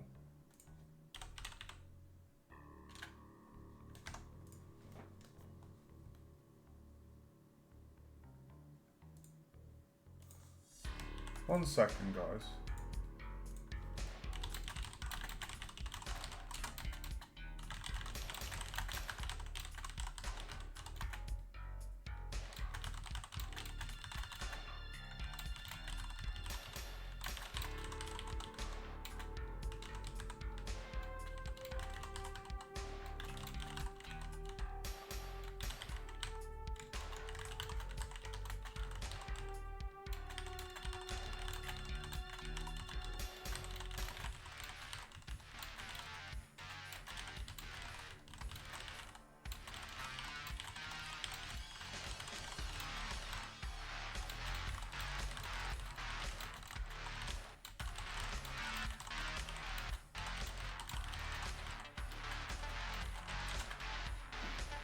Let's see what AI says.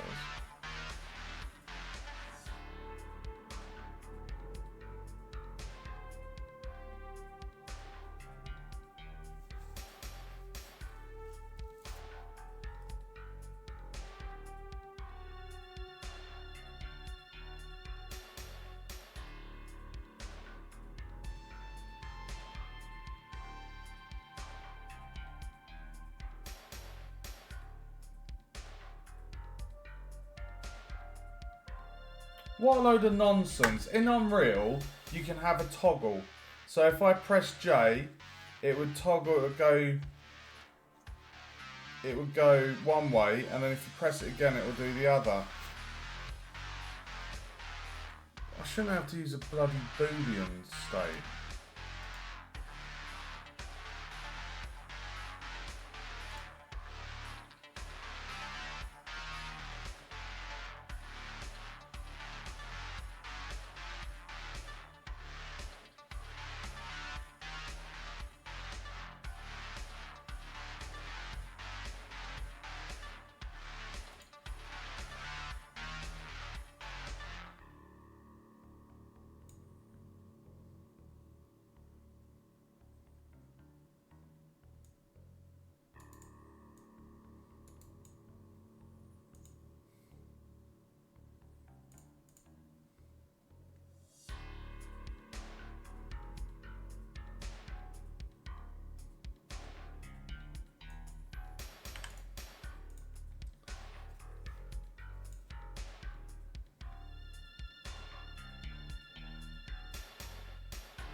I don't really want to have a...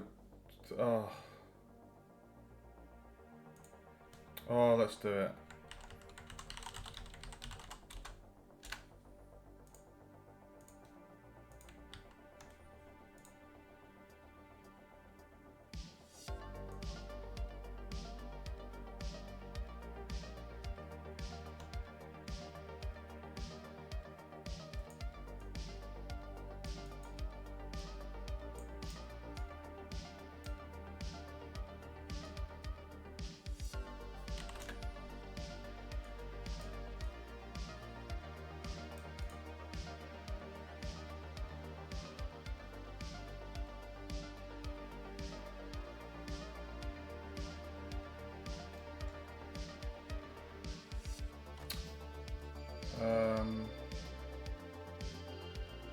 When you press J, it opens the journal.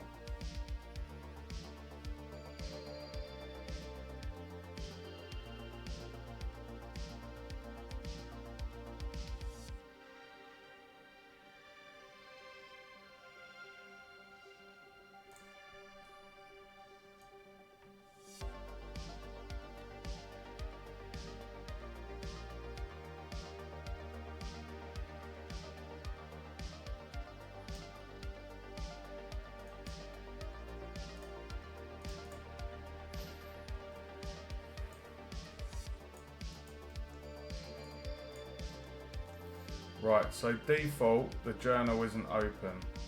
When we press J, is the journal open? It's not open at the moment, so we're going to say if it's false, if the journal isn't open,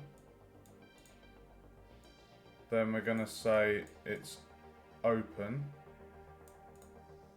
and we're going to set the sprit to that one.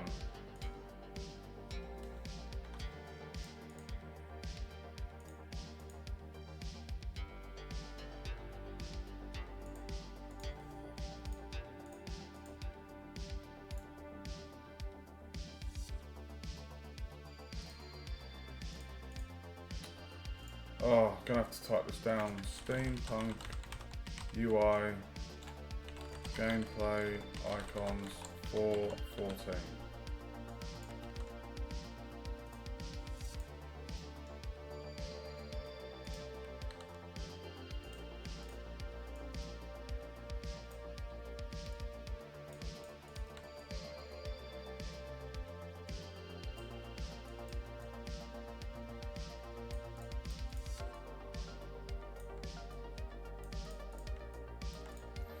Right.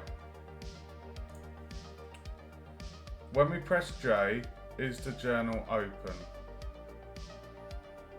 If it's false, if it's not open, we're saying, okay, tell us it's open and indicate that by changing the icon.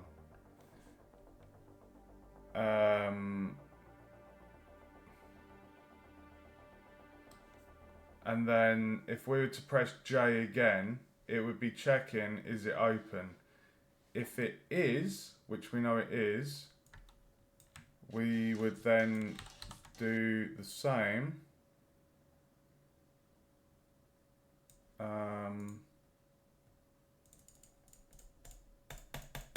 One sec, guys. YouTube's being a knob again and giving me adverts. I do apologise.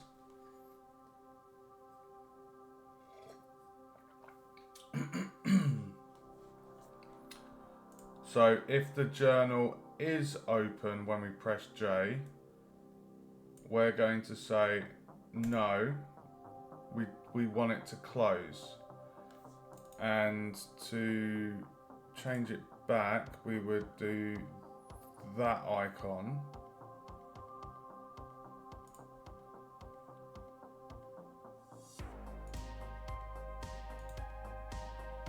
Which is 13.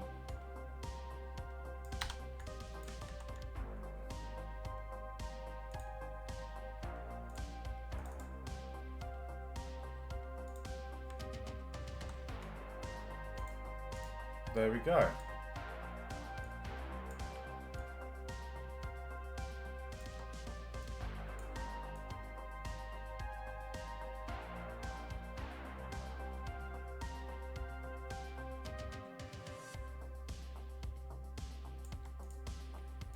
Let's test that works, guys.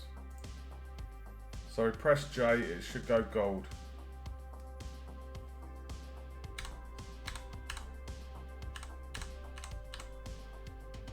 Excellent.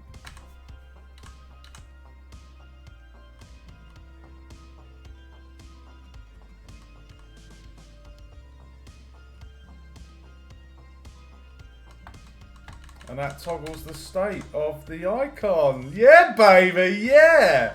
That's how we do it. Oh, yeah!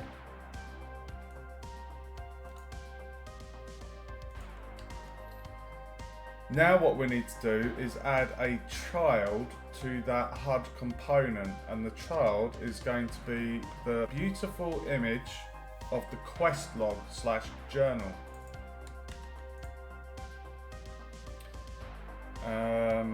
So we go in here.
Oh, I like that. Oh, I really like that.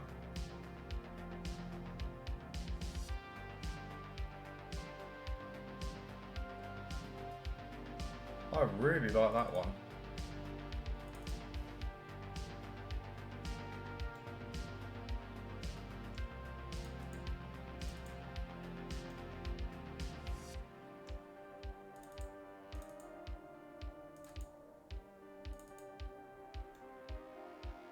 That's nice as well.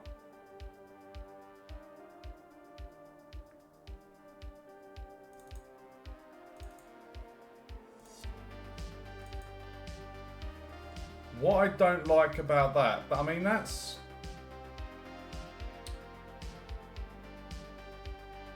kind of traditional quest loggy, but I feel it's a bit too cartoony the way the script is.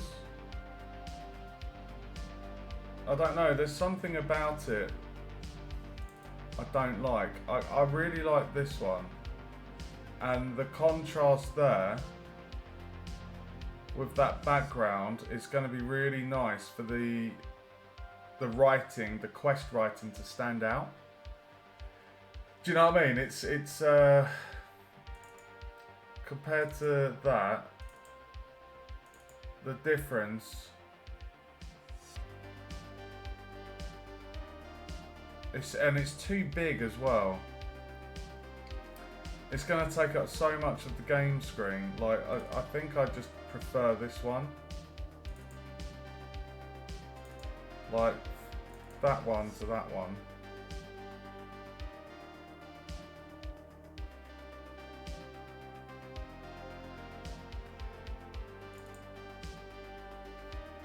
But then again, for the stats log, what was the one I liked?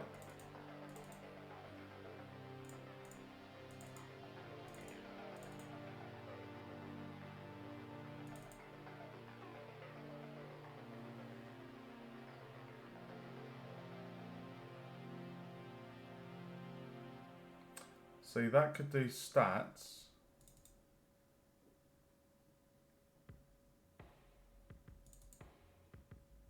Oh, it's tricky, isn't it?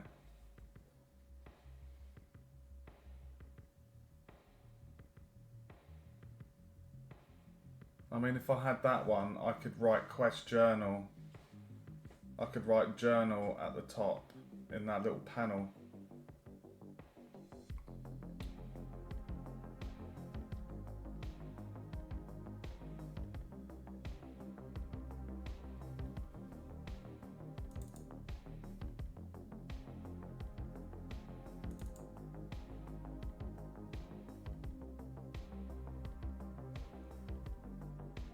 I'll tell you what, let's just go for that. It's standard, isn't it?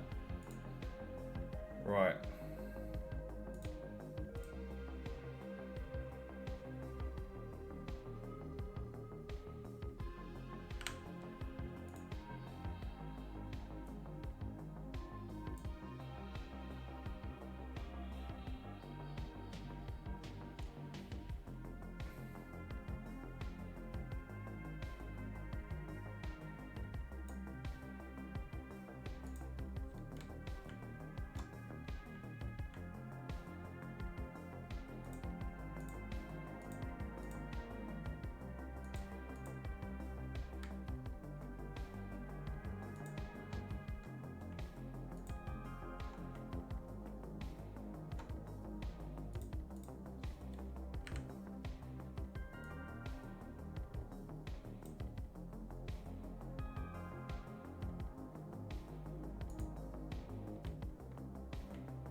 Yeah, so for the journal, uh,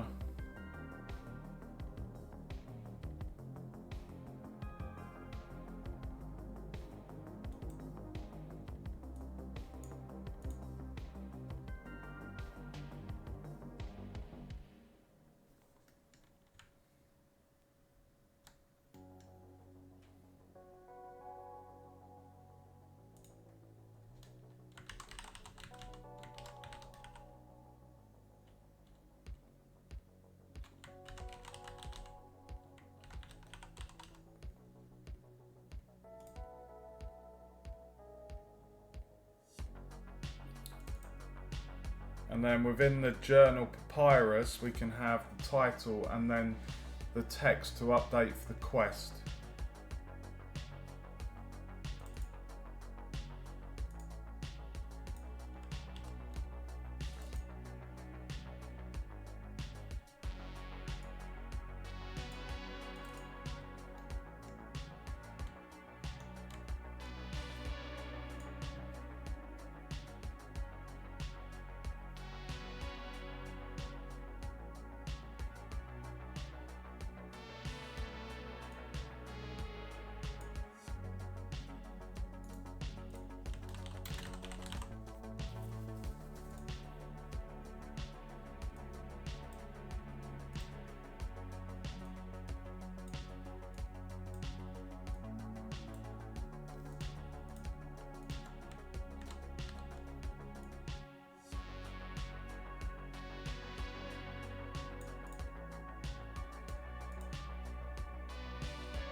Maybe we could have that at the top right.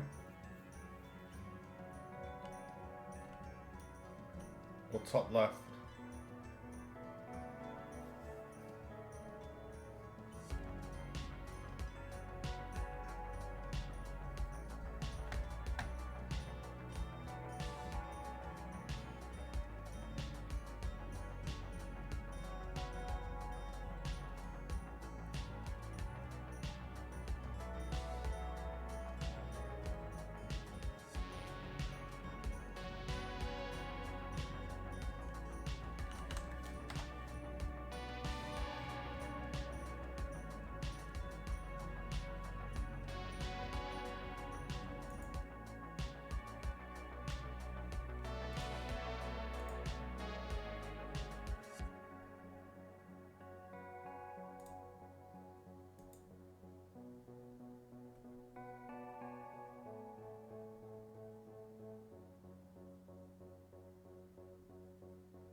Hmm.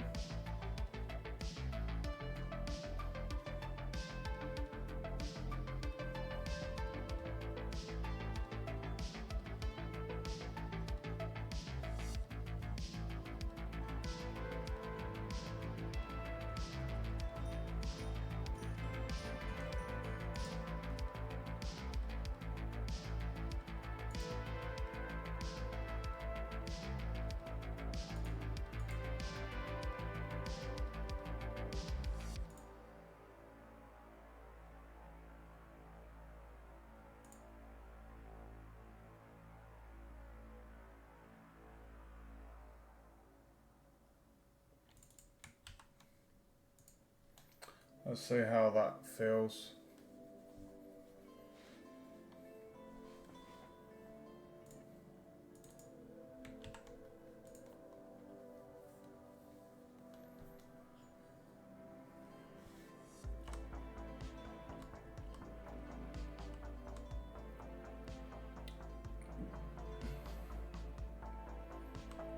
I feel it needs to be larger.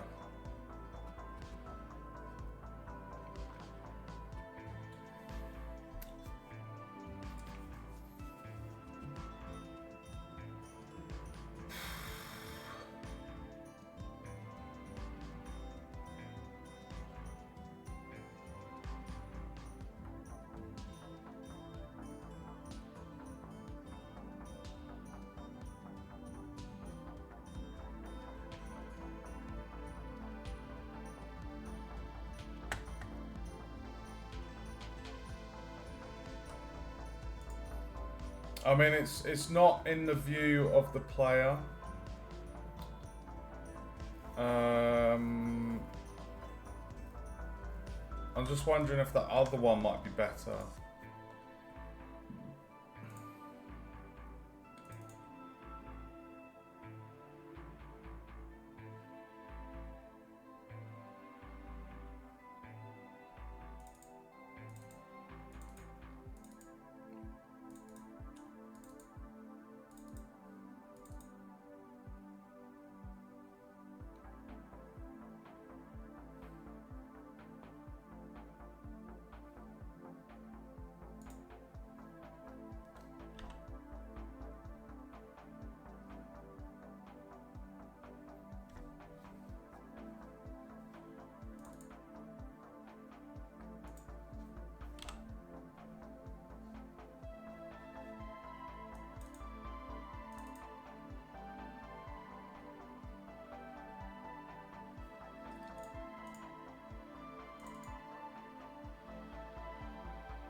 I think I'm going to go for 5. And we can use 8 for stats. We'll go 5.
Hmm.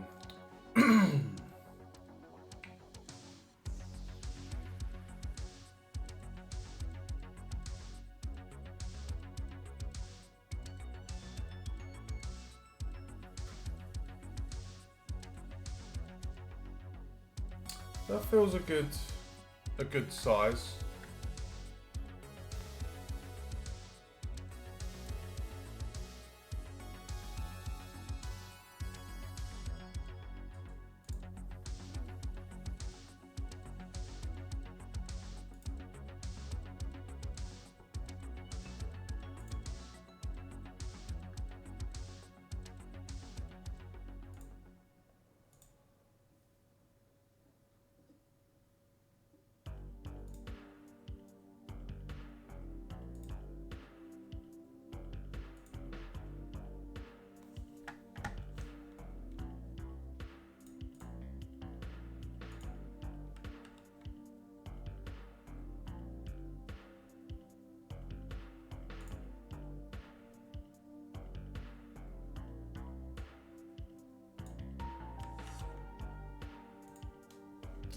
Let's test that, guys.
I don't think I'm going to freeze the player's movement while they're walking.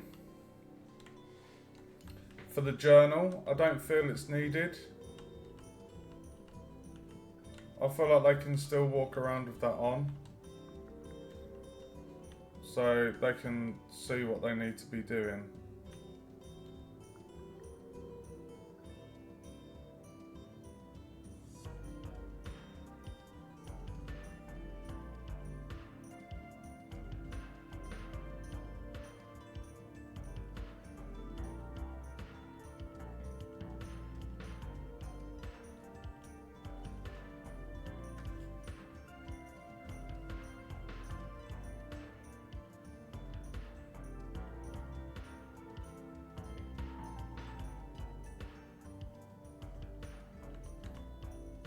I feel that's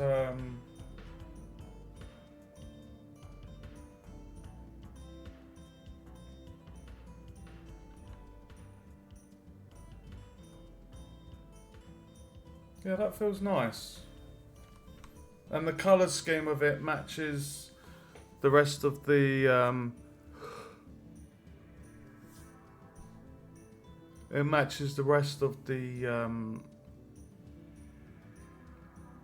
other HUD, the colour scheme. It's all consistent.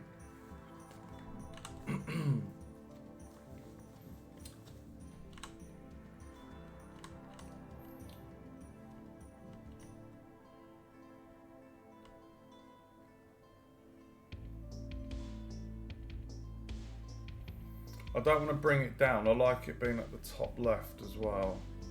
It's just kind of out of sight. I mean, we could potentially make that a tiny bit a tiny bit smaller. But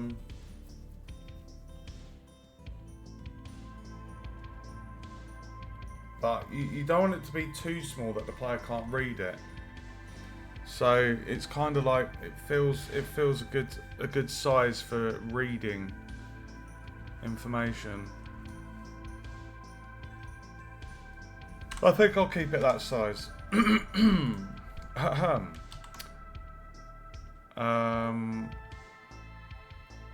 Right, let's just turn it on temporarily, because what I need to do is I need to put text inside there.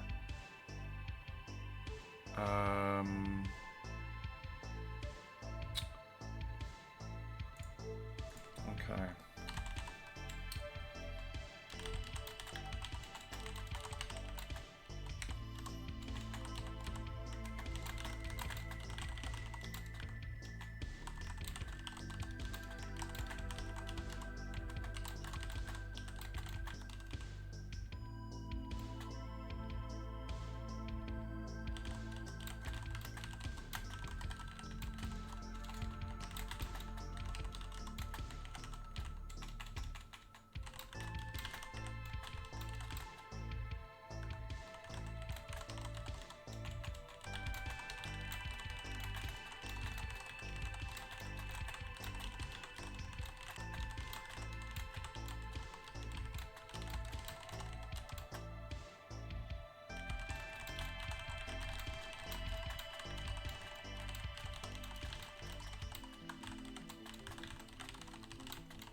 Right. I hope you're enjoying the stream, guys. This is very UI heavy.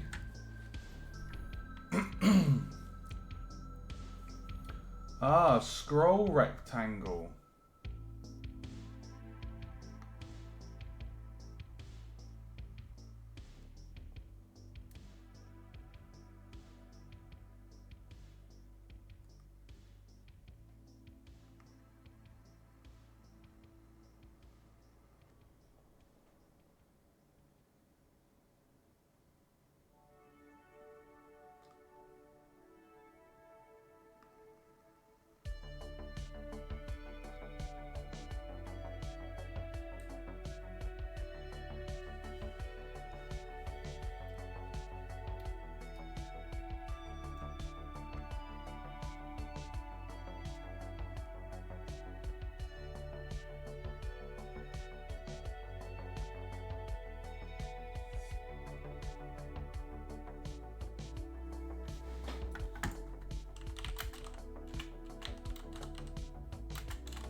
one sec, guys. I didn't know if you were still there, Awen. There's been radio silence for a while.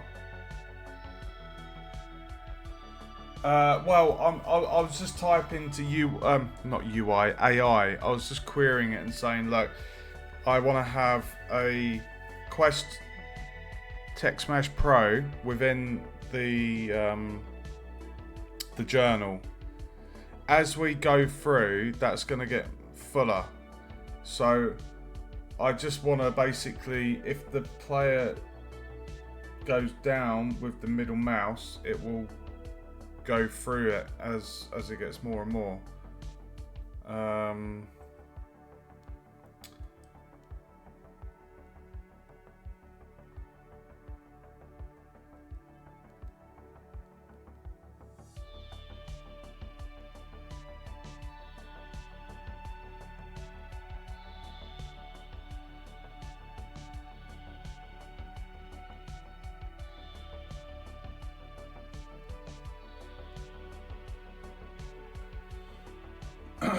Alright, one sec.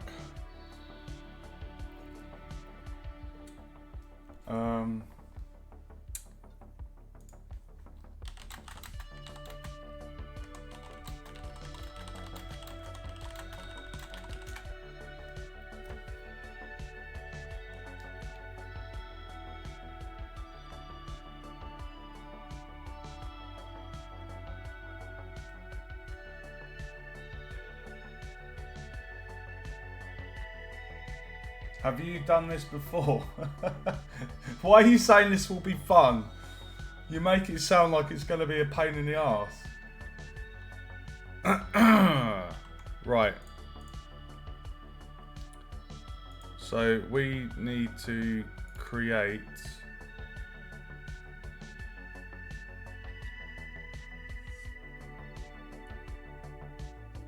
the scrollable log container. Create an empty.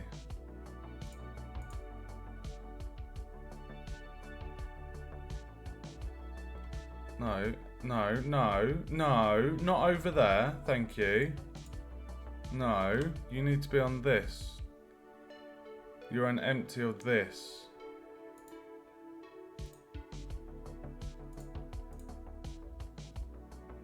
And in the hierarchy, the things that are lower down are on top. So if I was to add image, for example, yeah.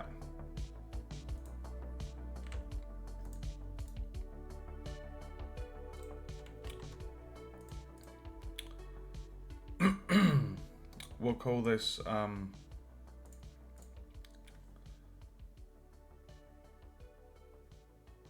won't give it a name for the moment. Create an empty quest log container.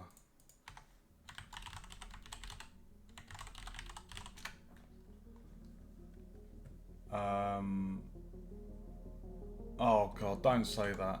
I need it to be scrollable because as we go, there's going to be more information, and I think there's going to be. I think the amount of information in there is going to be.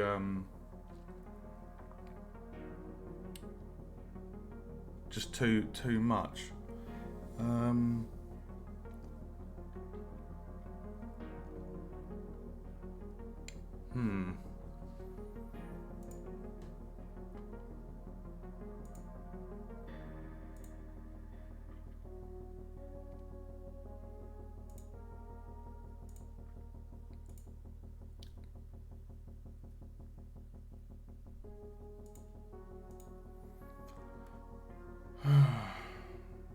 Add scroll rectangle.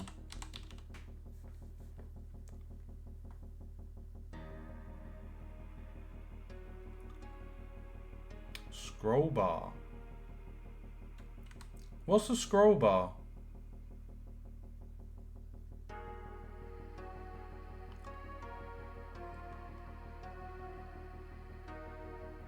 Would a scroll bar not be better?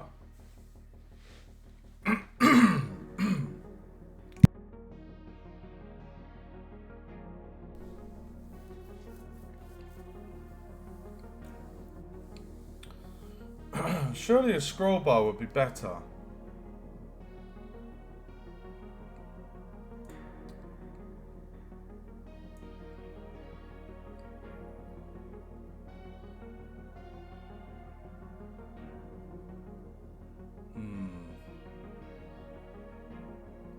Okay, maybe not a scroll bar then.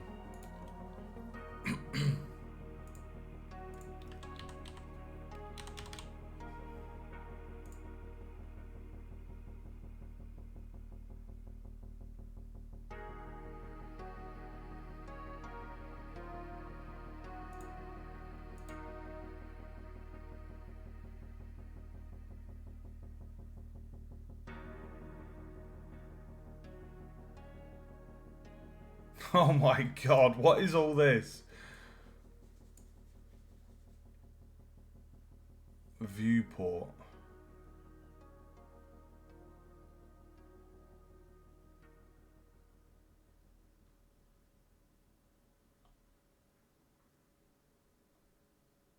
Create the scrollable log container.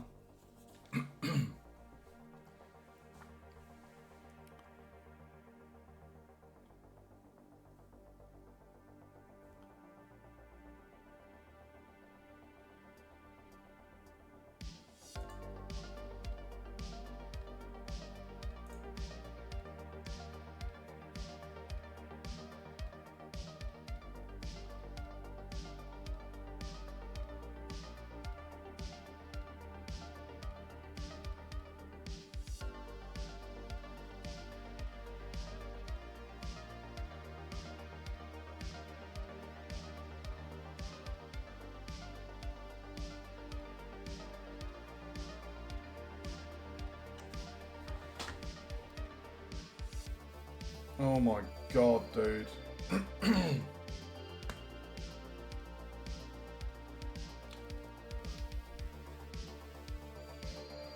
One second, I think my sugars are low. Yeah. Let me just pop a couple of sweets.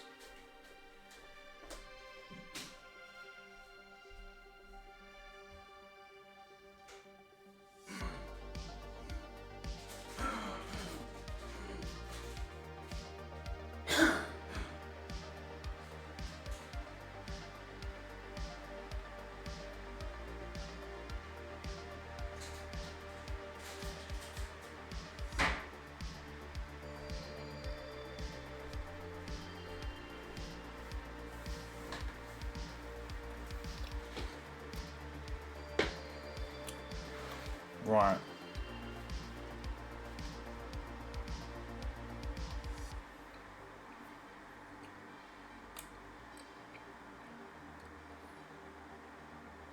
Actually,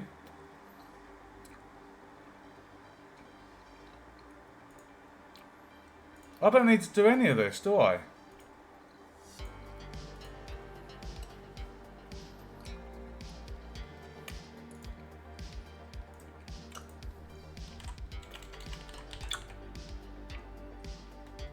I don't need to do any of this, do I, dude? I can literally just have it,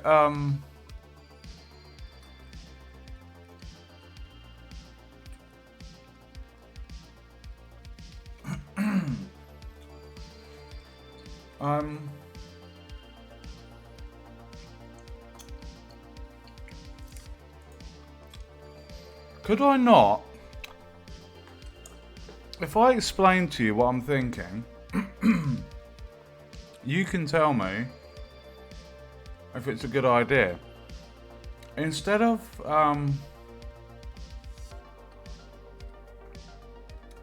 having a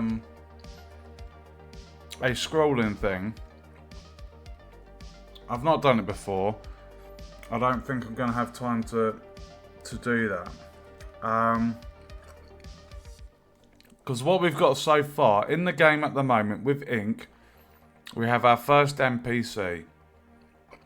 All of the dialogue looks great. It shows on the narrative pane. It works great. The journal, what we're doing at the moment, we're meant to press J. It works. It brings up the journal. It toggles it on and off. What I want to do is, based on the characters the players talk to, we would then basically, within this quest journal, we would say,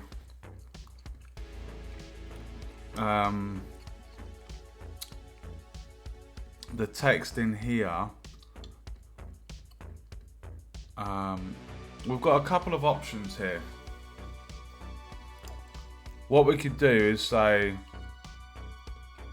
go talk to Mayor Beowulf.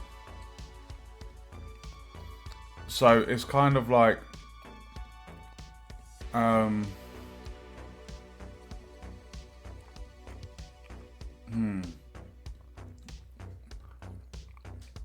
it's kind of like, do we kind of add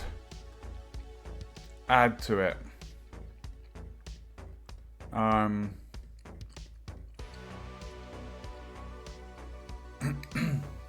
That's kind of the option here. It's like,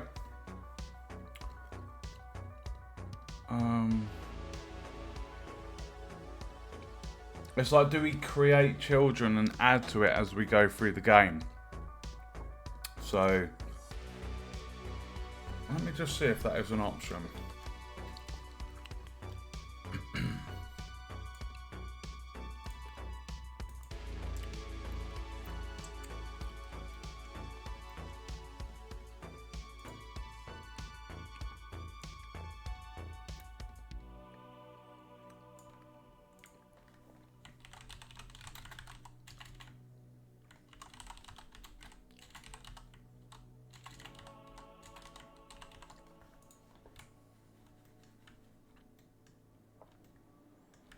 I'm gonna go white for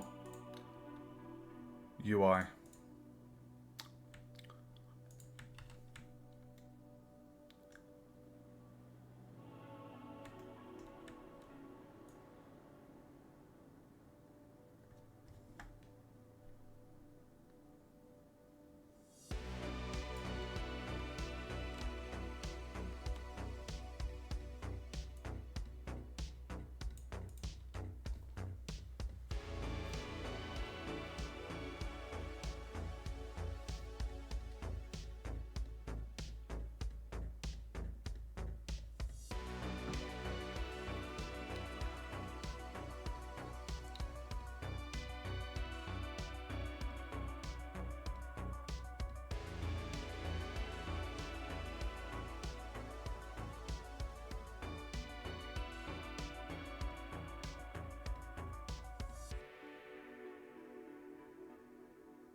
Right.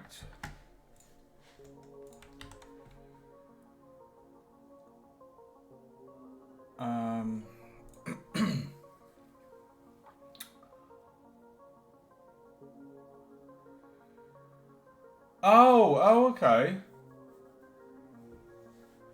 Well, I was thinking. What I'm doing now, I just popped some sweets because my sugars were low, and I'm contemplating.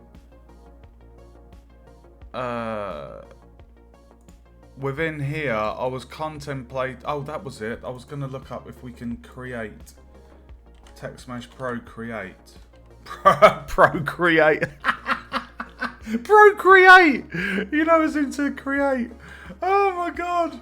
I was literally looking up the TechSmash Pro create, as in create. TechSmash Pro create.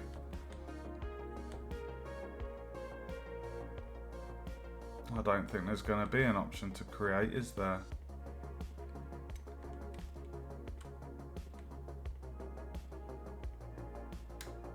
Jesus, there's so many options.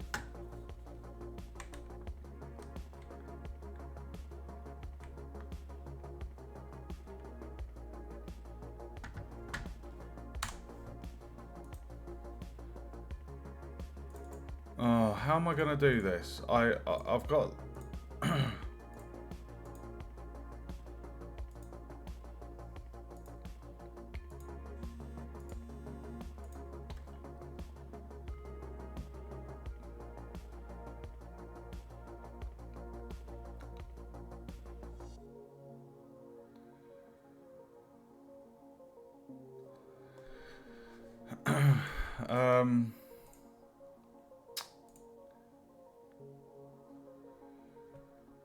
Right, first off, let's scale this.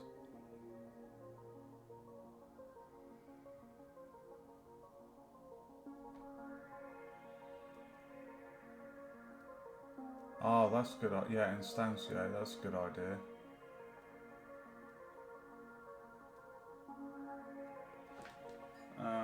Let me just make another coffee, dude. 1 second.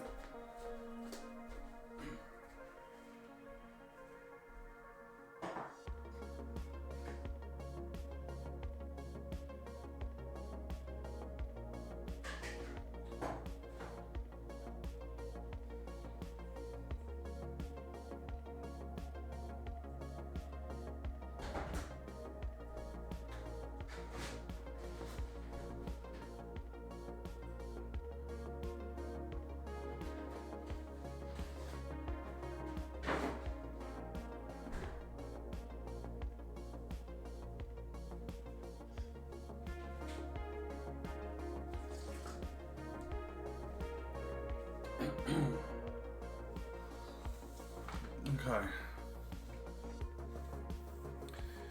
I mean, what's the options? What are my options here? Because I've got a few options here. If I have a look, pardon me. If I have a look at this canvas,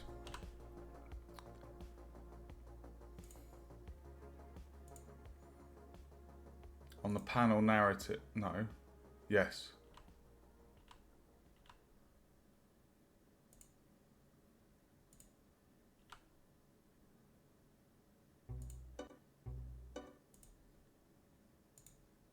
What the hell was that? Was that an advert?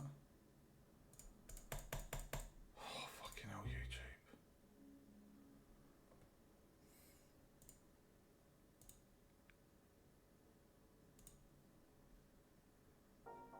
It's the vertical layout group.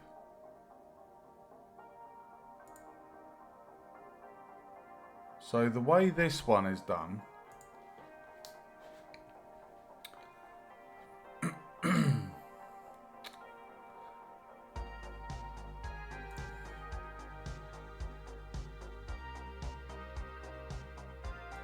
this has a vertical layout group. So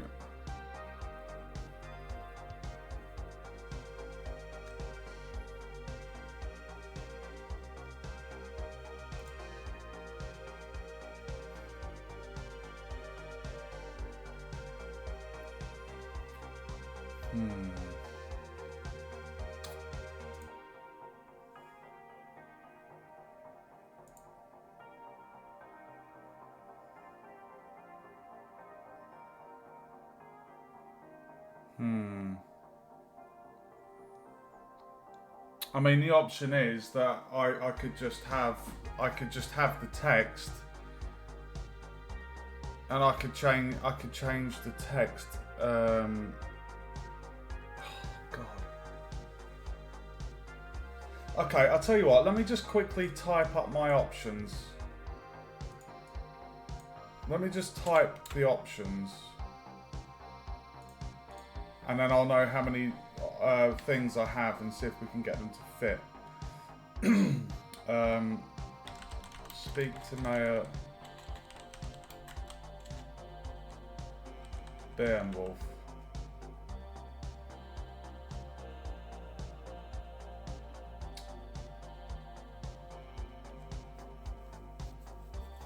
speak to Mayor Beowulf.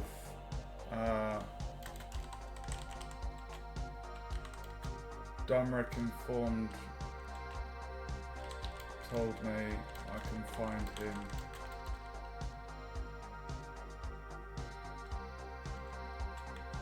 near the town.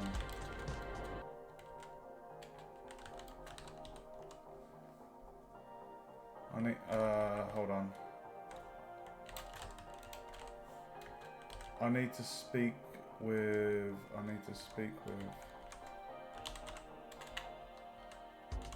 Mayor Beowulf. Dumrick told me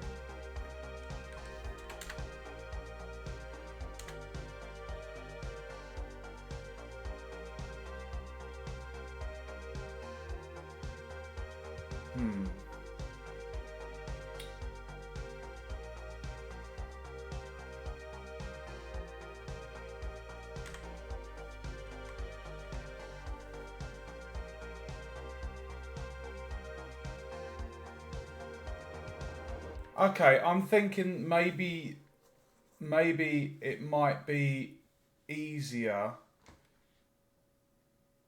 for us to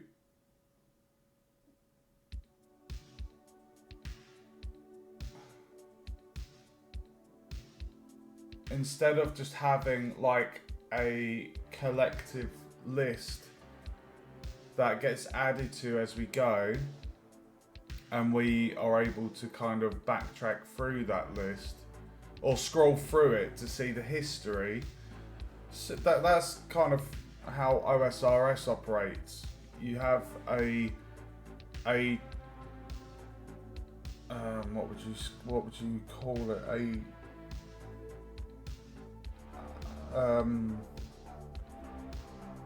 Kind of like a progressive list, I guess, where it just has the previous history, and it gets struck through. The text gets struck through as you've completed different objectives. I don't want to overcomplicate this for the project. I just want it to be this is what you need to be doing. This is your active task.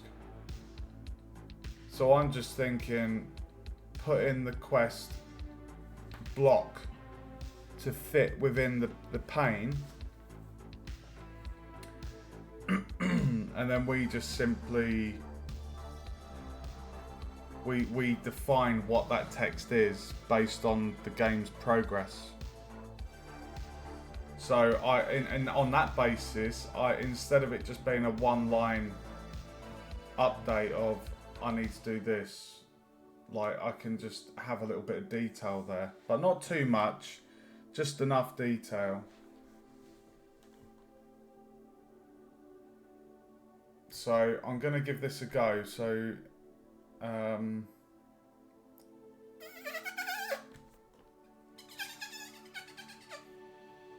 sorry.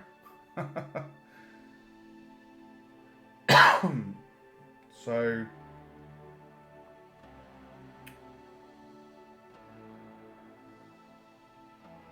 what have we got here? So this is the container.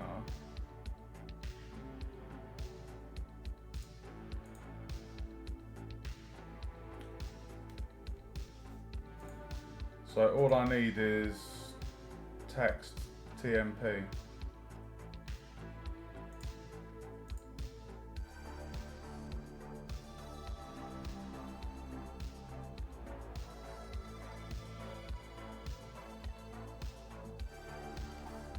That's all I need.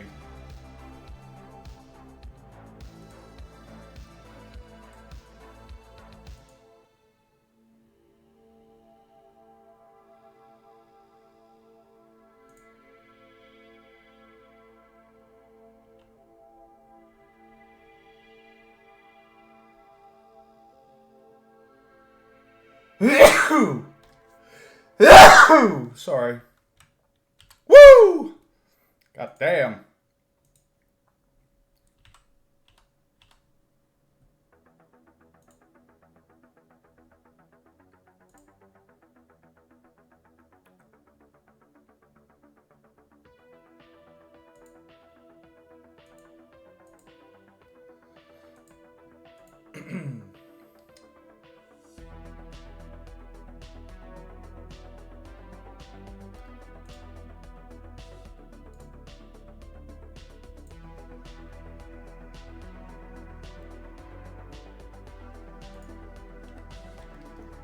Right, let's do this.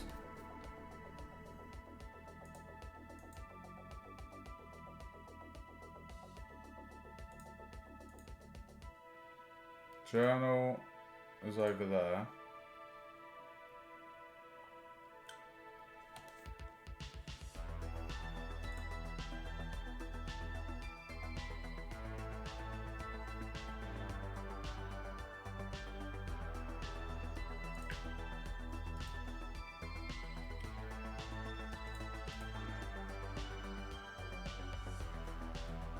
So if I get rid of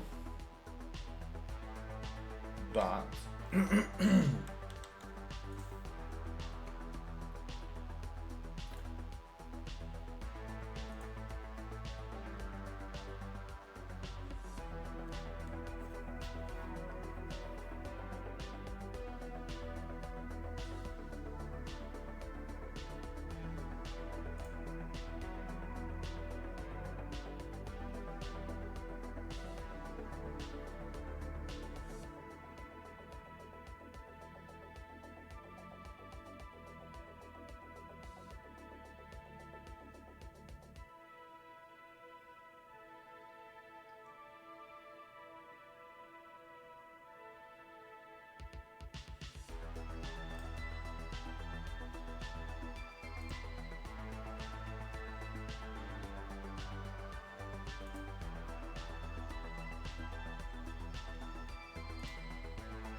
uh,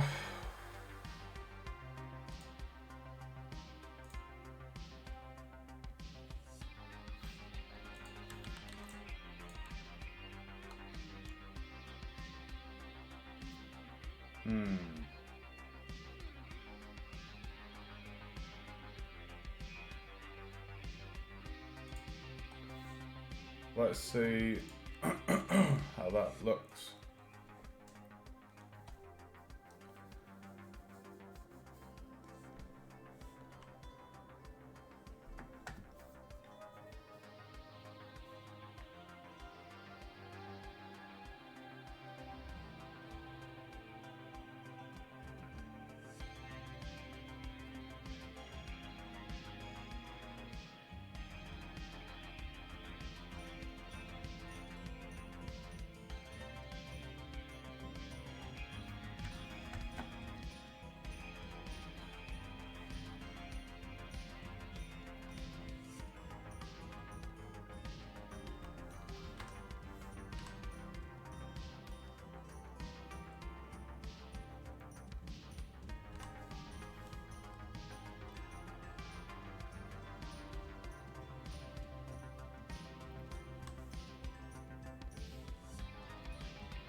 Okay.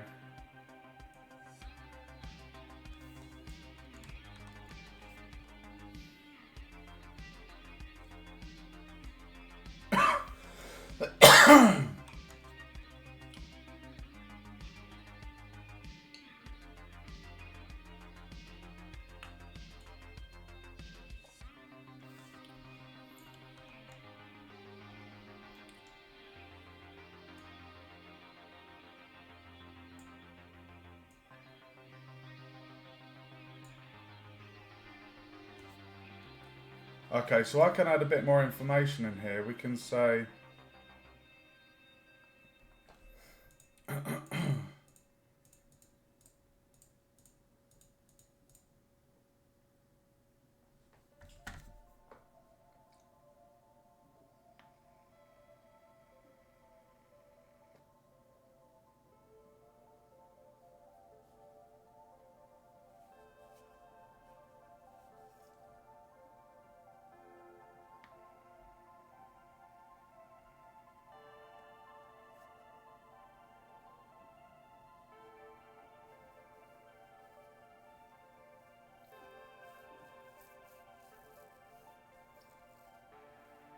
um,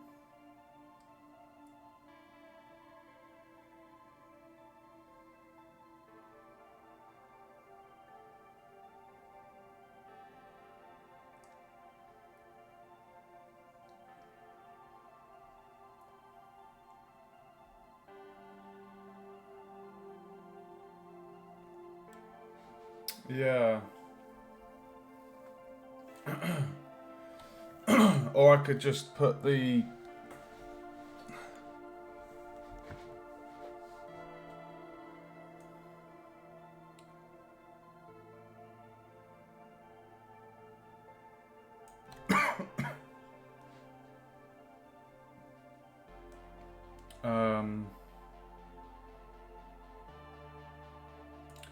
I'm basically gonna have the mystery. I don't know what quest. I didn't think of giving it a quest name though.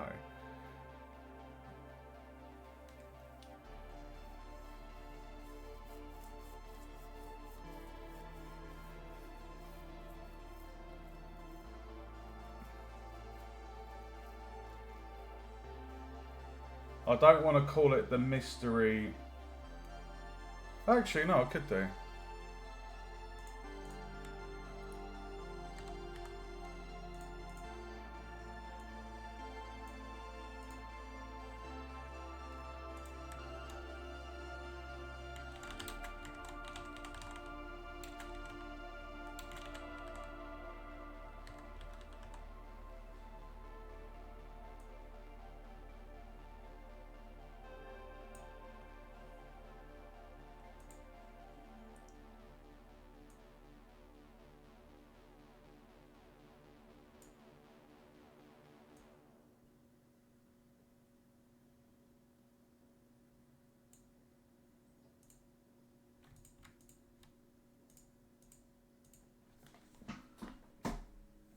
Fucking QNAP is so bloody noisy.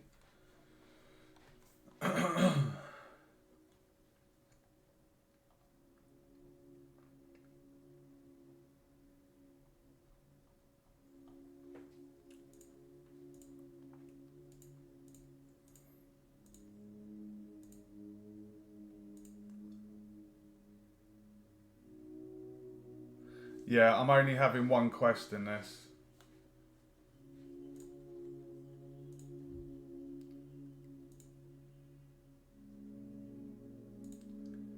But this this would be inactive until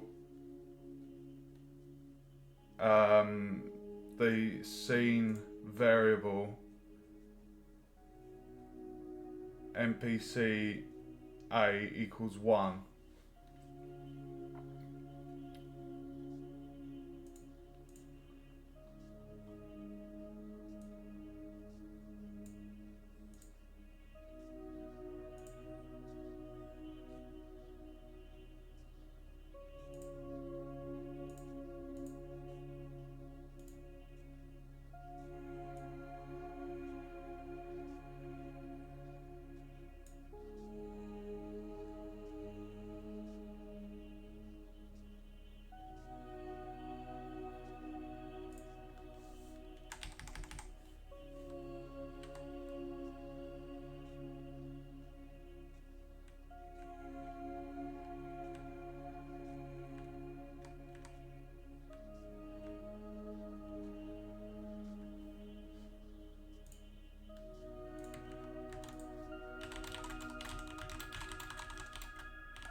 let's see how that looks. I hope you're enjoying the stream, Awen. I think you're the only viewer at the minute. It's nice to have some company as I work through the night.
Oh, that looks better in bold. Okay.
Just writing the quest information in Notepad. 1 second, guys.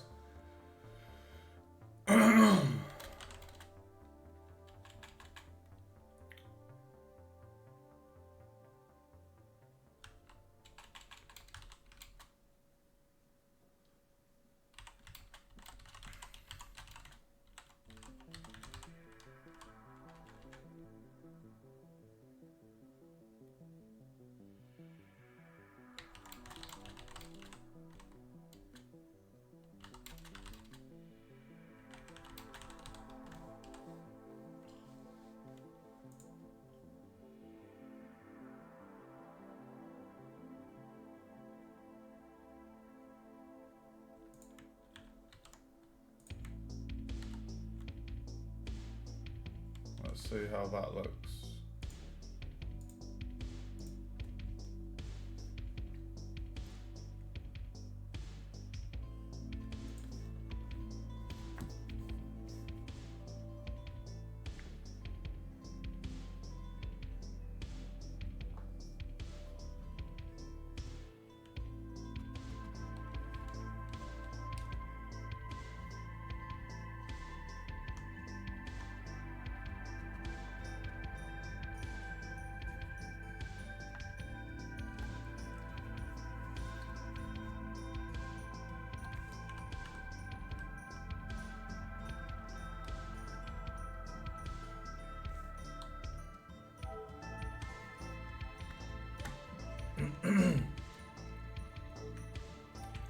spoke with a friendly local by the name of Dumerick.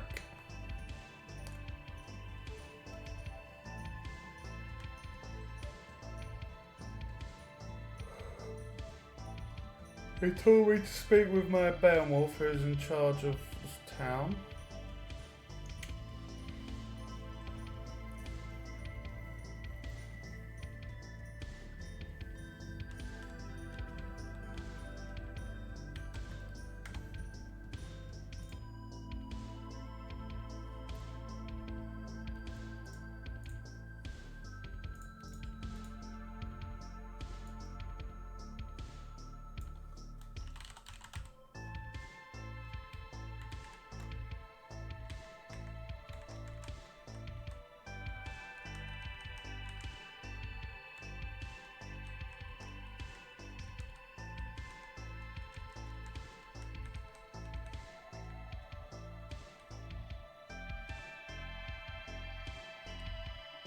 I spoke with a friendly local by the name of Dumerick.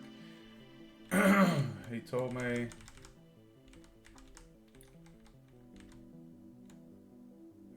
to speak with Mayor Beowulf, who governs Greyvale.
That's nice and readable, isn't it?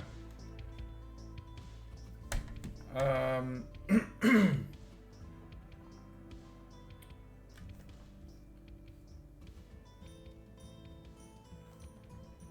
just wondering, I might actually center the text.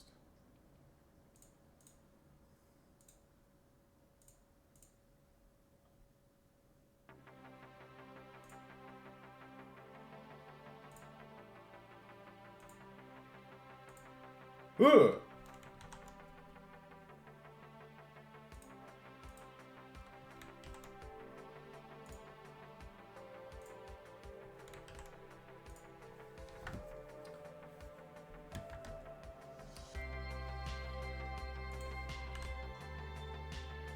That looks nicer.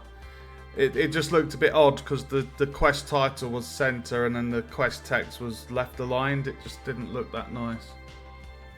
I feel that looks a bit better. I'm not sure.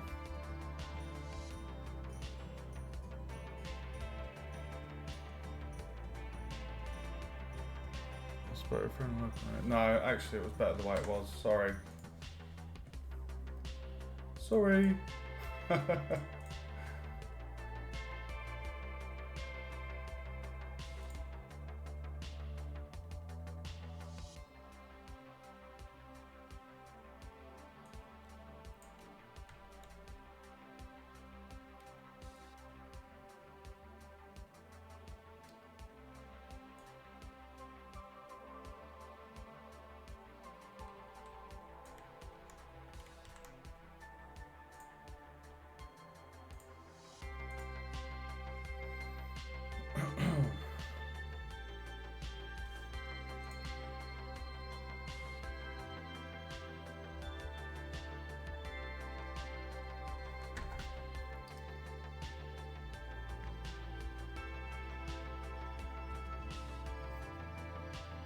Yeah, that does the job.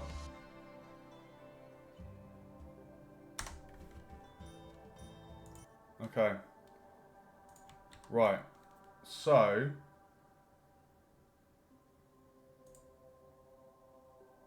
quest info. I'm just going to copy that. What I'm going to do is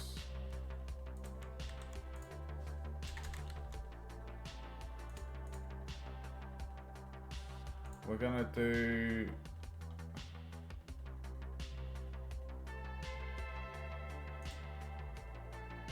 object variable quest title, and then quest info,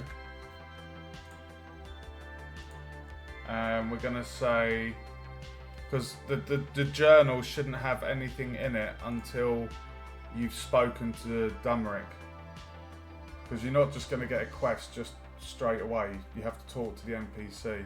I'm not going to give the option to accept or decline. It's literally, it's going to be, here's the quest. So,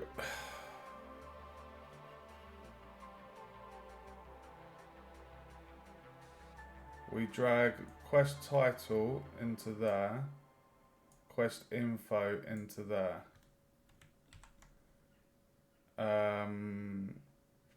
Oh shit, no. That's going to need to be a scene variable. They're going to need to be scene variables because I'm going to need the different NPCs to read and change that information. If I just have it on this object of the player, it's only the player that's going to be able to read that. So I need to remove those. Go on scene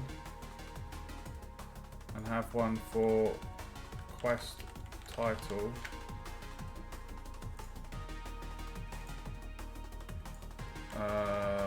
Quest info.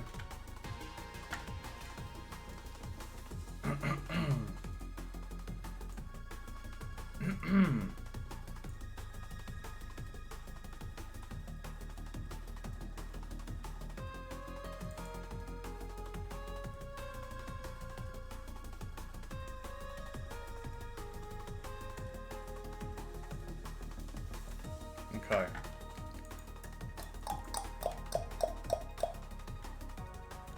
And then we're gonna need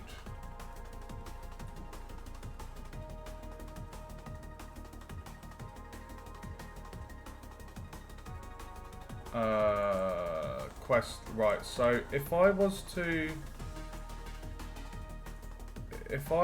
delete that out,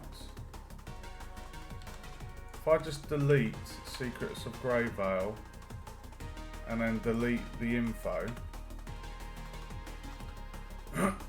I should be able to go into the event trigger, on trigger exit,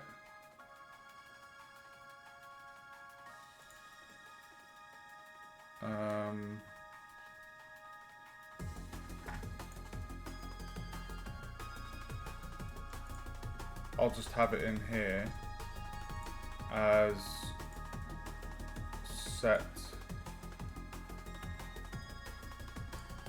No, sorry. Oh no, it was that actually.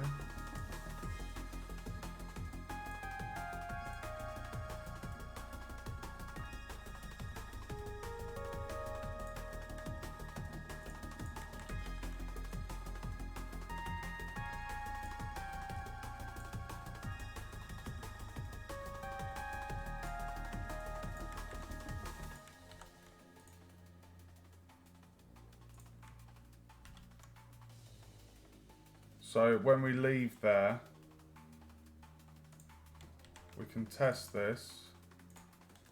So if I have my journal up, it should be empty. Welcome to the stream. So at the moment it's empty. We talk to dude.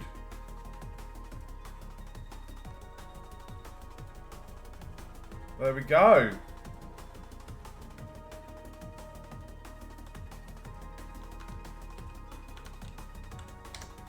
Okay. And then And then what we need to do is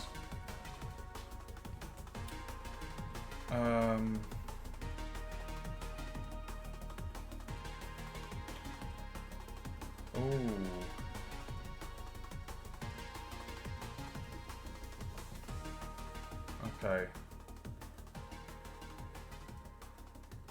I'm just trying to think how to do this. I don't want to have a switch on int for like loads of different quest updates. Like that'll just get a bit crazy.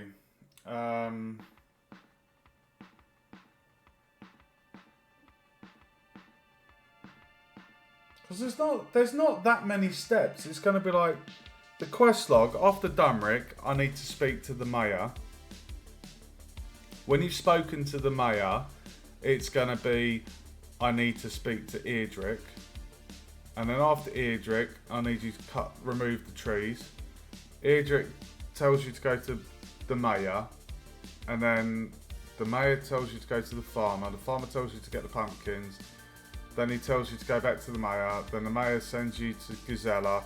Gazella sends you to the plants. Gazella sends you back to the mayor. And then the mayor sends you off to the priest.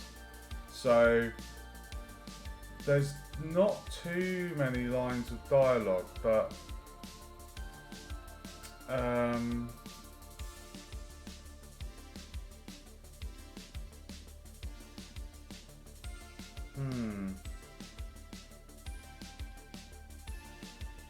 I don't know how many options.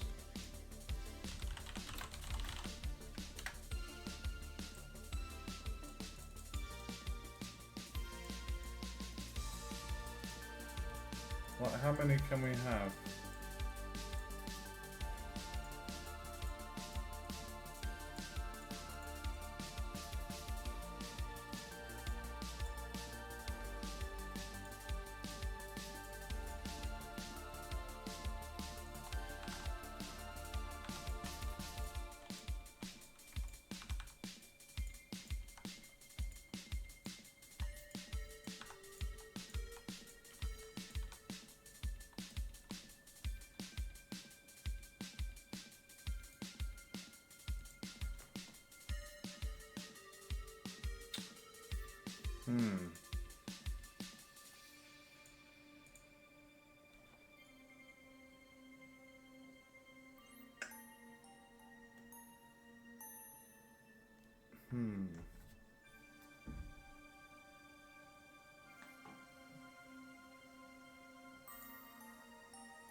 Tricky, tricky, tricky. Best way to do this.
If NPC equals 1, then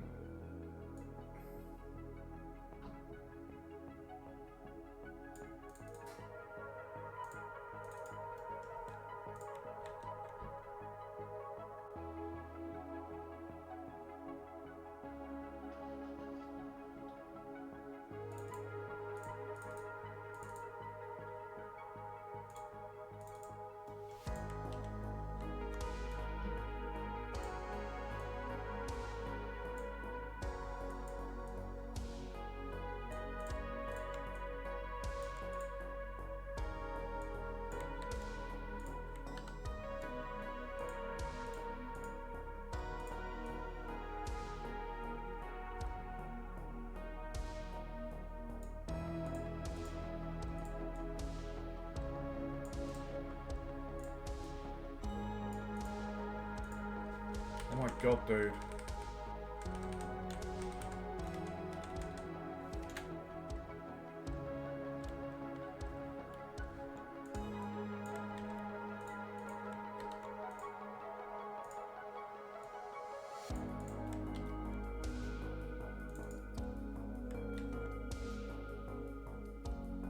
Let's see if that works.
Oh, you bastard.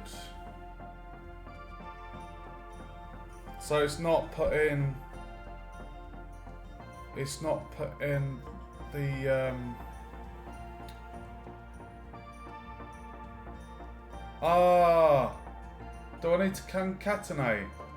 You know the way that you... We need that. Obviously, if I put that text in the box, it does it.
Right, so apparently...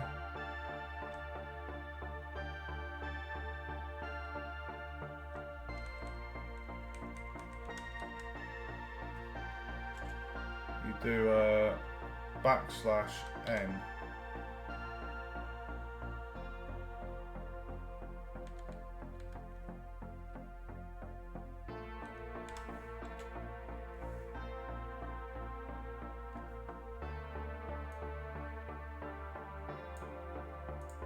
Apparently. I don't know if this is going to work.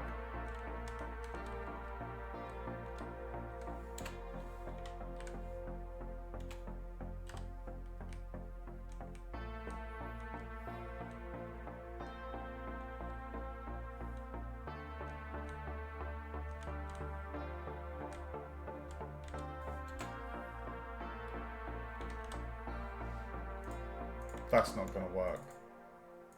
Surely that's not going to work.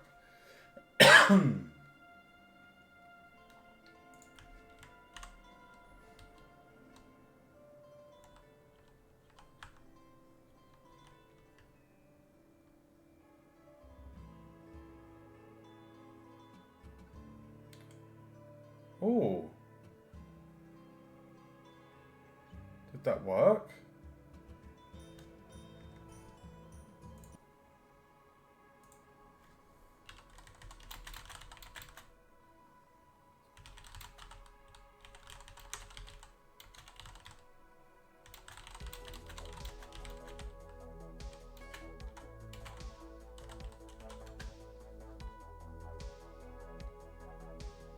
Oh, okay.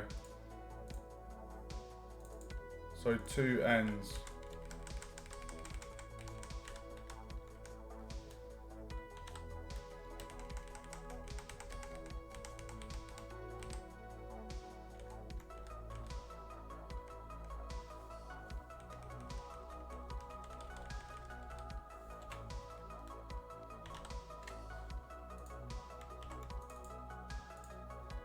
Never done that before. So backslash n, backslash small n, it should.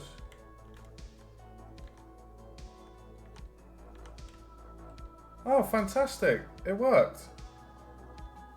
That's great.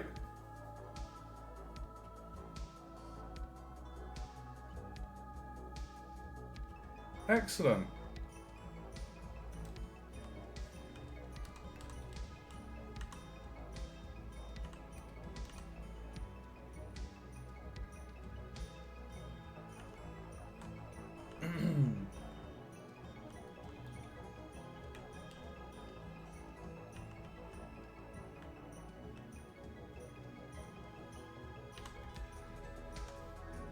Okay guys, this is coming along really nicely. Right, so what have we got so far? Let's have a quick recap.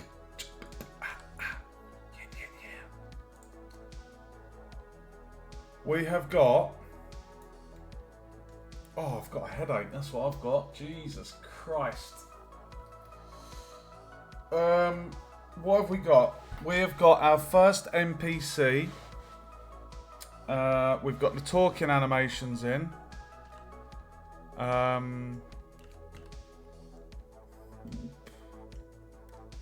So we got the first NPC's dialogue in.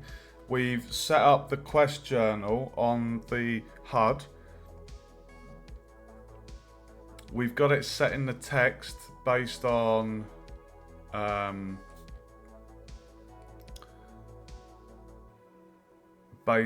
the flow.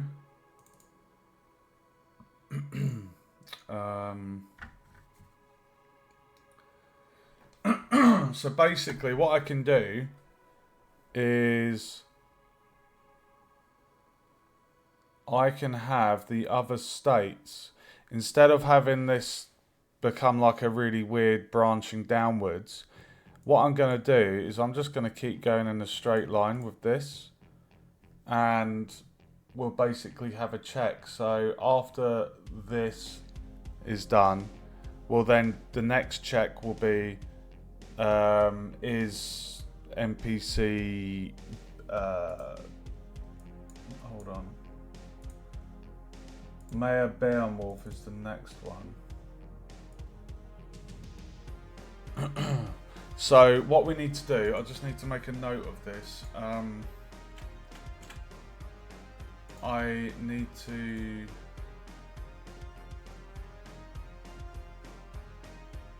hold on.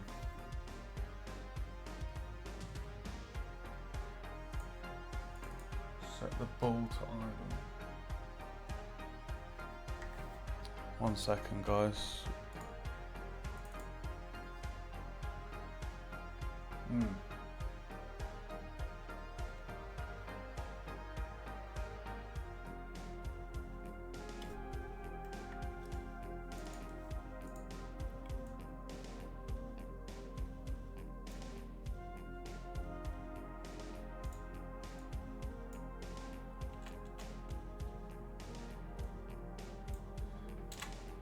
What was I just saying? I've just gone blank. Oh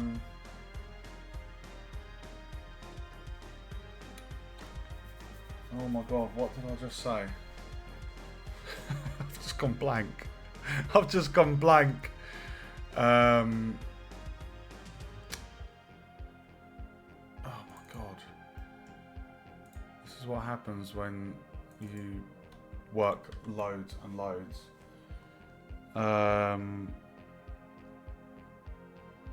So Dumrick. It was to do with the Booleans, I think.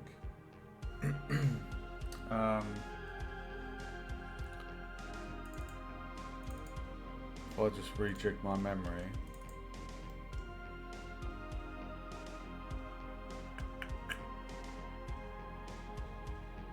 So we need to make sure that all the other boolean,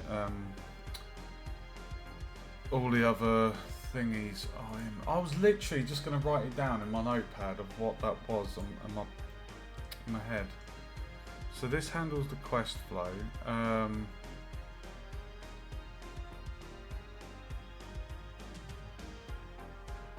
If NPC A is 1, then it's that.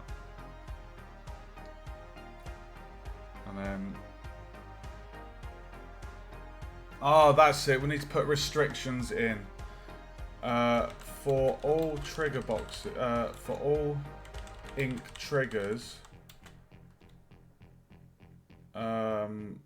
disable, set inactive. For all ink triggers, set inactive. Only turn active when gameplay progresses. Because basically what we don't want is to put all of the narrative triggers on the different NPCs and then have the player go around between them and fuck up the chronological order they're meant to follow. So for example, Dumrick's trigger is always going to be active.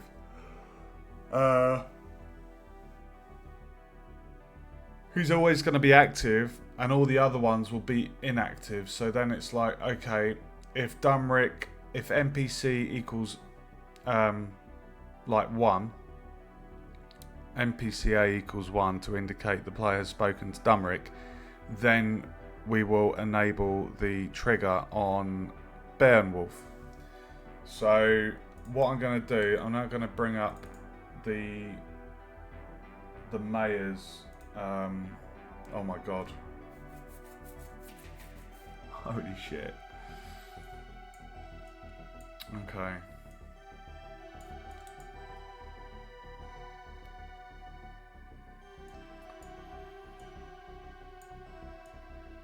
Oh my god! So he's got quite a bit there. He has got 5 different instances.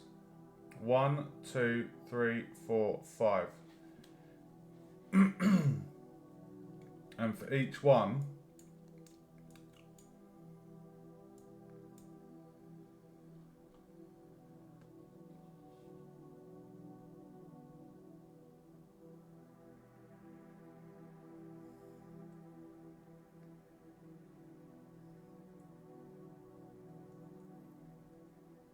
okay, I know I can handle this with the variables and control the flow of the dialogue and the quest line. Oh my god. Right. So if TC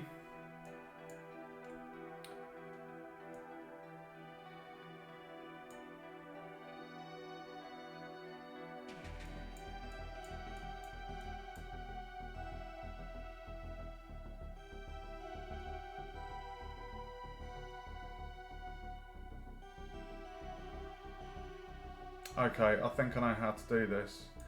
If we look at our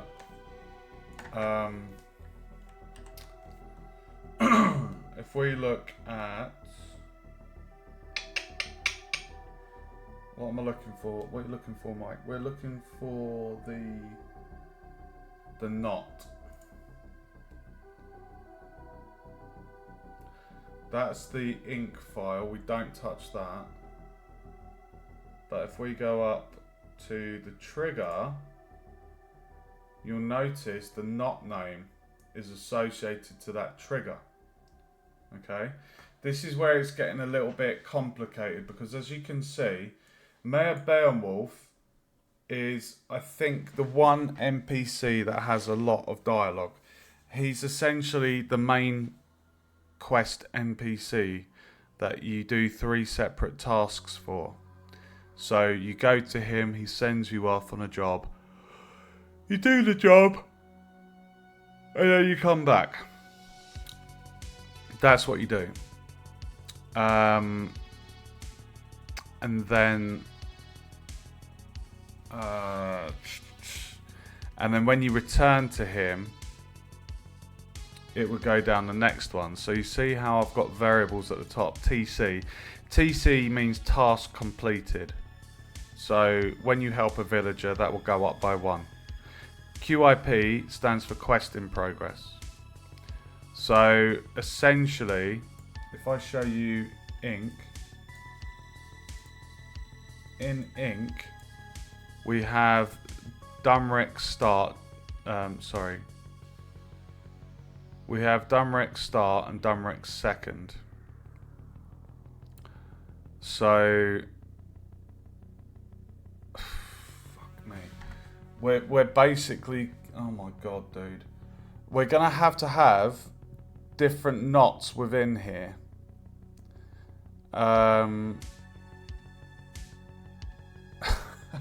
God. Because essentially, the way to handle this, the way this one works at the moment, is like, I don't know if there's a way for me to kind of communicate the variable state, well, communicate from Unity to this file and check the variable. I don't have any way of doing that because it's done in C#. So the way that I think I can do this is just by having different knot names, and then what I should be able to do is where we've got the narrative container script over here, we would basically set the knot name, and then that means that whatever the status is in the game in terms of variables, we can make sure we go down the right knot. So I'm getting more confident in how this is going to function. So I'm just going to save that, and I'm just going to copy. I'm going to do frequent copies of Ink because something happened at uni the other day, and it's like I clicked on here, I clicked export to JSON, and this whole section just turned to code gibberish, and I was just like, oh my god. So what we need to do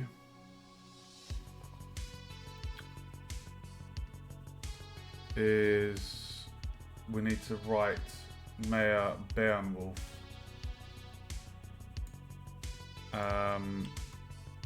I'm making loads of notes as I go. So for all Ink triggers set inactive. So at the moment we've got TC and QIP. If I just check those scene variables, we've got TC on the right here and QIP. So at the moment they're both 0.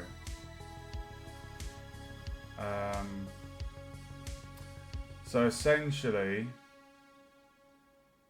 I should be able to have one trigger for Beowulf, but then he's going to have multiple code at the very start, which will handle the knot. So I know how I'm going to tackle this. Right, let's get right in, shall we, for the next one. Just save the project. I hope you're enjoying the stream, guys. So what we're going to do, we're going to do a new line, and this is going to be for Beowulf.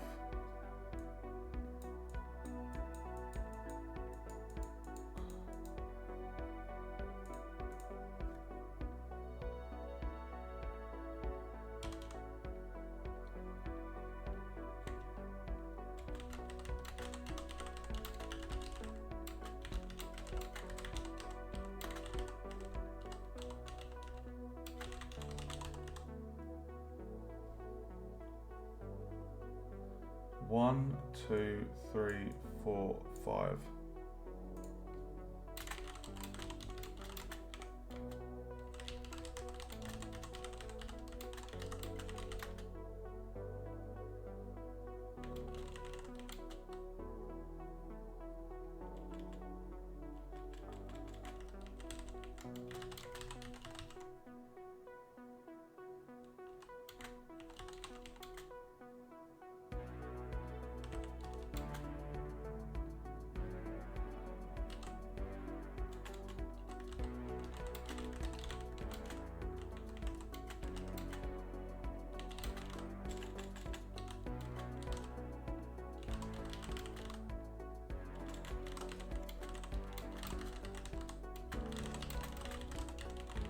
Okay, that's a note for me there, guys. So I'm saying this section handles all of Mayor Beowulf's dialogue. There will be 5 different sections, each with a start and second. Unity will handle gameplay state, and the relevant knot will be chosen based on game state. On game progress.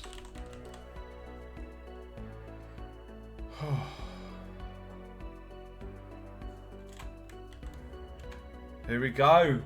It's time to write Beowulf. And he's not meant to be a rip-off of Beowulf. I just chose the name Beowulf. I know how close it sounds. Literally the R and the N are the only difference.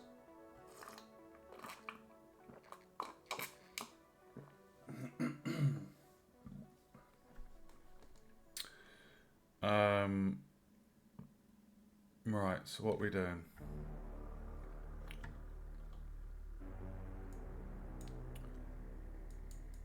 Right, I've got the dialogue up on my...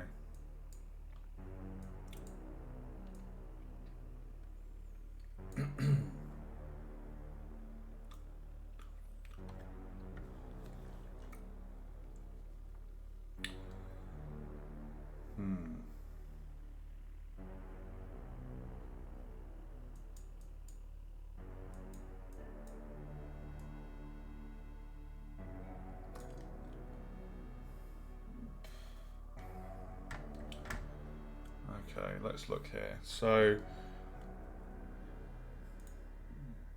Oh my god, where to start?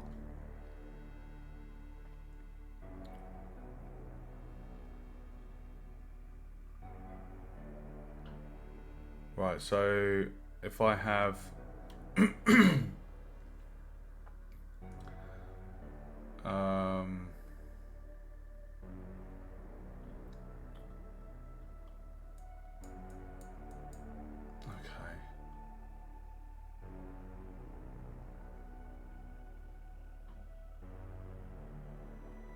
Do I need to define...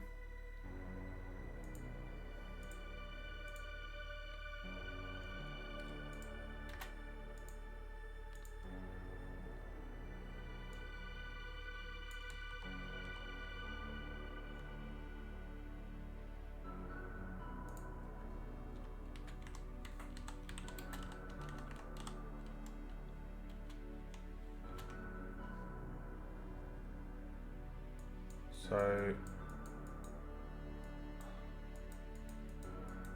We're basically saying there... Oh my god.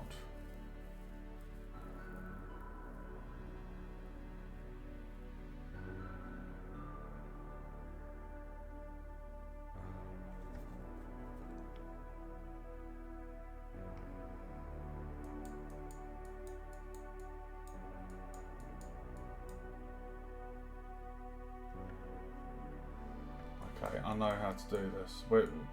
There's basically 2 stages to this one at the moment. There's 6 NPCs. Beowulf is the biggest bugger out of the bunch. I know how I'm going to do this. The variable... Right, so we set the variable. NPC B is Beowulf. So... Let's copy this.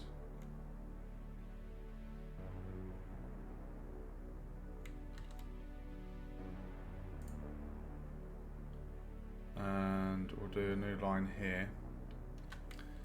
And this will be NPC Beorn, B-E-O-R-N, Wolf. So that's going to be Beowulf start. And what I'm going to do, I'm going to have 1. Now, the reason I'm putting the 1 in there is because there is 1. Ugh!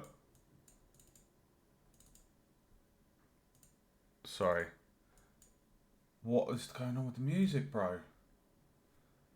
Sorry. Right, so 1, 2, 3, 4, and 5. So that is why I'm giving it a number, so I know which stage of the dialogue it's going to be at. So Beowulf start 1.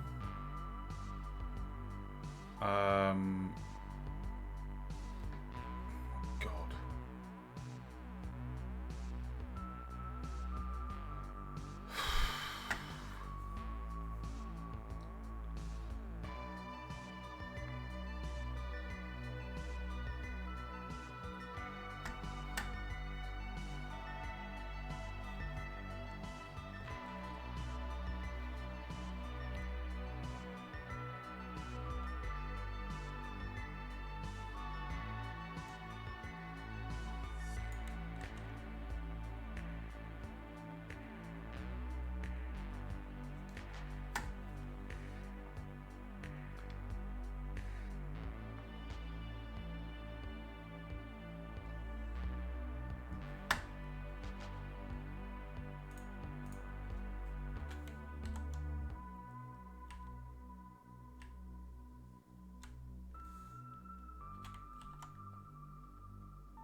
Okay.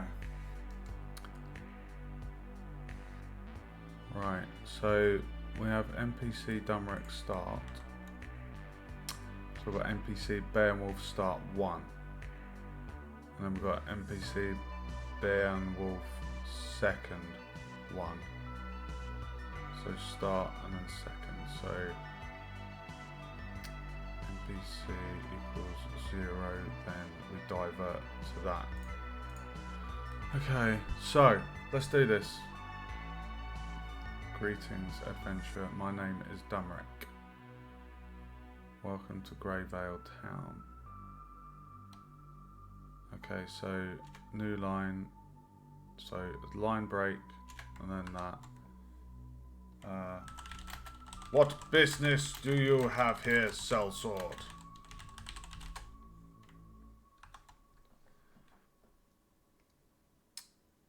And then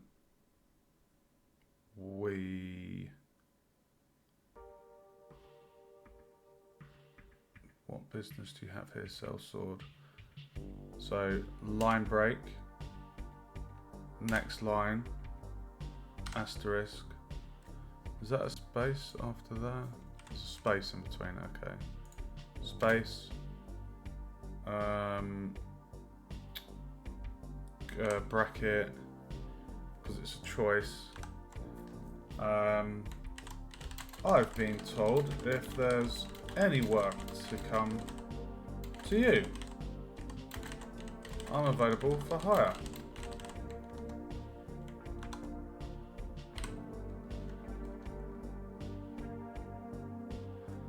I've been told if there's any work.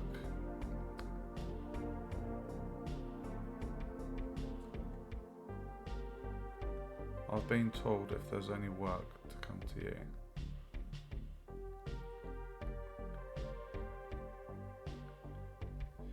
I'm available for hire.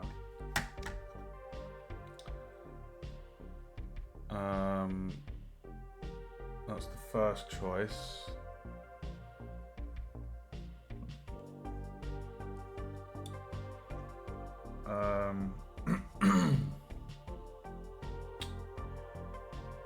And then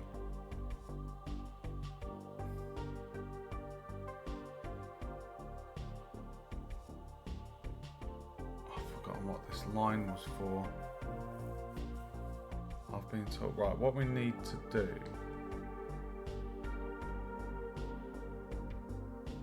is put in the other options. So we do a new line option, and there I was thinking I was the rude one. Got any jobs for me? Oh shit, I didn't put it in a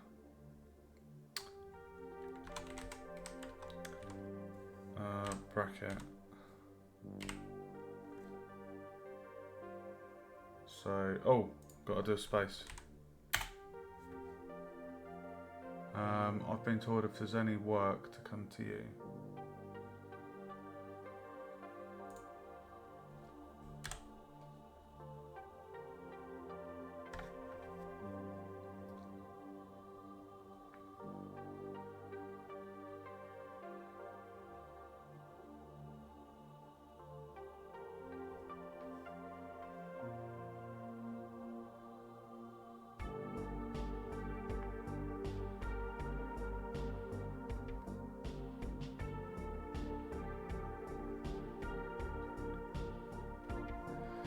I've been told if there's any work to come to you. And there I was thinking I was the rude one. Got any jobs for me? And then we add in the next choice, which is coin, adventure, your finest ale, and a young mistress for the night. Ha ha ha.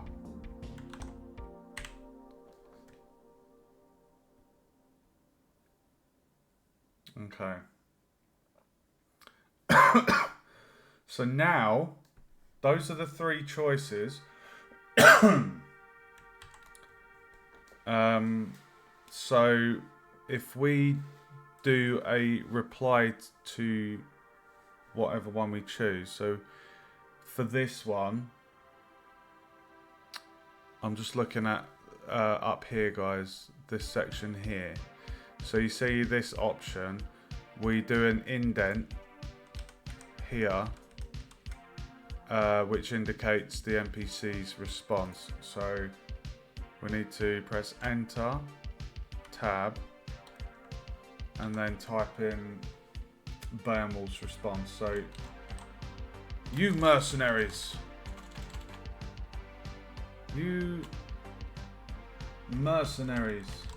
are all the same.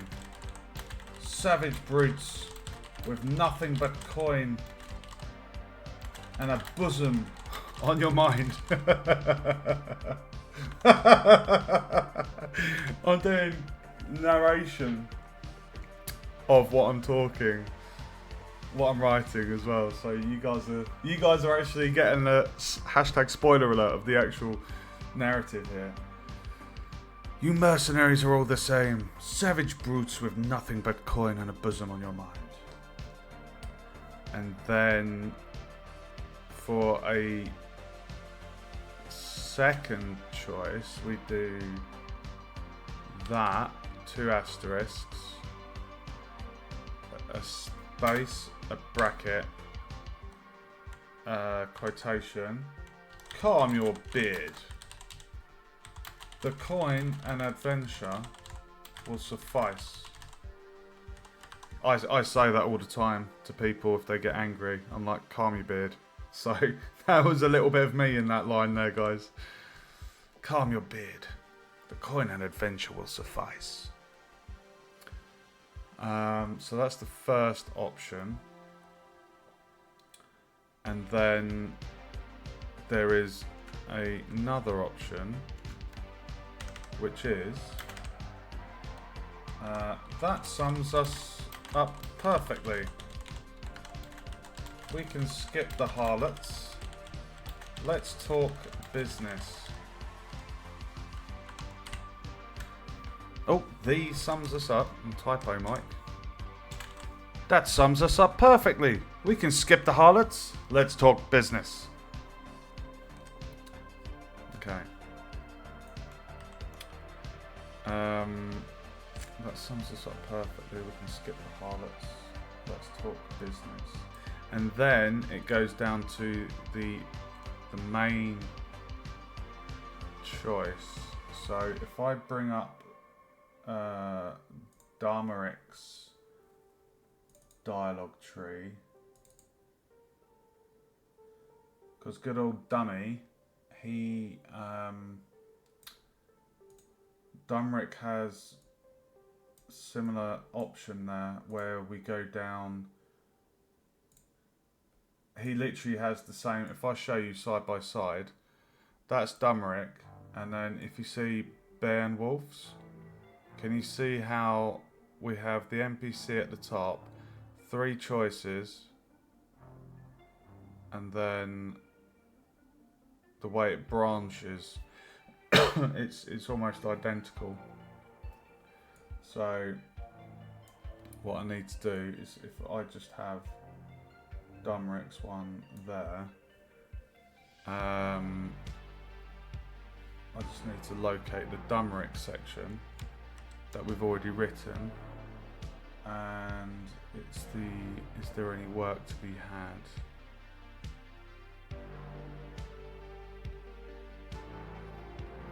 Is there any work to be had around these parts? And then that little hyphen is the one that goes back to the main branch, I believe.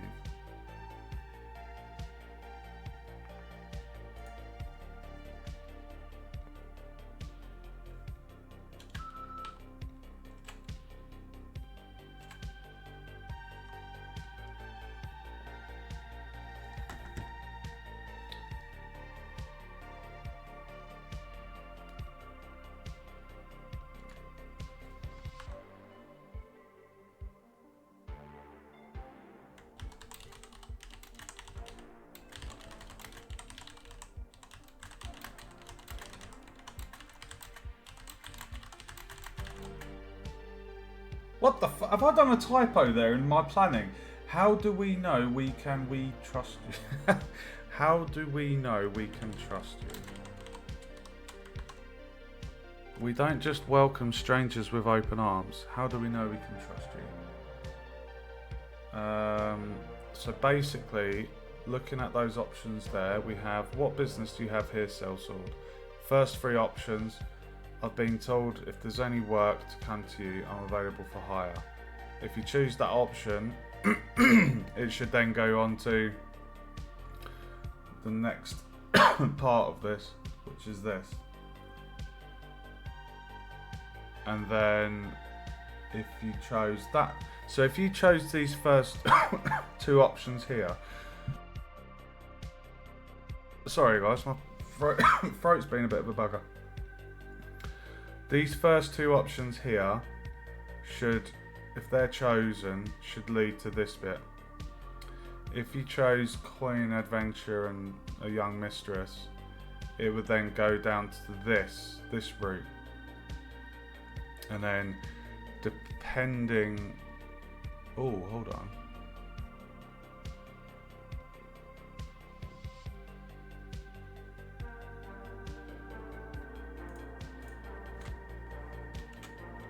There we go.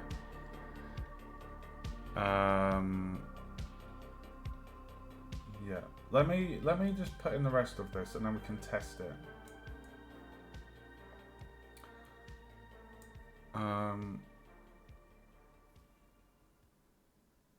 Okay. We don't just welcome strangers with open arms. How do we know we can trust you? So we do an enter.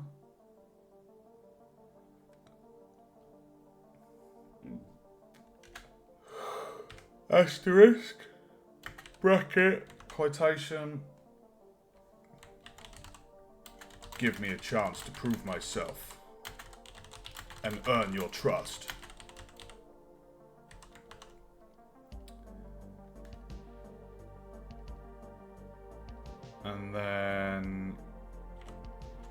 another option.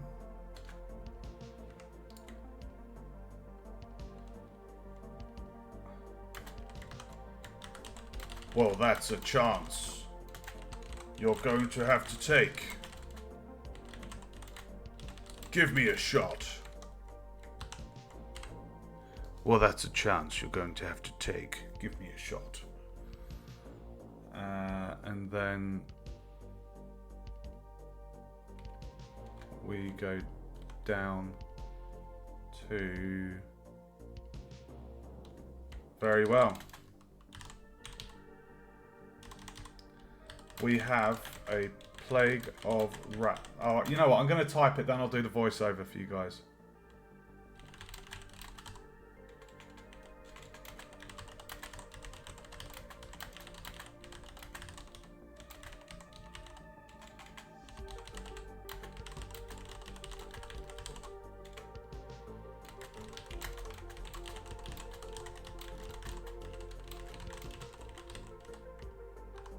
Very well. We have a plague of rats that have taken residence in the town well, spoiling our drinking water. Slay 10 of these vermin, and we shall speak further.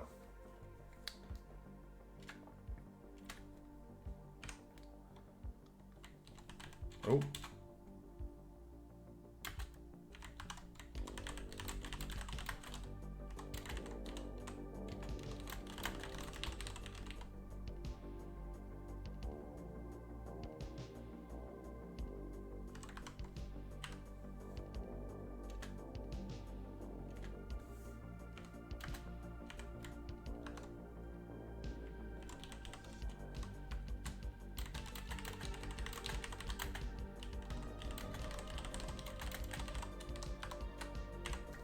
Leave it with me.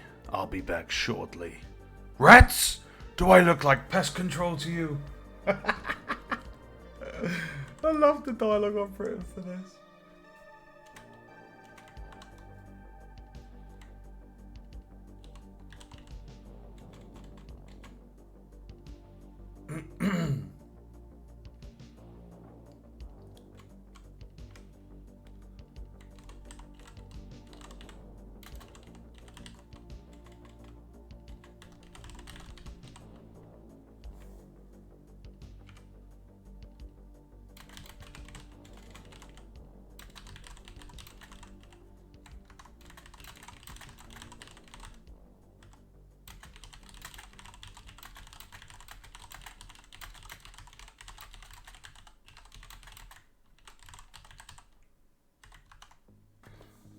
Ha ha ha ha ha! A light-hearted jest.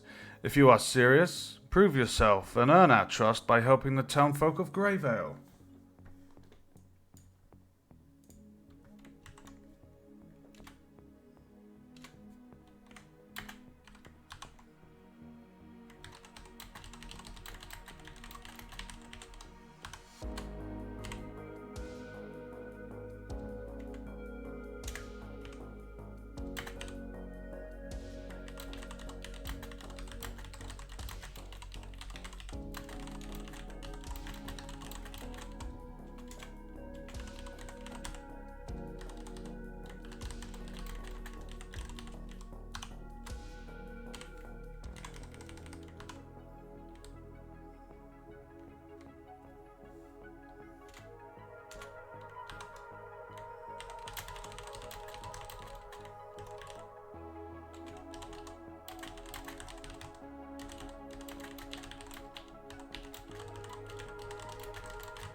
Who should I talk to first?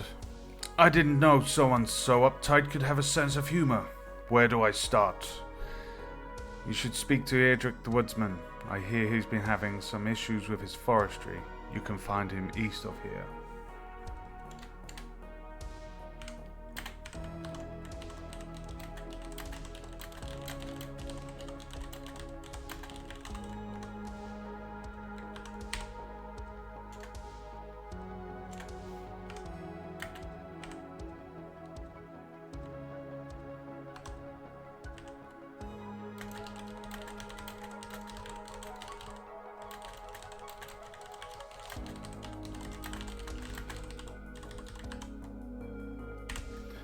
I'll go see what the problem is. Thanks.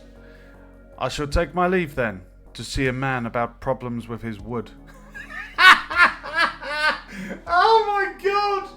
It's just genius. Slipping the innuendos. Love it. Absolutely love it. Okay. So, that is, I believe, the first. Well, hold on. If there's 5 different sections for Beowulf, with 2 branches for each, that's 10 total. So that is 1 out of 10 done. So,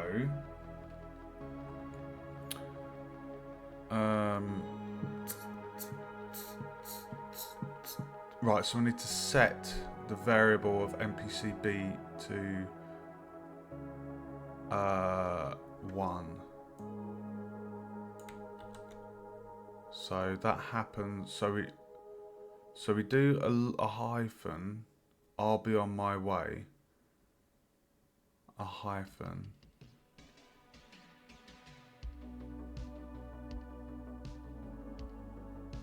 So after we've done our choice, we do a hyphen, and then that.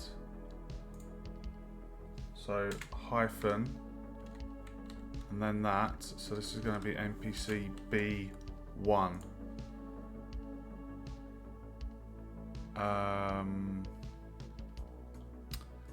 And then we do this.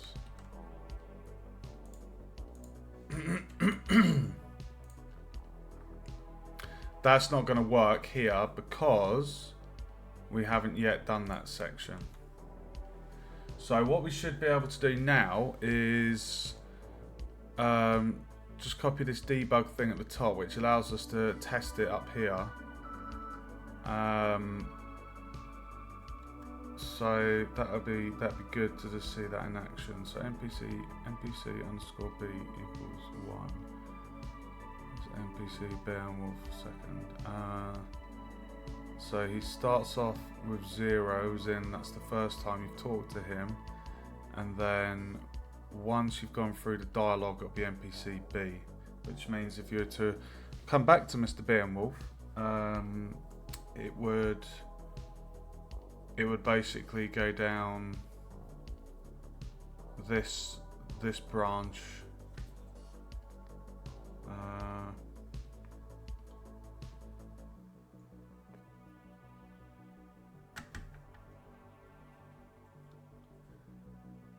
So if I just copy that,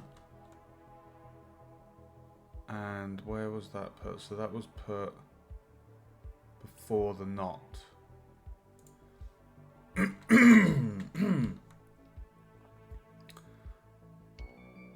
So debug.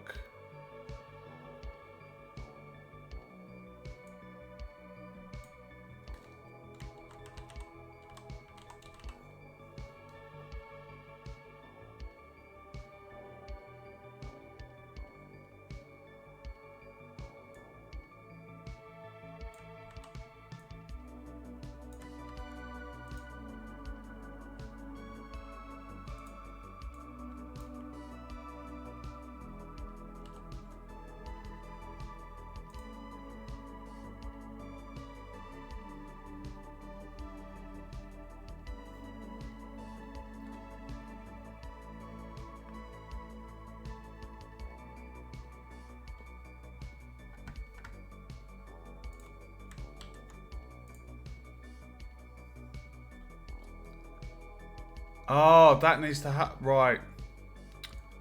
Sorry, I've put that in the wrong bit by the looks of it.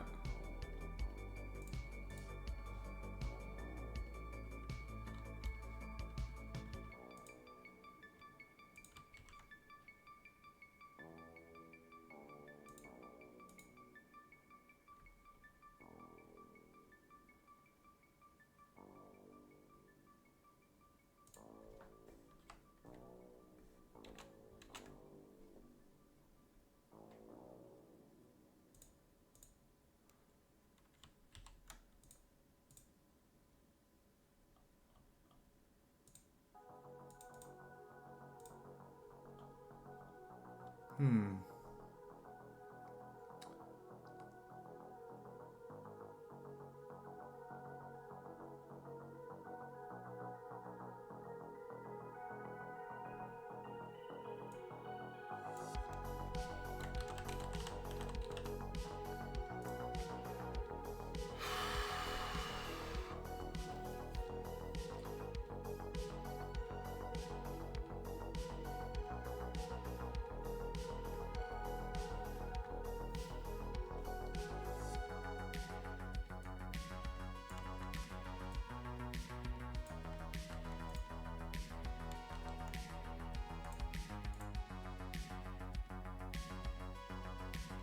Okay.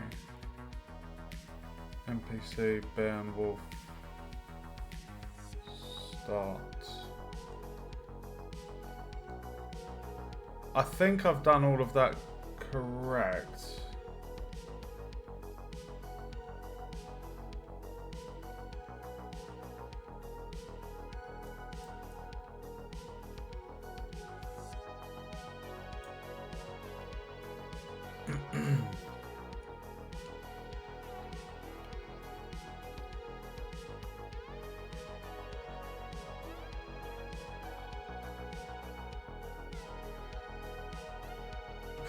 Jesus Christ, dude.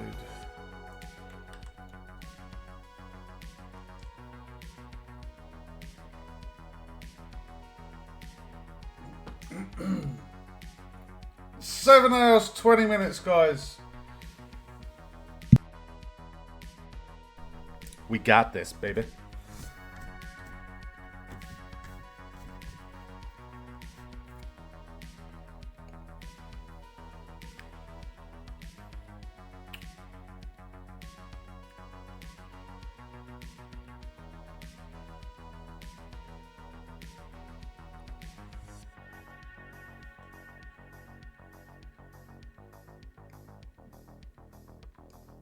Right, so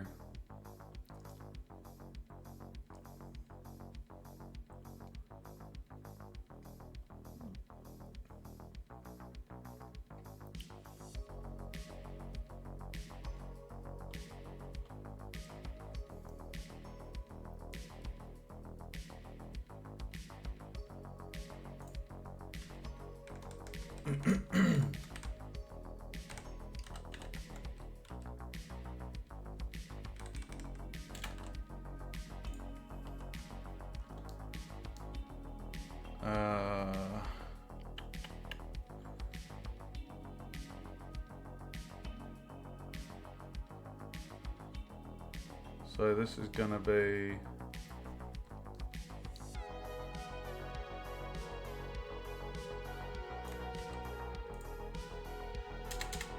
gonna be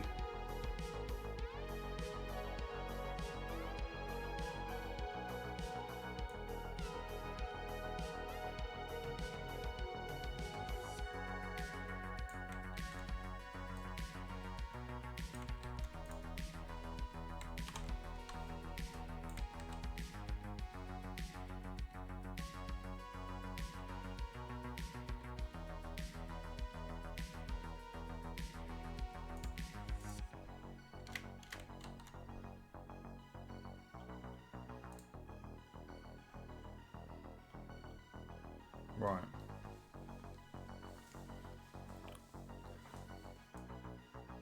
So now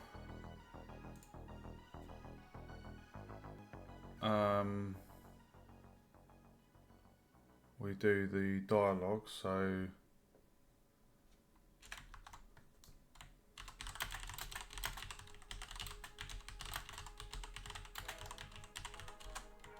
how are you getting along helping Eardrick?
Oh, it's right there.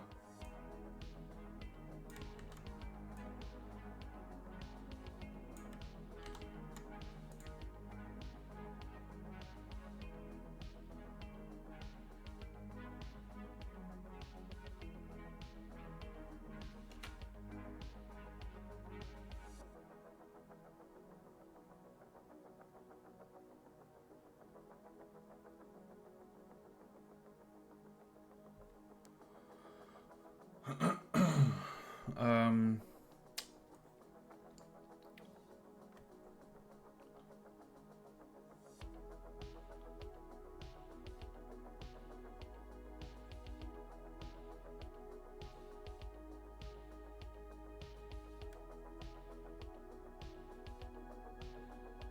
Oh no, this would just literally be, it's not, I've not got the sticky choice for this one.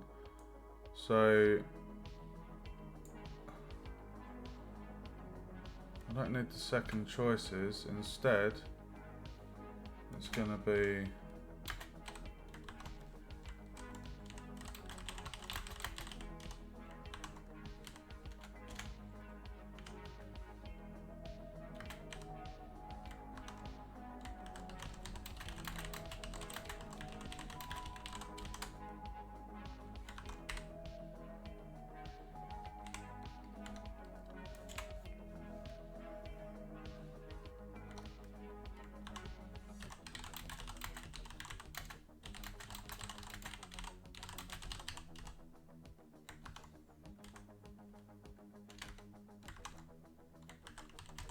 oh, whoops.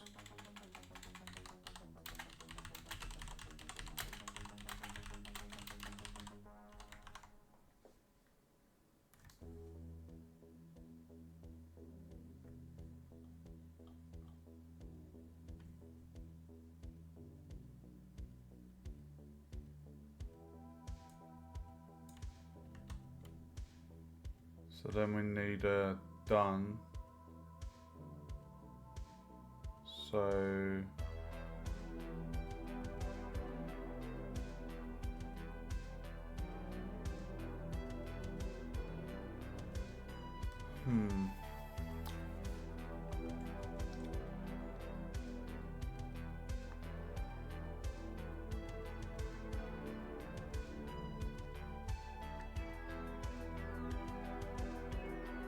So just a hyphen and then done, basically.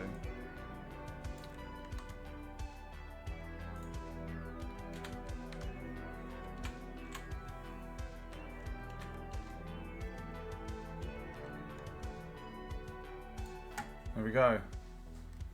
What business do you have here, Sellsword? I've been told if there's any work to come to you, I'm available for hire. We don't just work. What the fuck?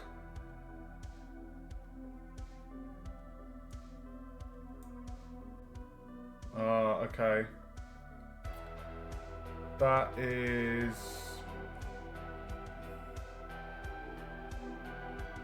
the tier, I think.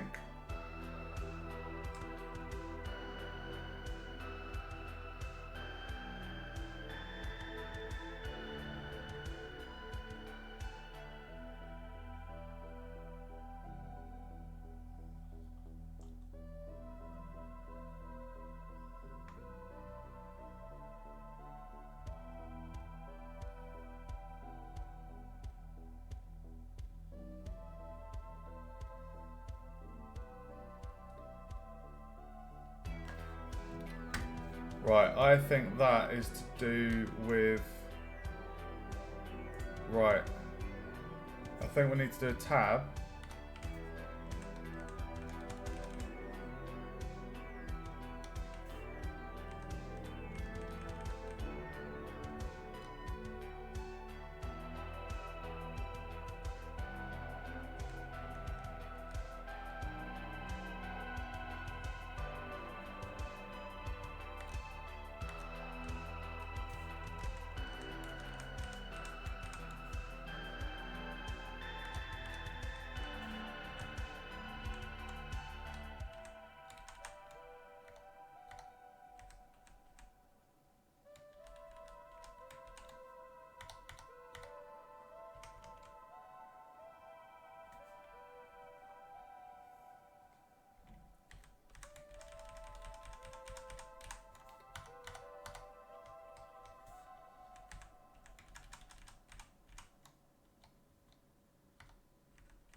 Okay.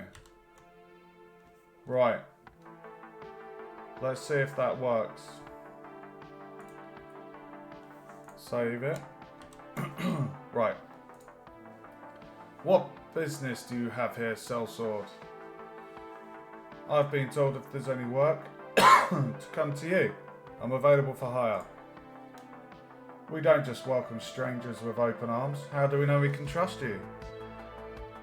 Give me a chance to prove myself and earn your trust. Oh no.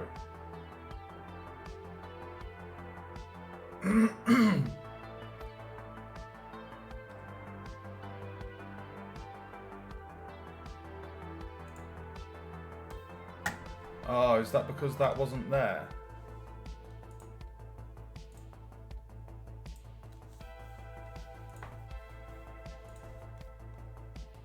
Why is it ending the story there?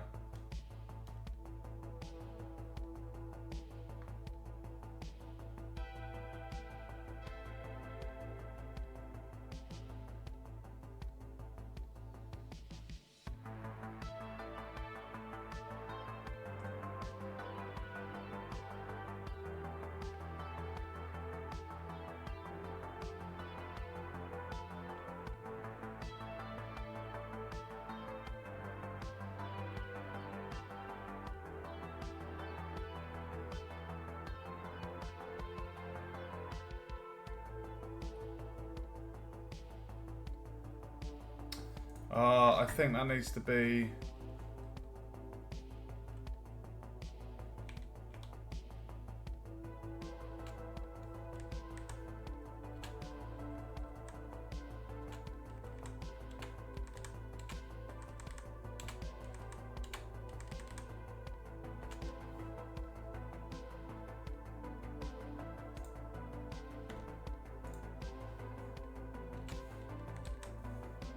I think that's why.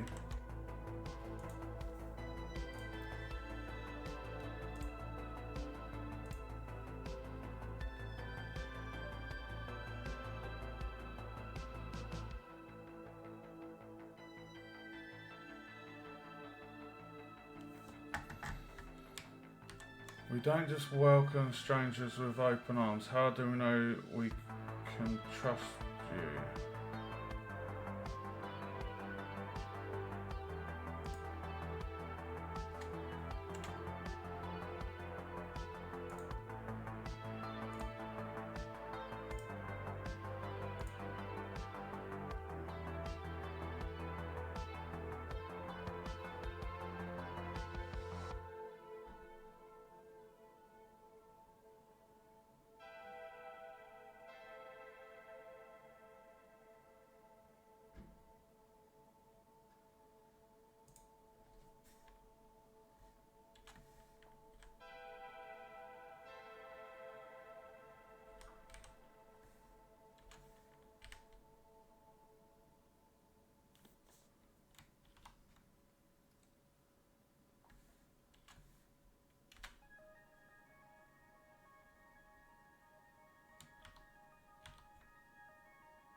Interesting.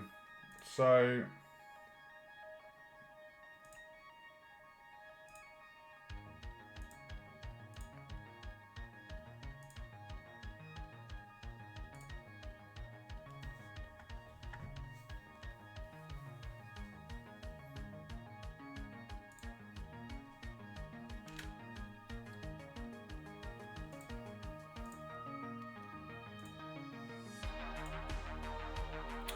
dude, why is it going straight to...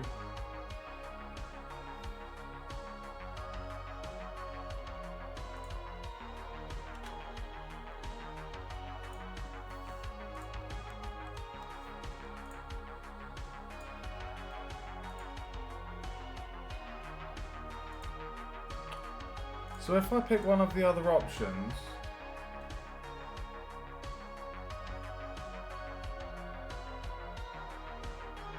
Three choices. This one branches down. We don't just welcome strangers with open arms.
First tier.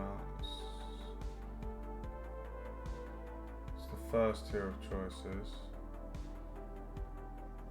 Second tier. And then back to...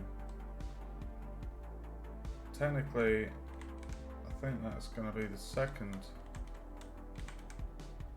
batch of choices.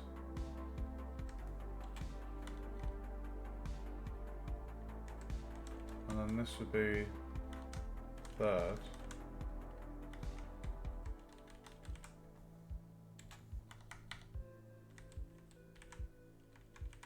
And then fourth.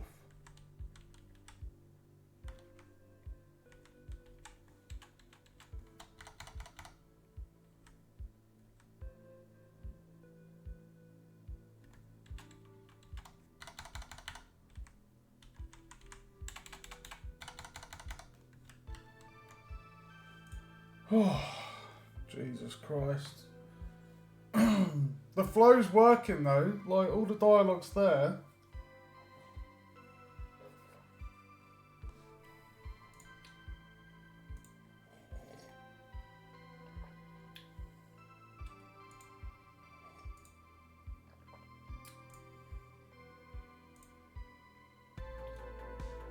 Why is it that when I choose the other option,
that indicates it goes back to the main branch.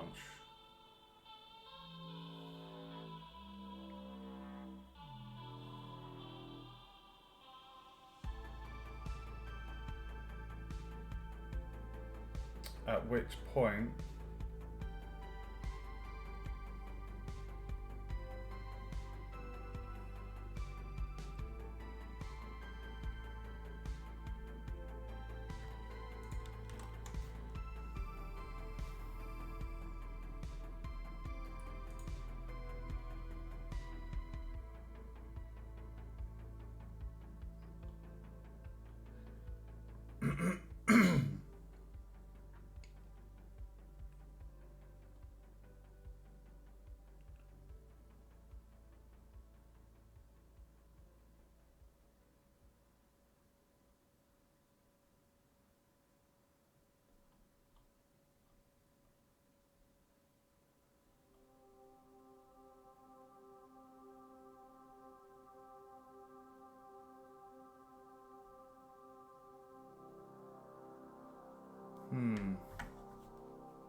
I'm guessing no one watches.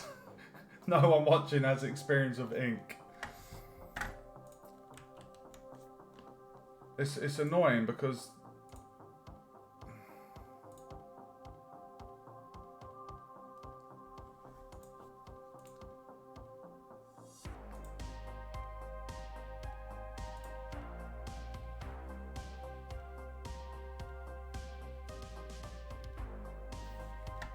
I'm going to ask AI just for help on this bit.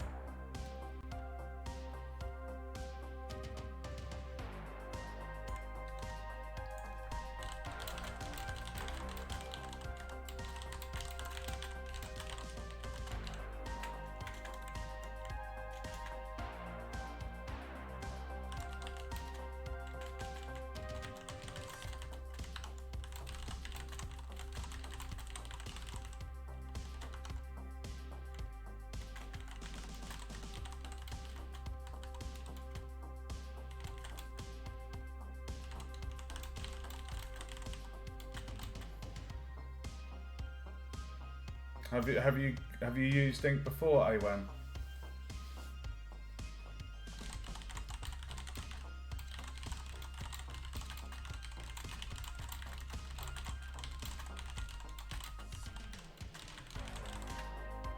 Let's see what AI comes up with.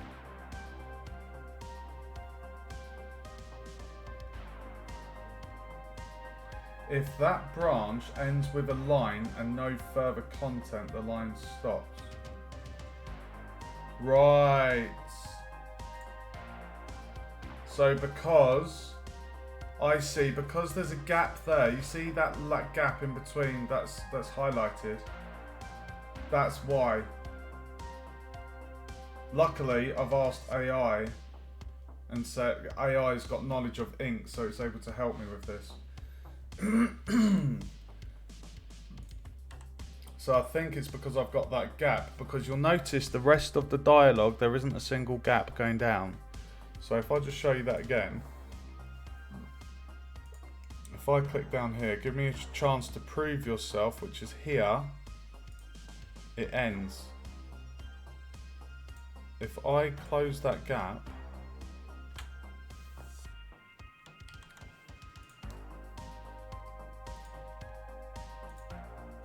oh, you motherfucker.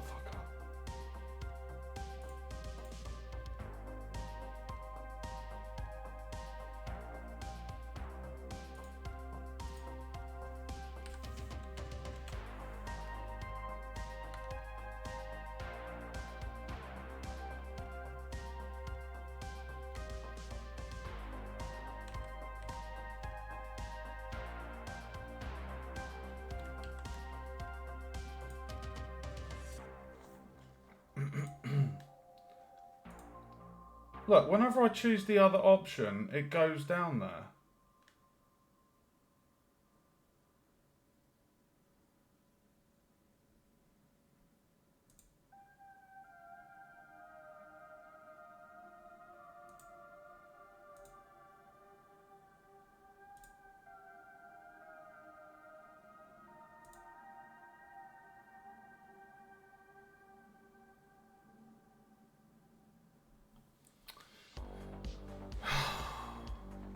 if I look at the first one I wrote, tell me about your town.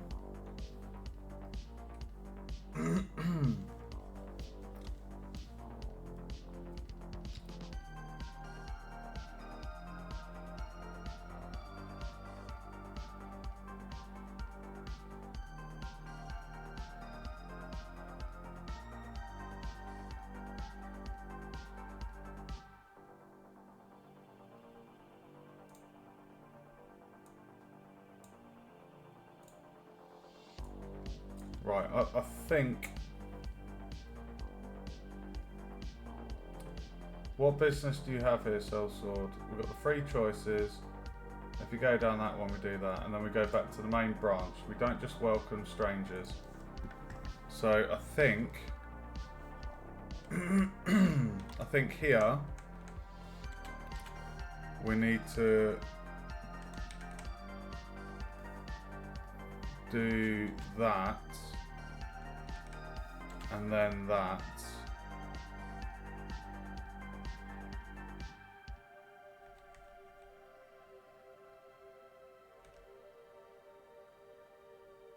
And then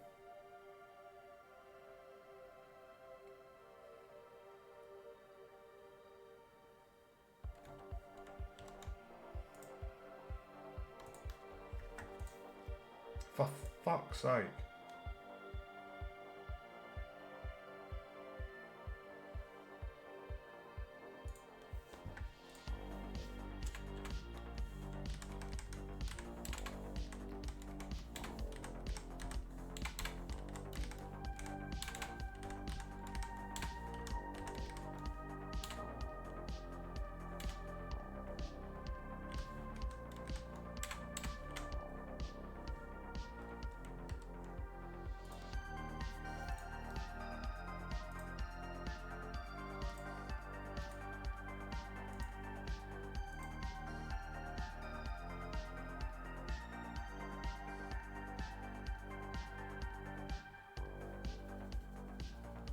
I don't understand why...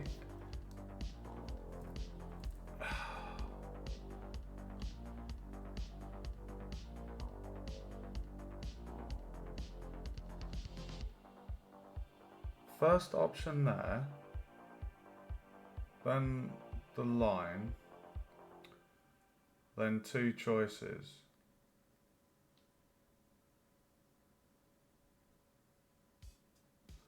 So, question, option, space, option, and then that. So, you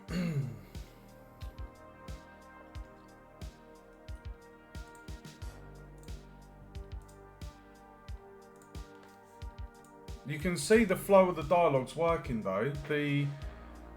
The second option, nothing wrong with that.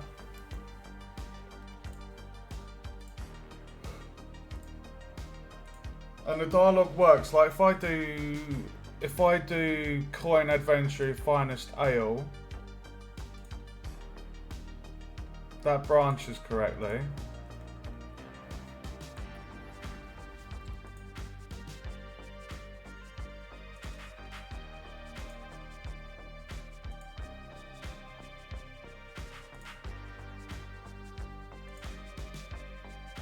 It's like whenever you choose the first option on that latter section here, what does the hyphen do? Let's ask AI. What does the... Oh, hold on.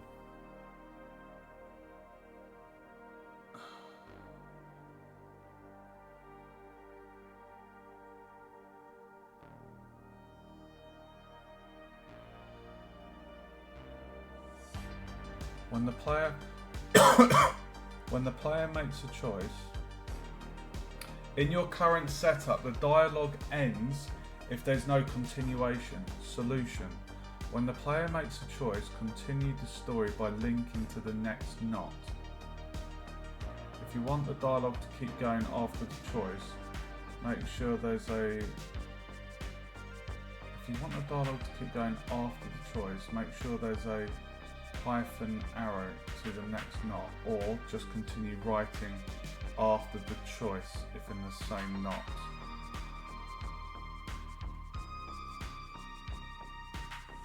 Right, that's what we're missing. The little... It looks like the arrow is what we're missing then. Is that right?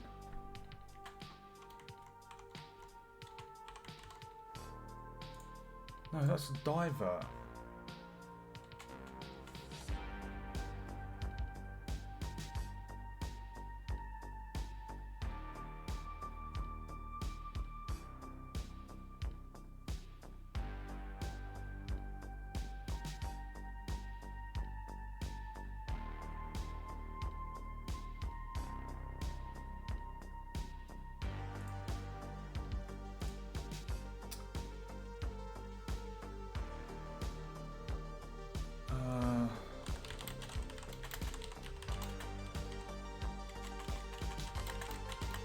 Welcome to the stream, guys.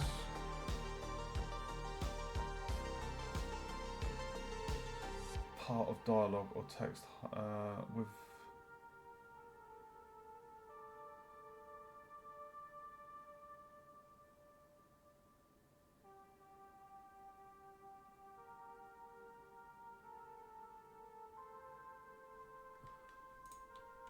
Right. I wonder if it's because there's a gap there. But that...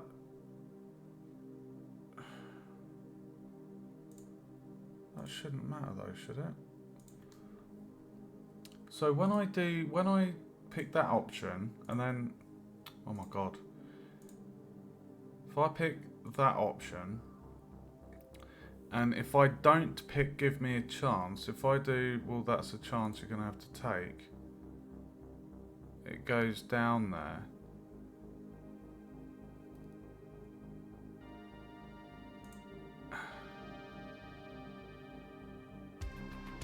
And if I chose who should I talk to first, it's going to end it.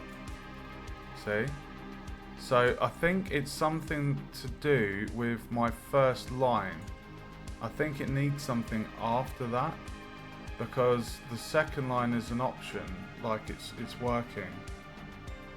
So if I just show you that, so if we go down this first route, well there's a chance to do that. Rats, do I look like pest control? I didn't know you had a sense of humour. And then you get that.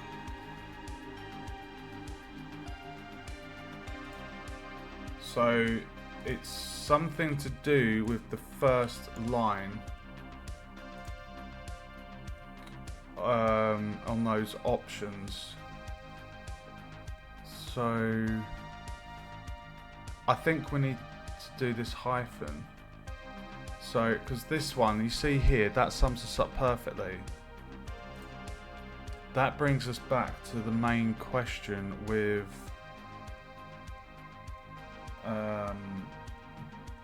the mayor, right? So if I did an enter, does that do anything?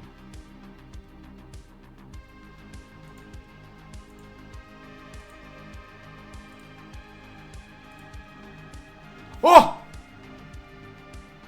Oh, it did something! So, give me a chance to prove myself. Then, if I was to choose leave it with me, that's going to end it. Yeah, okay, so... so we need to do an enter, delete, delete, hyphen. So...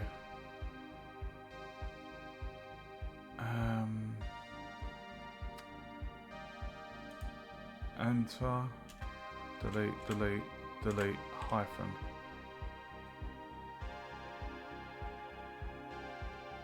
Oh no. No, we're getting too many options there. Right, let's test that. So, hyphen, the options with the dialogue hyphen, options with the dialogue, and then those are the final options there. Right, let's try this. Hey, we've got 5 viewers. Welcome, guys. If anyone's got any questions, feel free to ask away. Almost 8 hours into this. We've done quite a lot this stream, guys. We have done quite a lot. We've got the quest journal working. We've got our first NPC dialogue working. And we're working on our second NPC, and this is the big boy. This one, he's got quite a lot of chunky dialogue, and this is all his dialogue. And we're working on this section here at the minute, the far left hand side. So it's all good. Right, so what we're going to do, we're going to save project, and we're going to test the flow. So I'm going to go through the different routes to test it all works. So, what business do you have here, Sellsword? I've been told if there's any work to come to you. I'm available for hire. We don't just welcome strangers with open arms. How do we know we can trust you? Give me a chance to prove myself and earn your trust. Hold on a minute.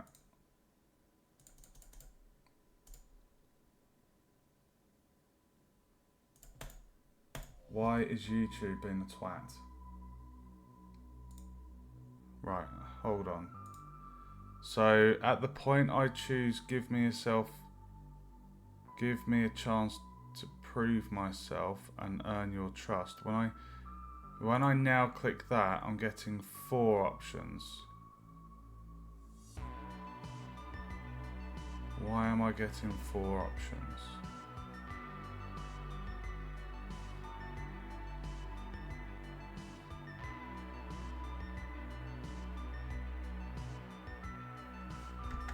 Why are you giving me 4?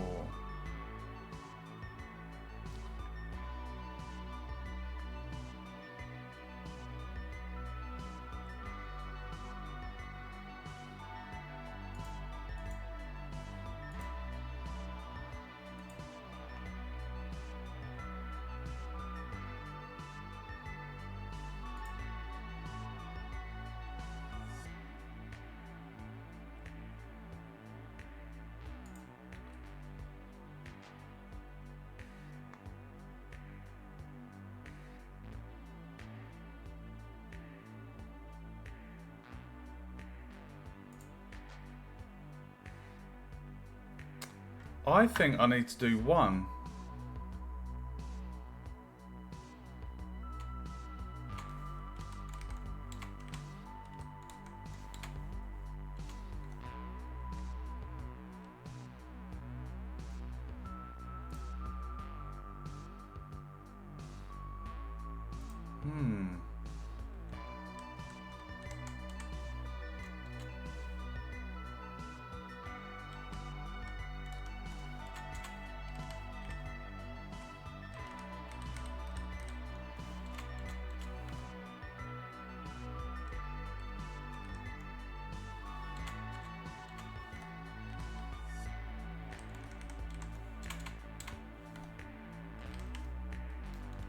Right, let's test that now. I think that's...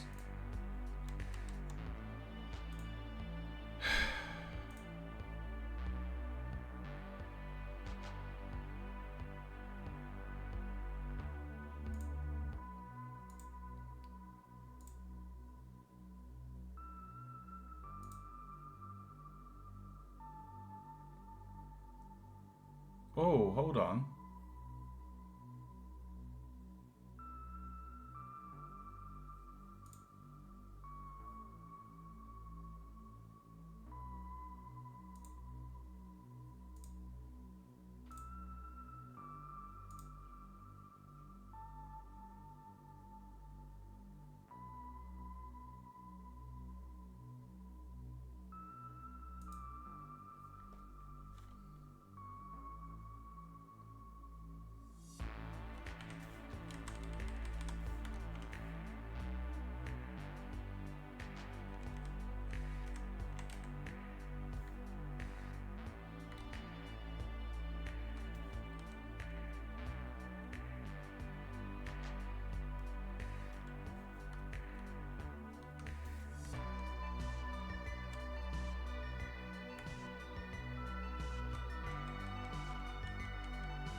So when I choose, give me a chance to prove myself, it then gives me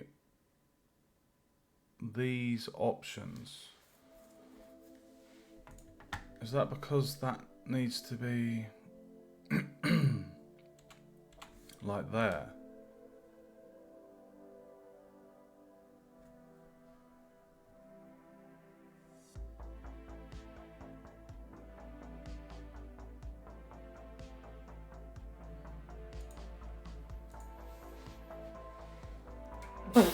Yeah, I know, that's the thing. If I show you the dialogue, the asterisks, I think, recommend the layers.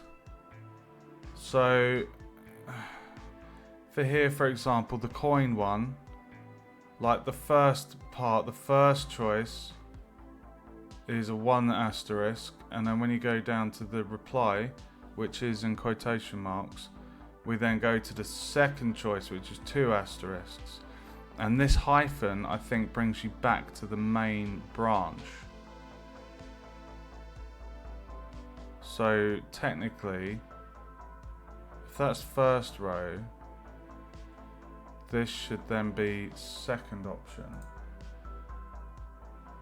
We've got 1, 2. If there's any work to be had,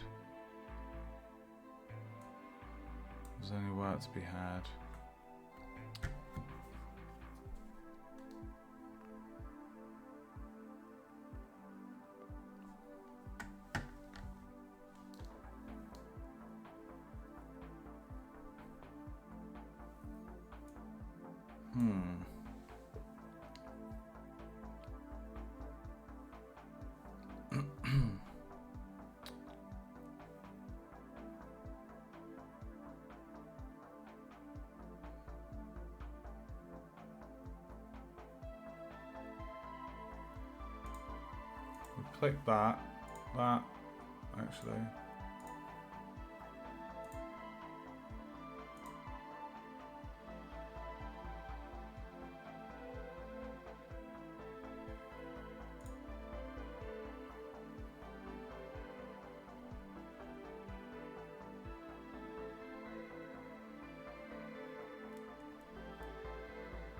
Right, why did that? Give me a chance to prove myself.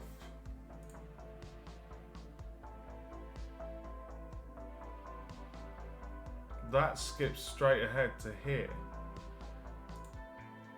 If I click give me a chance to prove myself, what's meant to come next is very well we have a plague of rats. But it jumps straight down to here.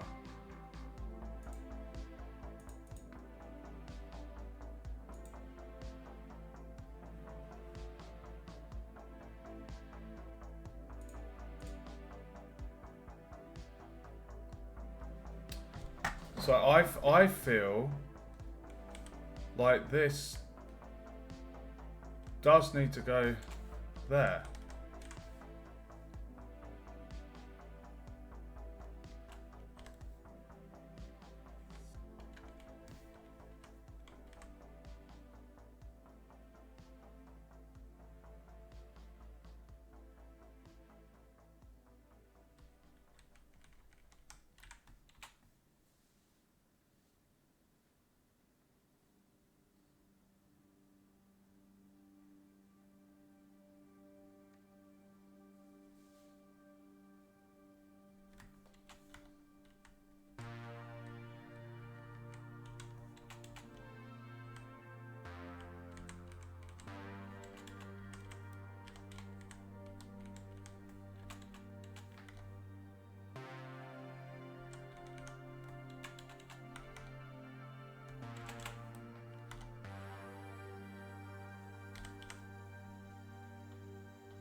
I have no idea, dude.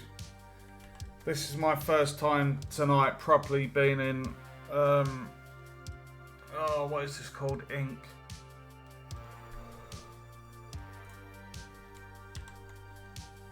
Let's try again. Right. Give me a chance to prove myself.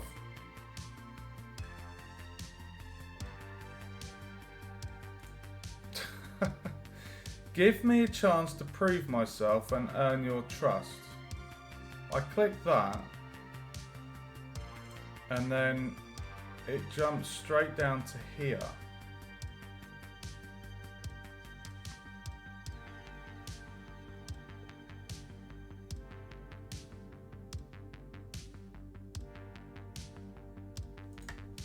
Fucking hell. Right. That must be there.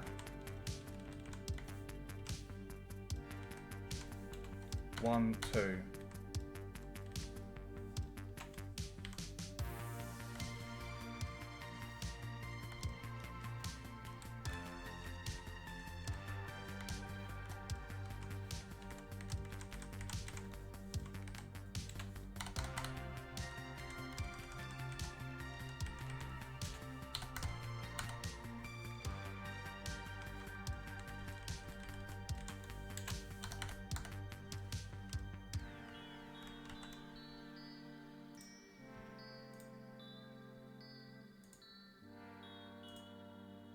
Oh, you motherfucker. Oh, I'm going for a slash. I'll be right back, guys. Oh, it's just driving me nuts. I've got the dialogue in there. What's annoying is the second branch for Beowulf works fine. It's just this section. Literally, if I just highlight it, it's basically that section. It's like if I choose the second option, you see where I've got the brackets? We got the first asterisks, and then we go into the second. It's where I'm choosing that first option. It's like jumping straight to the end. So there's something going on there.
Try putting 1 between 71 and 72.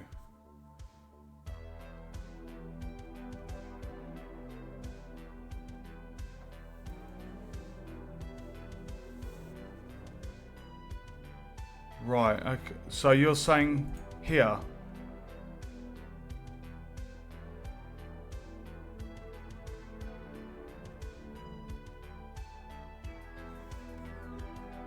Oh, you mean...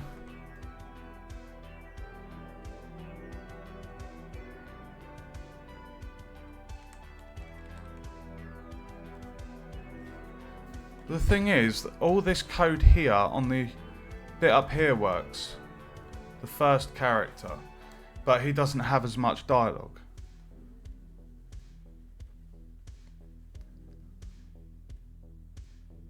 So you have options and then the hyphen. Okay, let's try that. So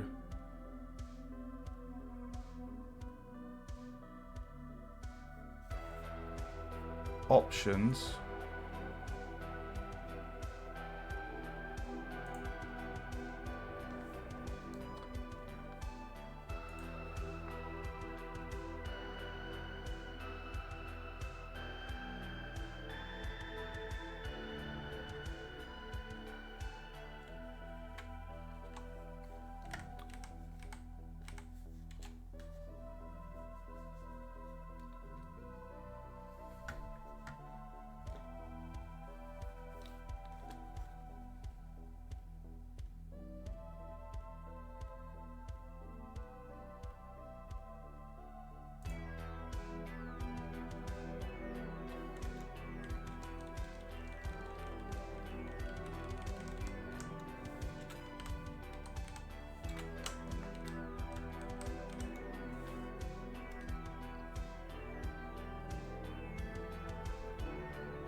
Bastard.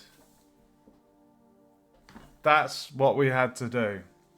So the choices I made there... Oh, wait. Right, okay.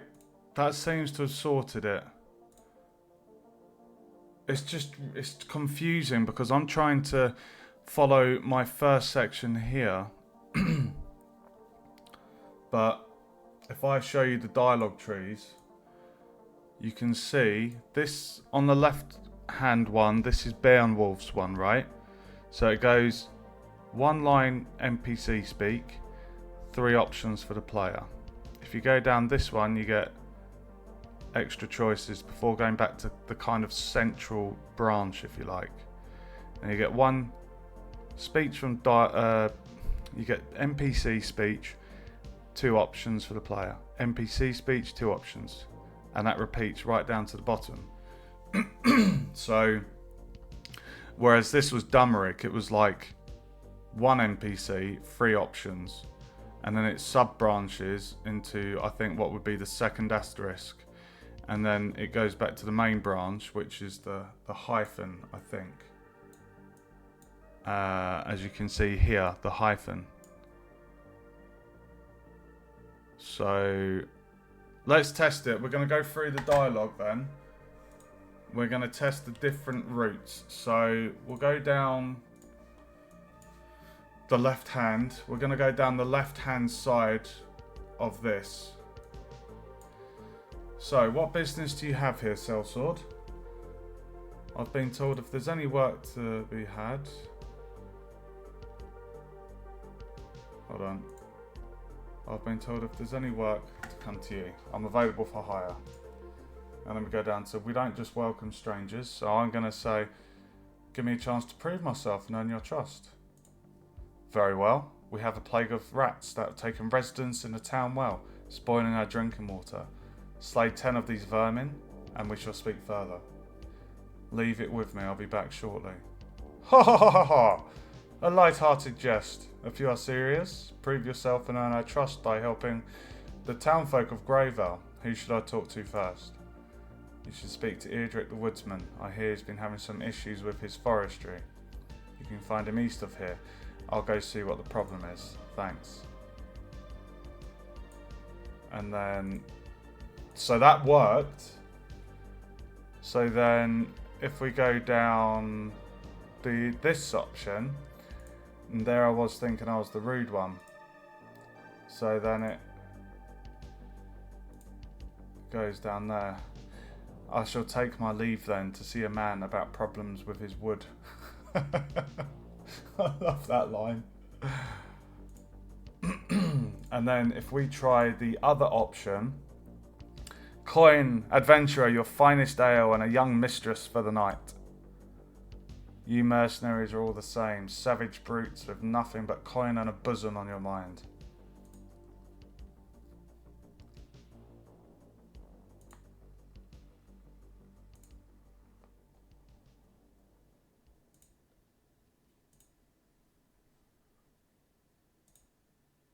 It's working, guys. So, adding in those hyphens... Now that we've got this in and we know this is the correct structure, this whole flowchart, you can see the structure. It is basically the same throughout the whole thing. Pretty much all the NPCs follow the same thing. So now that we've got that flow working, I can literally type in all the dialogue into ink. It looks like that is working.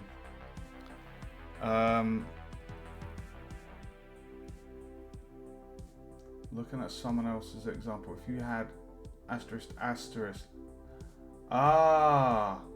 2 hyphens, got ya. Yeah.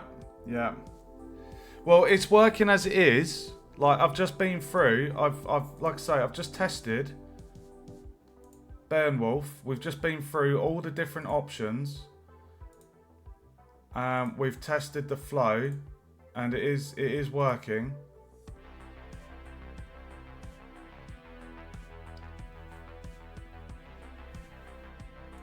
and I can see, like, if I just move this over here, can you see these options here? So what business do you have here, Sellsword? That is this blue box here. We don't just welcome strangers is this one here. Very well, we have a plague of rats is this one. Laughing hysterically is this one. And then you should speak to Eardrick. That is this one. So that all works. The flow is functional, it's working. There's nothing wrong with it. So save the project. So we have got one NPC done, and then we've got the first half of Beowulf done. So essentially, it's good. I do need to go though, guys. I can't believe I've been streaming for over 8 hours. I think what I'm going to do, I've got a uni thing on at the moment, so I'm going to do that. And I think I'll go to sleep, and then I'll have a few hours, and then I'll come back on. Because what we now need to do, now that we've got the next NPC coded, yeah, the syntax is weird. I'm not a programmer, so if a programmer was working in this, they'd have no problem. But yeah, so we've got Dunrick working in Engine, and basically once we've now that we've got the next NPC's bit of dialogue, we would basically follow the same steps with the event trigger, put it on Beowulf, and test the dialogue. We've already got all of the UI for the dialogue box and the quest journal, so it's just a matter of repetitive steps to implement this narrative into the NPCs. At the moment, as you know from following the previous streams, you've seen all of the functions in the game, such as pumpkin picking, collecting the herbs and chopping the trees. We're going to have to add a restriction into those elements to say, you know, is this variable like 1 for Eardrick, which indicates you've talked to him. So we're going to have to put those restrictions in to stop the player from just whizzing around the level doing things when they're not supposed to be doing them. They have to progress through the quest line, you know. So yeah, I'm gonna have a rest, guys, and I will be back on, and I'll probably do another 8-hour stream now that I've got a flow going. I know what I'm doing. I'm confident. The rest of the dialogue trees are very, very almost identical to the flow of this one, so it's gonna be it should be a straightforward process. So thank you very much for watching. I hope you've enjoyed today's stream. It's been a mixture of UI and narrative writing. So we've done quite a lot, and the game is feeling really awesome. Once all of this UI has been, this narrative has been implemented, the game will basically be done apart from just a UI menu just for adjusting volume, viewing controls, starting the game and exiting the game. So I'm just going to do a simple menu for that. So yeah, there's literally not that much left to do. So if you haven't already, feel free to follow on Twitch to stay up to date. Be sure to check out the YouTube link below if you want to see previous game dev streams. I've got stuff for Unreal, Unity and Blender. So thanks for watching, guys. Stay safe, and I will see you in the next one.